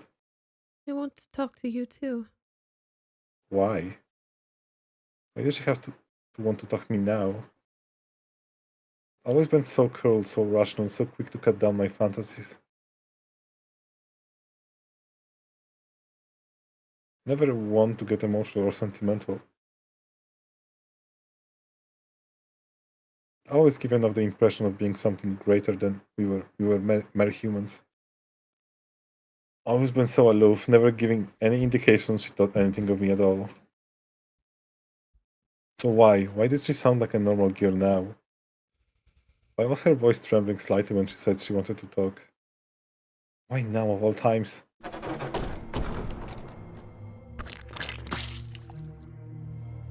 Oh, it's you. No. Oh God. Get back. No. Stay away from me. No. Help. Don't kill me. Take it. What? Just your share should last you long enough. Why? Why did you take my arm? What do you mean by share? Why? Yeah. No. Caring is sharing. It all happened in less than a minute. I told her I wanted to talk. She opened the door, and I heard a sound like a wind whipping past my ear. And then the next thing I knew, her cutter was covered in blood. Never once I did expect anything to happen how it did. When he said he wanted to capture her, it took it to mean exactly that. I hadn't thought he would turn brutal. Oh really? You looked at that guy and thought he seems sane. Good Until job, do Mel. something so horrific. After the man cut her arm off, Morgana tumbled to the floor, floundering about as he watched blood trickling down the curved blade in his hand. Her screams were indistinguishable from those of a normal person.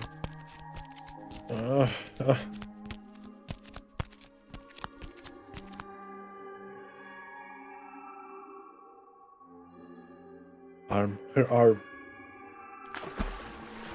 Kneeling the grass at the lakeshore, I vomited and vomited, and I vomited. The things I had seen on the cabin were far too much for me to handle. I tossed the arm, Morgana's arm, the man given me into the lake.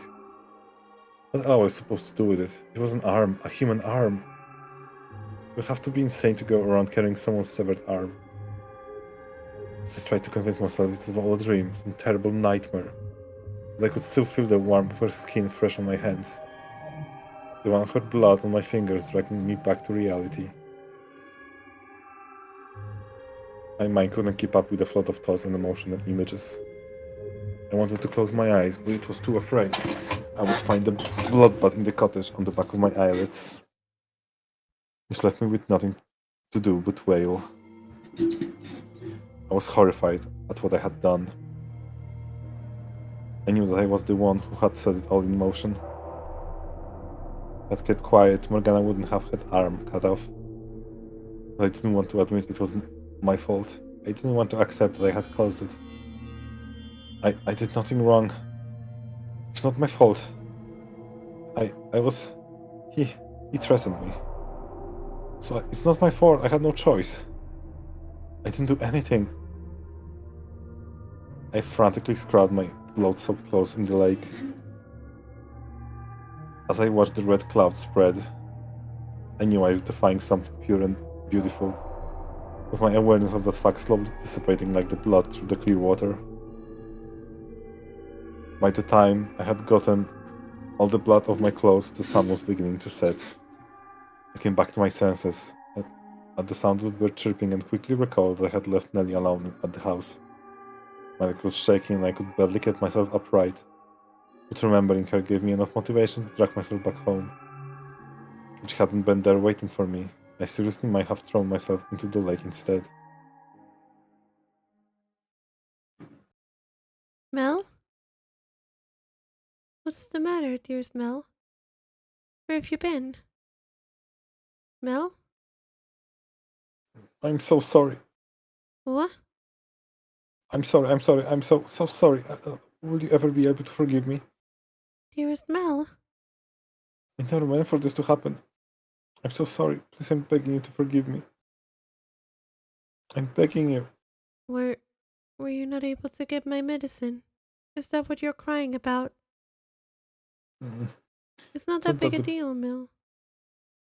I'm just fine, honestly. I'm alright.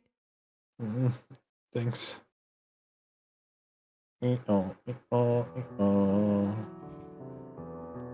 wanted to forget everything. I wanted to forget about my involvement, about the horrible things I caused to happen. But whenever I lay down to go to sleep, I heard her screams, Morgana animalistic howls. I saw her cottage, blood splattered everywhere. I felt her severed arm still warming my hand. From that day on, what sleep I got was hardly restful.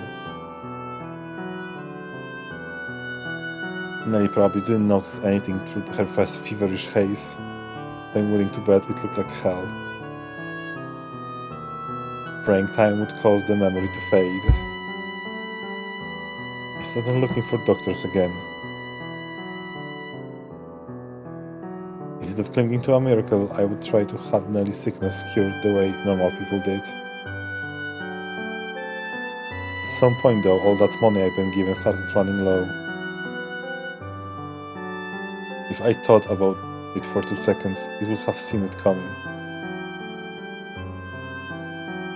I hadn't exactly been frugal in my attempts to find cure for Nelly, nor had I been especially concerned about money before she fell ill. I was so used to living like an aristocrat, and I hadn't succeeded in breaking those old habits, which left me with only one thing I could do for Nelly, be with her day in and day out. Every day that passed, I lost a little more hope. If I couldn't do anything and Nelly died, I would be utterly alone. And that's what scared me most than anything. The nightmares were eating away at me, leaving me with nowhere to run. And if I didn't have someone there with me, I wouldn't have been able to hold myself together. After 3 or so days of me sitting by Nelly's bedside, hardly moving, there was a knock at the door. Who's there? Who is it? Open the door. Unless you want me to kick it down. Ugh. My suspicion was correct. I couldn't think of anyone else who would come visit. But what I didn't know was why he had come back. I don't want to do anything with you anymore. Open the door. Leave me alone, please. I want nothing to do with anything you're doing. Open the door. No, I'm not letting you in for any reason. Okay then, I'll break it down. No, don't. My sister's inside sleeping. I don't need you waking her up. Then open it. What do you need? I did everything you asked me to already. What happened to the witch's arm? I threw it. I threw it away. You really think I was going to keep that? A person's arm. Mel, what's going on? Do we have a visitor? Nelly, I should get them something to drink. don't worry about it, Nelly. You get some sleep, alright? Can we go outside? I'd really rather not talking here. Fine by me.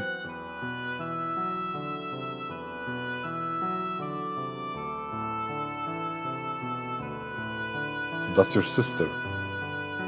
Explain why you look so much alike. That's none of your damn business. You wanted the miracle blood to cure your sick sister, did you not? And you're telling me you threw the arm away? Oh. Are you interested in getting more blood? What?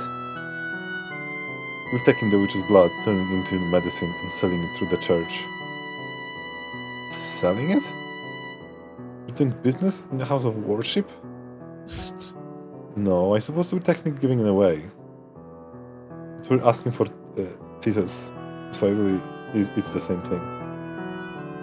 Also, Mel, you do realize that that's what they've been trying to do for the church for literally as long as the church has existed. It was never such a pure business ever. I'm not from this land, so to me it looks no different than a business, but the people here, they see it as charity.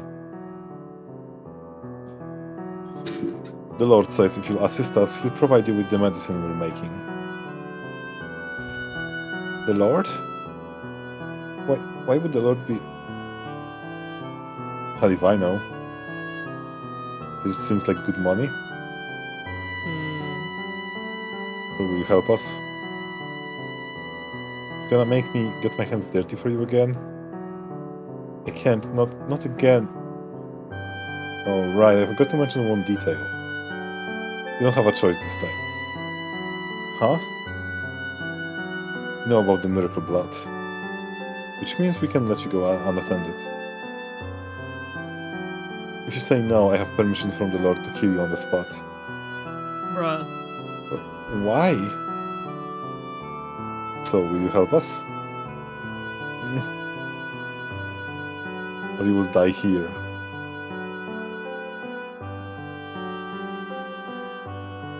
That was the right thing for me to do then. They fought back and died. They have tried to run. They have taken my own life. I'm sure you heard enough to know by now that I'm a weakling, a pushover. I didn't have a spine to do anything but agree to meet with the Lord. He told me about the mansion, and he gave me one of a set of 3 keys. I went so badly to get rid of the key. But with that man's shadow constantly hanging over me, I couldn't break myself to do it. Yeah, at this point, basically, Yukimasa doesn't seem very involved other than, like, just being the bronze. Yep. Right? A hired gun, almost, in that sense. Well, a hired sword, to be more specific, but...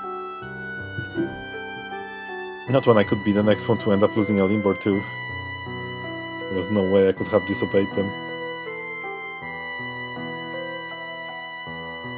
And that's everything that's happened 6 months ago. Every day since I arrived here, I brought Morgana's breakfast and supper. She doesn't say anything, but I saw it in her eyes the first time I stepped through the door. How could she do that to me? I've never looked her in the eyes since. Because I'm too afraid of what I might see in them.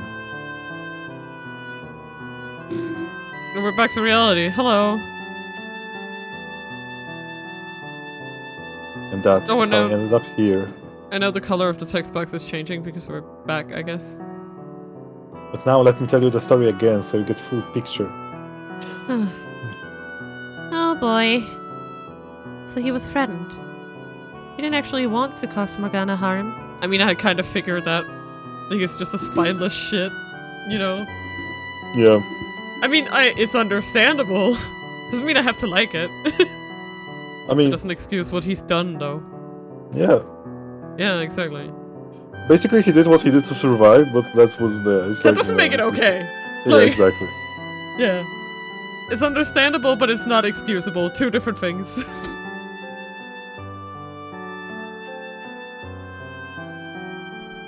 See, what did I tell you? I'm not at all the brother you thought I was. Mock me, ridicule me. Call me worthless, a coward, a terrible person. I like that actually. Okay. Go on, what are you waiting for? But you were threatened, Mel. He said he would hurt me, hurt you. It's the only reason you went along with him. You didn't do anything wrong, dearest Mel. I mean, that's a stretch, but it's okay. The other man is the bad guy, not you. That is also correct, but two things can be true at once. It's not a contradiction that Mel did something bad, but Yukimasa is still worse. Hey, listen, I was just hired, okay? I mean, truly, he is just kind of like a wild card in that sense, right? He doesn't really seem that incensed. Like, part of me thinks that he might care about the nun, but to what extent is that just also like bullshit deep down? I don't know. Yeah. I don't know. You did the best you could. You didn't have a choice. That terrible man forced you to do everything. Nelly. You didn't do anything wrong, dearest Mel. No, I didn't. I didn't do anything wrong. I had no other choice. That's not true. All you're doing is closing your eyes. What? You mustn't coddle yourself. What was I supposed to do then? Don't be mean to my Mel. Bite his ankles! Did you really do the best you could? Did you, even once, try to do something about the situation, as hopeless as it may have seemed? Could you not even conceive of any other options? Could you not have come up with something else to say at Morgana's house? Something that might have given her even the slightest clue she was in danger? But When she opened the door, did you do anything? Did you even as much as attempt to stop him? my legs were shaking so bad I couldn't move. There's no way I could have stopped him. Then at the very least, you shouldn't have fled. You should have stayed and told her the truth. That you weren't there willingly, and maybe she wouldn't have felt so utterly betrayed. But he was there. You think I could have actually stayed there with him? Not a chance. It's not like Morgana would have... She opened the door because she trusted you. Mm, She isn't the easiest person to read, but she was opening up to you. And what did you do with that trust? Stop it, please. You've made your point. It's not at all Mel's fault either. If anything, he's a victim. He's just trying to protect me. Were you listening to anything he said, Nellie? You were not Mel's first priority. He did what he did for his own sake.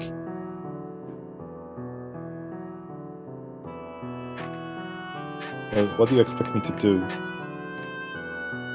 Well, courage I don't have out of thin air. What's so wrong with self-preservation? There was nothing I could have done to stop him. I'd love to see you try to do anything better. I did! And I died for it, Mel! Then I had Fuck to you. reload! Yeah. No, I mean the actual real ending. Where he dies for Giselle. That's what I'm saying, you know? Like, he's like, I'd love to see you try and do any better. And it's like, Mel, he did. He did do better than you. Like, Michelle is the last person you can say this to. Then maybe you'll understand how scared I was, how little I could have done. It must be nice to be an outsider. Talk about my experiences like we know anything. Analyze my decisions, go on about what I should have done. You don't have the damn clue how terrified I was. How I feel having to go through it. Mel, I was skewered by my own brother, Mel. Oh yeah, you're right. It sure would have been courageous things to do to sacrifice your life for someone else. But you know what? People like that only exist in stories. Bruh. Michelle must be so pissed right now.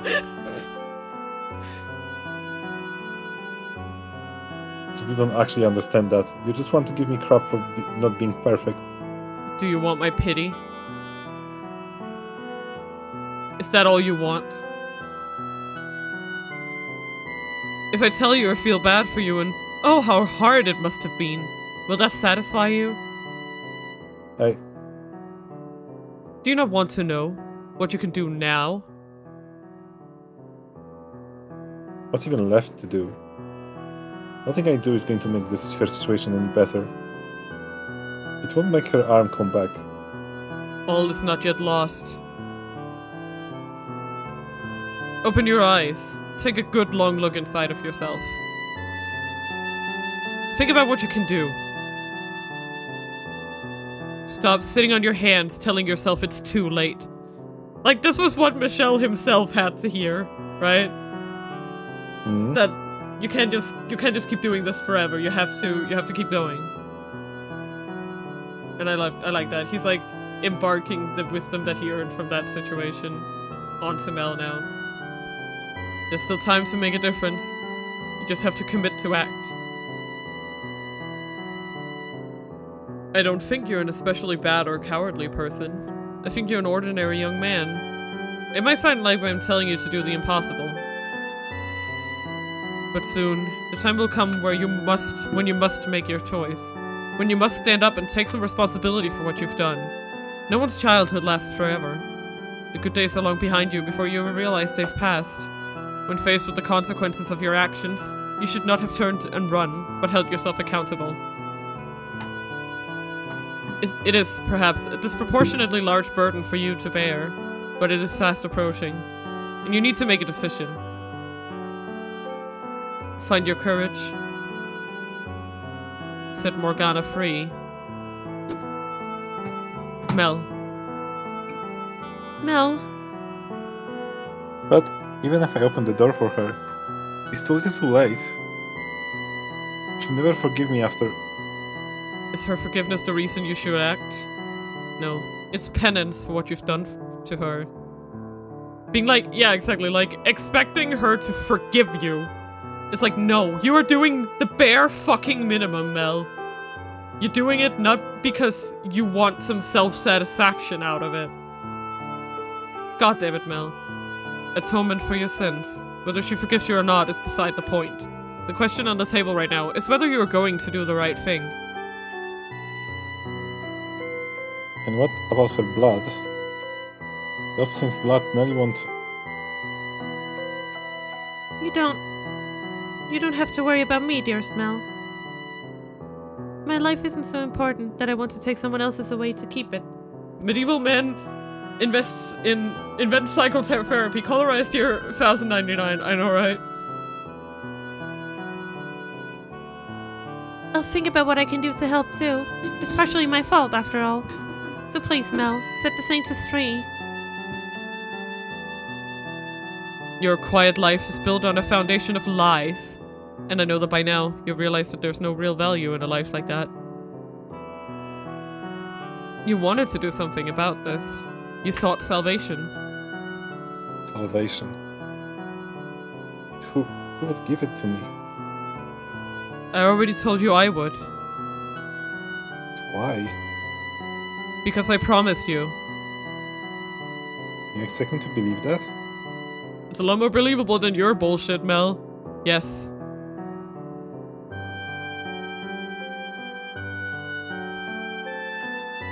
If you choose to sit here and wallow in your regret, there's no going back. Now is your only chance to make a change. Mel. All right. I'll help. I'll help you set her free. Dearest Mel. I knew all along. That was what I needed to do. I could never bring myself to act on it. There's no way I could accomplish anything alone. I'm basically helpless on my own. Everything about this is so completely outside anything I've ever had to deal with before. I had no way of having any idea what I was supposed to do about it. God can be pretty cruel. Why would he force a boy like me to make such a difficult choice? Yes, he can be. You were made out to be part of a more normal, less tumultuous world. But you've come too far to go back to that. So the least you can do is change the world you're in now. Yeah. I don't mind to remind you. But you know you can't get in with only my key. With all three. And the other two, they don't feel an ounce of remorse. Yeah, I figured. Taking their key won't be easy. Easy or not, we have to get them. And I'm sure there's a way. There must be. Just so we're clear, you're not going to overpower them. The guy with the sword much stronger than you, and he knows how to use a blade. And he's the Lord bodyguard, so you're not getting near the Lord either. Even the two of us together wouldn't stand a chance against him. You seem pretty weak from the looks of you. Who knows, maybe I am stronger than you. God, I really do want to hit this boy. With your weak Deep breaths, arms? Michelle! Deep breaths! You know what she is? She's like that angel conscience thing you see in cartoons on Michelle's shoulder. That's what she is. She's like, Michelle, don't commit evil acts of violence, please. And Michelle, being the devil, is like, but I really want to. There must be some way we can get their keys. I know they both have people they're close to. Huh? People they're close to? We can talk about that later. Now that you've made your decision, talking with me isn't your top priority, is it? Mel, Nelly. I'm sorry for involving you in all of this. I'm really sorry for being what I am. I'm no prince, that's for sure. Hello, Catherine. Mel is a little binge. Thank you for coming to me, my favorite enabler, Catherine. Hello and welcome. Mel do be a little binge. you always were my prince though, dearest Mel. You did your best to be the brother I wanted you to be. Honestly, I adore the way you've fawned over me. All that affection just felt so good. What? It made me feel like I was special, important. Having someone to care for, to pamper, it was empowering.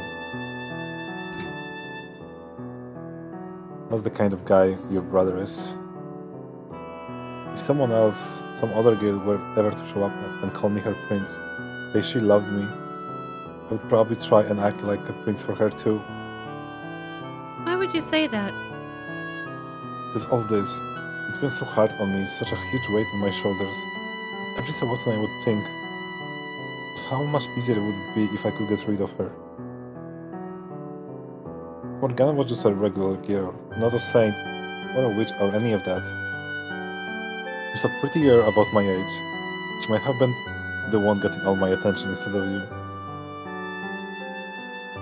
That's who I am. That is who you are. No, Nelly, you're wrong. That's not you, dearest Mel. You're just beating yourself up. No. That is him. That is exactly how he acted. When given the fucking chance. Maybe you would have chosen her over me, but that wouldn't make you any less of a kind man. How can you say that after everything I just told you? Because Mel, Tell me how despicable I am, Nelly. I'm not the brother Nelly, you your both adore brother anymore, sucks. am I? You're not what I thought you were. You're still my one and only brother. No, Nelly, your brother sucks. I know it. That will never change, no matter what kind of person you become. It was wrong of me to try and make you into my prince, Mel. I should have done my job as your one and only sister in the whole wide world, and there to help you as much as you helped me. I kept pushing my fairy tale fantasies onto you. And you did your best to live up to them, and I ended up forcing you to pretend to be someone you're not. That's not true, Nelly. I enjoyed feeling idolized. People hate on Nelly, but she's more mature in this moment than her brother, who is practically an adult. Shaking my head. I know, right? Like, her behavior is way beyond her age at this point. But you knew it couldn't last forever, didn't you? I should have been beside you, not looking up at you. I let you coddle me. I let myself indulge in your love. I thought everything would be alright as long as you kept telling me how adorable I was. They were like magic words to me. I kept my eyes shut. Mel, starting today, I'm going to do my best to be your sister. I'm all done holding to you to fairy tale ideas. I won't make you pretend to be a prince for me anymore. And I won't try to be your princess either. I'm just going to be your little sister. So get back on your feet and stand tall, dearest Mel. I know you'll probably have to pay for what you've done when the Saintess goes free. And I know I'll probably cry about it for days. But I won't regret making the decision. But I don't know what to say. I wasn't expecting you to handle this so maturely. I know, right? You could learn a thing or two from her, huh? You're putting your big brothers to shame, Nelly. She is! Undeniably. Mother told me once that girls grow up faster than boys. That's a lie. It's bullshit. She was right about that. Thank you, Nelly, for accepting me in spite of all that awful things I've done. And for having me as your brother. You're quite welcome, dearest Mel. I'm hoping that... So what? Well, I was thinking that... Well, we'll see how much more is left of this whole situation. Well, it looks like that's one problem solved. Like, are we gonna go straight to one of the other characters now, or is there gonna be like a little preamble, or what are we gonna do? They finally reached a point in their relationship where they belong. If she could have come to terms with herself sooner, come to an understanding with him, then maybe she could have reeled in her ideals before she lost control of them. Yeah, maybe. This Nelly and the other Nelly seem to be of the same essence. They both have a somewhat excessive love for their brothers. And that love expressed itself by transforming him into a prince.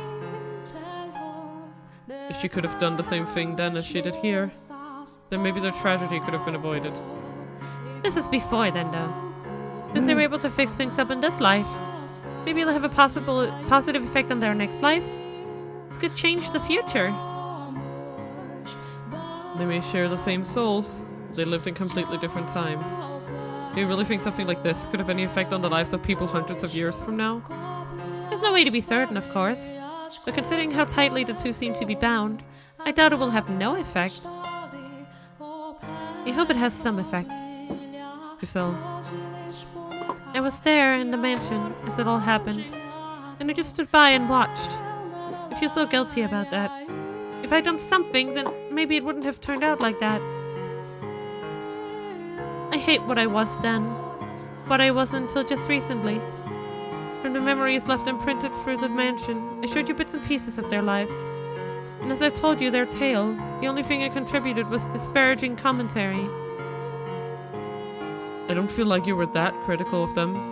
I absolutely was. I talked about them like they were somehow beneath me. Yes, you did occasionally offer an opinion on someone, or something you showed me beyond those doors. But the fact that you were mostly detached from the events there is what allowed me to get to the core of their characters.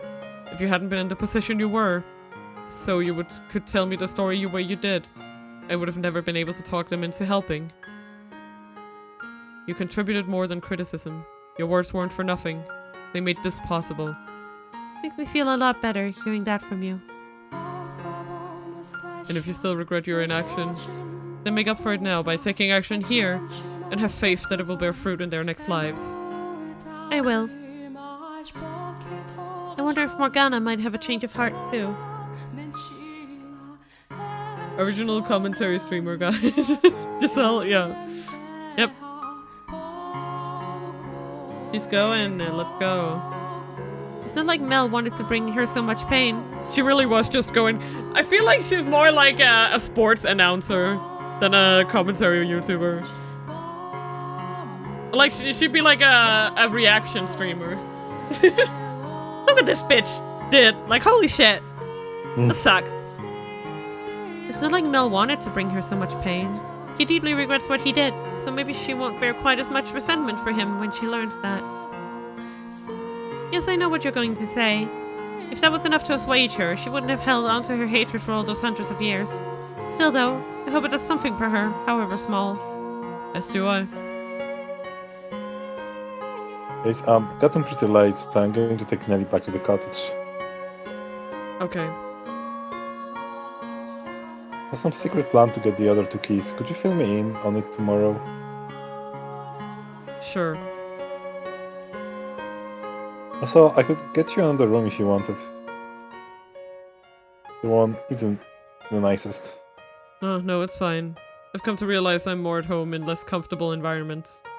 Michelle. I'm just imagining it, or it was as depressing as it sounded. That's not quite what I was going for. Well, anyway, if you're fine with it, suit yourself.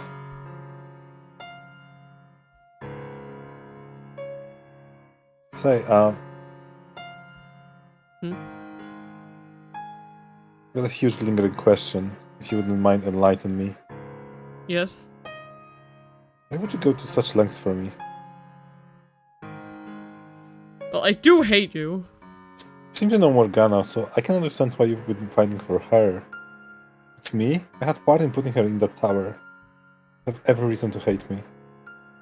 So why would you want to help me? If this was all it took for me to hate someone, I would curse every last man and woman in the world. I bear no animosity for you. And even if I did, you've committed to take action. It doesn't explain why you were so concerned about us. It almost seemed like you actually cared about me and Nelly. But we're complete strangers, we just met today. Because some part of me couldn't think of you as strangers anymore. Huh? That's right. When he came by this afternoon to talk, he didn't feel like a stranger to me either. It was weird, like he'd known me my whole life. So I made him into my second brother. Oh, Mel is gonna be really surprised. Oh no. Your second brother? You're more than welcome to change the order, Nelly. Make him number 2 and me number 1. I wish I could join in and be big sister number 1. I'll have to think about it. After all that, you might be number 1 material. Whoa. Why is this even a consideration? I'm just kidding, dearest Mel. Oh. I'm still kind of confused. But anyway, I'm glad someone like you showed up. I've actually been praying every night. Get him! I know, right? Get him! Get him! Sorry. Forgot to send someone who can get me out of this. I really am useless on my own. was only looking for someone to help me, and I'm able to do anything by myself. And trust me, I realize how pathetic that is. Now you must have a pretty good life to be able to be so proactively in the face of adversity. It's the opposite. But you had everyone respect, helped people in need, had plenty of friends who had your back, and weren't tossed out by your family like I was. You just described the opposite of what... Mel, I can do you one better. He was killed by his family, Mel. You must have been incredibly blessed. I'm jealous, really. How do I tell him? How do Sorry, we tell him? that came out of nowhere, I know. Well, I should be going. See you tomorrow. Good night, Michelle, brother number 2. Good night. Michelle. He wasn't trying to be... Yes, I know. I just thought it was rather funny. I'm not taking a stand because I've been blessed, but because I've got nothing left to lose. I fight for Morgana because I understand what it's like to be tortured day after day. Having experienced the loss of my siblings, I didn't want the two of them to go through the same thing. If anything, it's those who have lost the most that are most likely to take action. I'm not sure if you realize it or not, Michelle. But you've gotten to be a great deal more expressive since arriving in this era. I can't see your face, but I can hear it in your voice, and I can feel it in your presence. So I'm sure it's showing there too, making all sorts of faces I've never seen before. Some of the things you've lost, you seem to be getting back, so you can say you've got nothing left to lose anymore. Promise me you'll let me see all those new faces for myself someday. I will, I promise. If we can manage to destroy the mansion, that should release you from its darkness, and allow us to see each other once again. I trust you. I have faith we can do this. Wait, but with the mansion destruction, both our souls should be returned to their rightful places, which would mean erased from its existence. They both know. Giselle. What? I just thought I sent you grimacing. Wow, you felt that? What's the matter? Sorry, I didn't want to bring down the mood. It's just, well... And I know this is asking for the moon, but... I was just thinking it would be nice if you had a life you could go back to. If I did? Yeah, I mean, here you are, expressive as you've ever been, walking around outside, being around other people, talking to them, after all the time in the mansion, and without a life of your own to go back to. I'm sorry. I just... After seeing behind your door, and learning how cruel and inhumane life was to you, I feel like the world could stand to do something good to make up for it. It's done all the good it needs to. I have someone who cares enough to lament my fate. What more could I ask for? Michelle. Thank you, Giselle. You're not the only one who's asking for the moon, either. I wish I could have a life with you as the person I am now. And for that, knowing I have no future, feels worse now than ever before. Alrighty. That's enough moping around for one night. We should start planning for tomorrow. Things are definitely looking up. It only took one day to get Mel on our side. Let's keep it up and win over the other two. I would certainly like to, yes. Psh, where did all that confidence go? The other two won't be nearly as easy to convince as Mel. I'm not even sure we'll be able to talk them into helping. We do have a pretty good idea who the swordsman's in this for, though, the nun. So maybe we can get to him through her, like we did today with Nellie and Mel. Maybe. Alright, and we'll start by approaching her tomorrow. Sounds like a plan. The Lord, though, him I'm not so sure about. I'm assuming he's from behind the third door, but we didn't run into everyone he was close with today. And in Morgana's telling of the events of the Harvest Festival, she only mentioned 5 people. Yeah, and I expect the Lord one, the Jacopo one, is going to be Maria. Yeah, we were talking about it earlier, that it's Maria. Exactly. But where is she? She didn't just appear, but yeah, like, it's interesting what her role is in this. Yeah. Let's see. The Lord, the swordsman, Mel, Nellie, and the nun. There's one person unaccounted for. We just haven't run into them yet, that's all.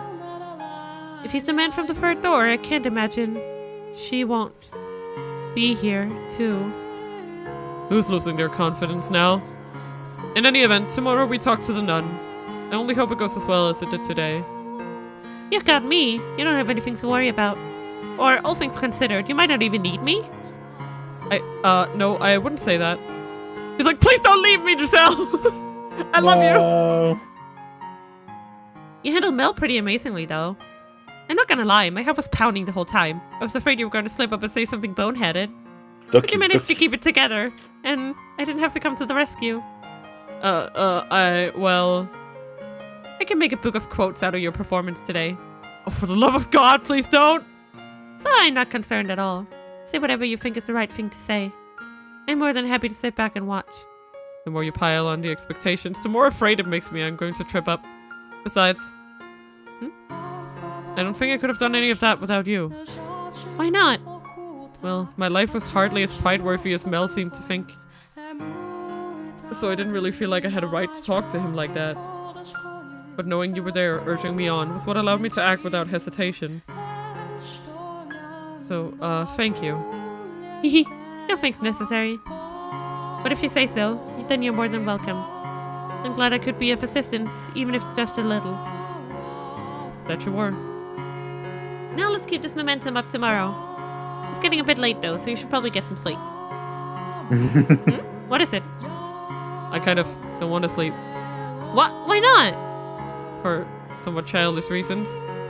Aw, you said you won't be able to hear my voice. Are you lonely, you poor, poor dear? I am.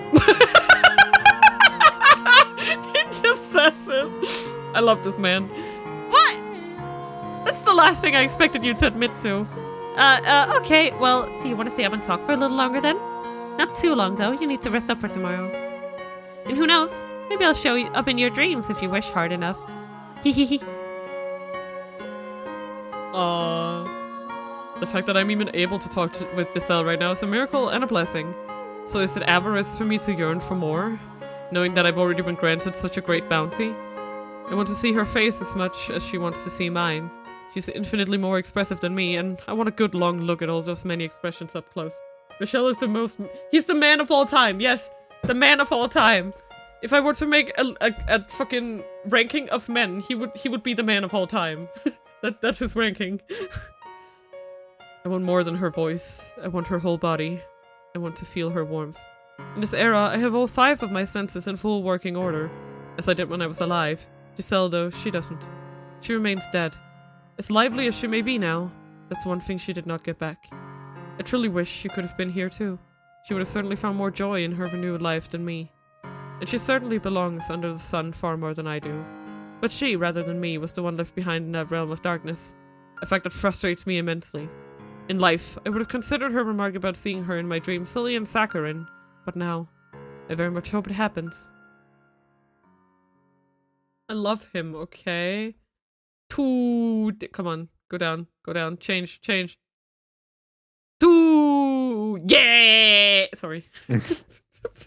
Okay, now you can say. Yeah, I was thinking that this was like the place, you know?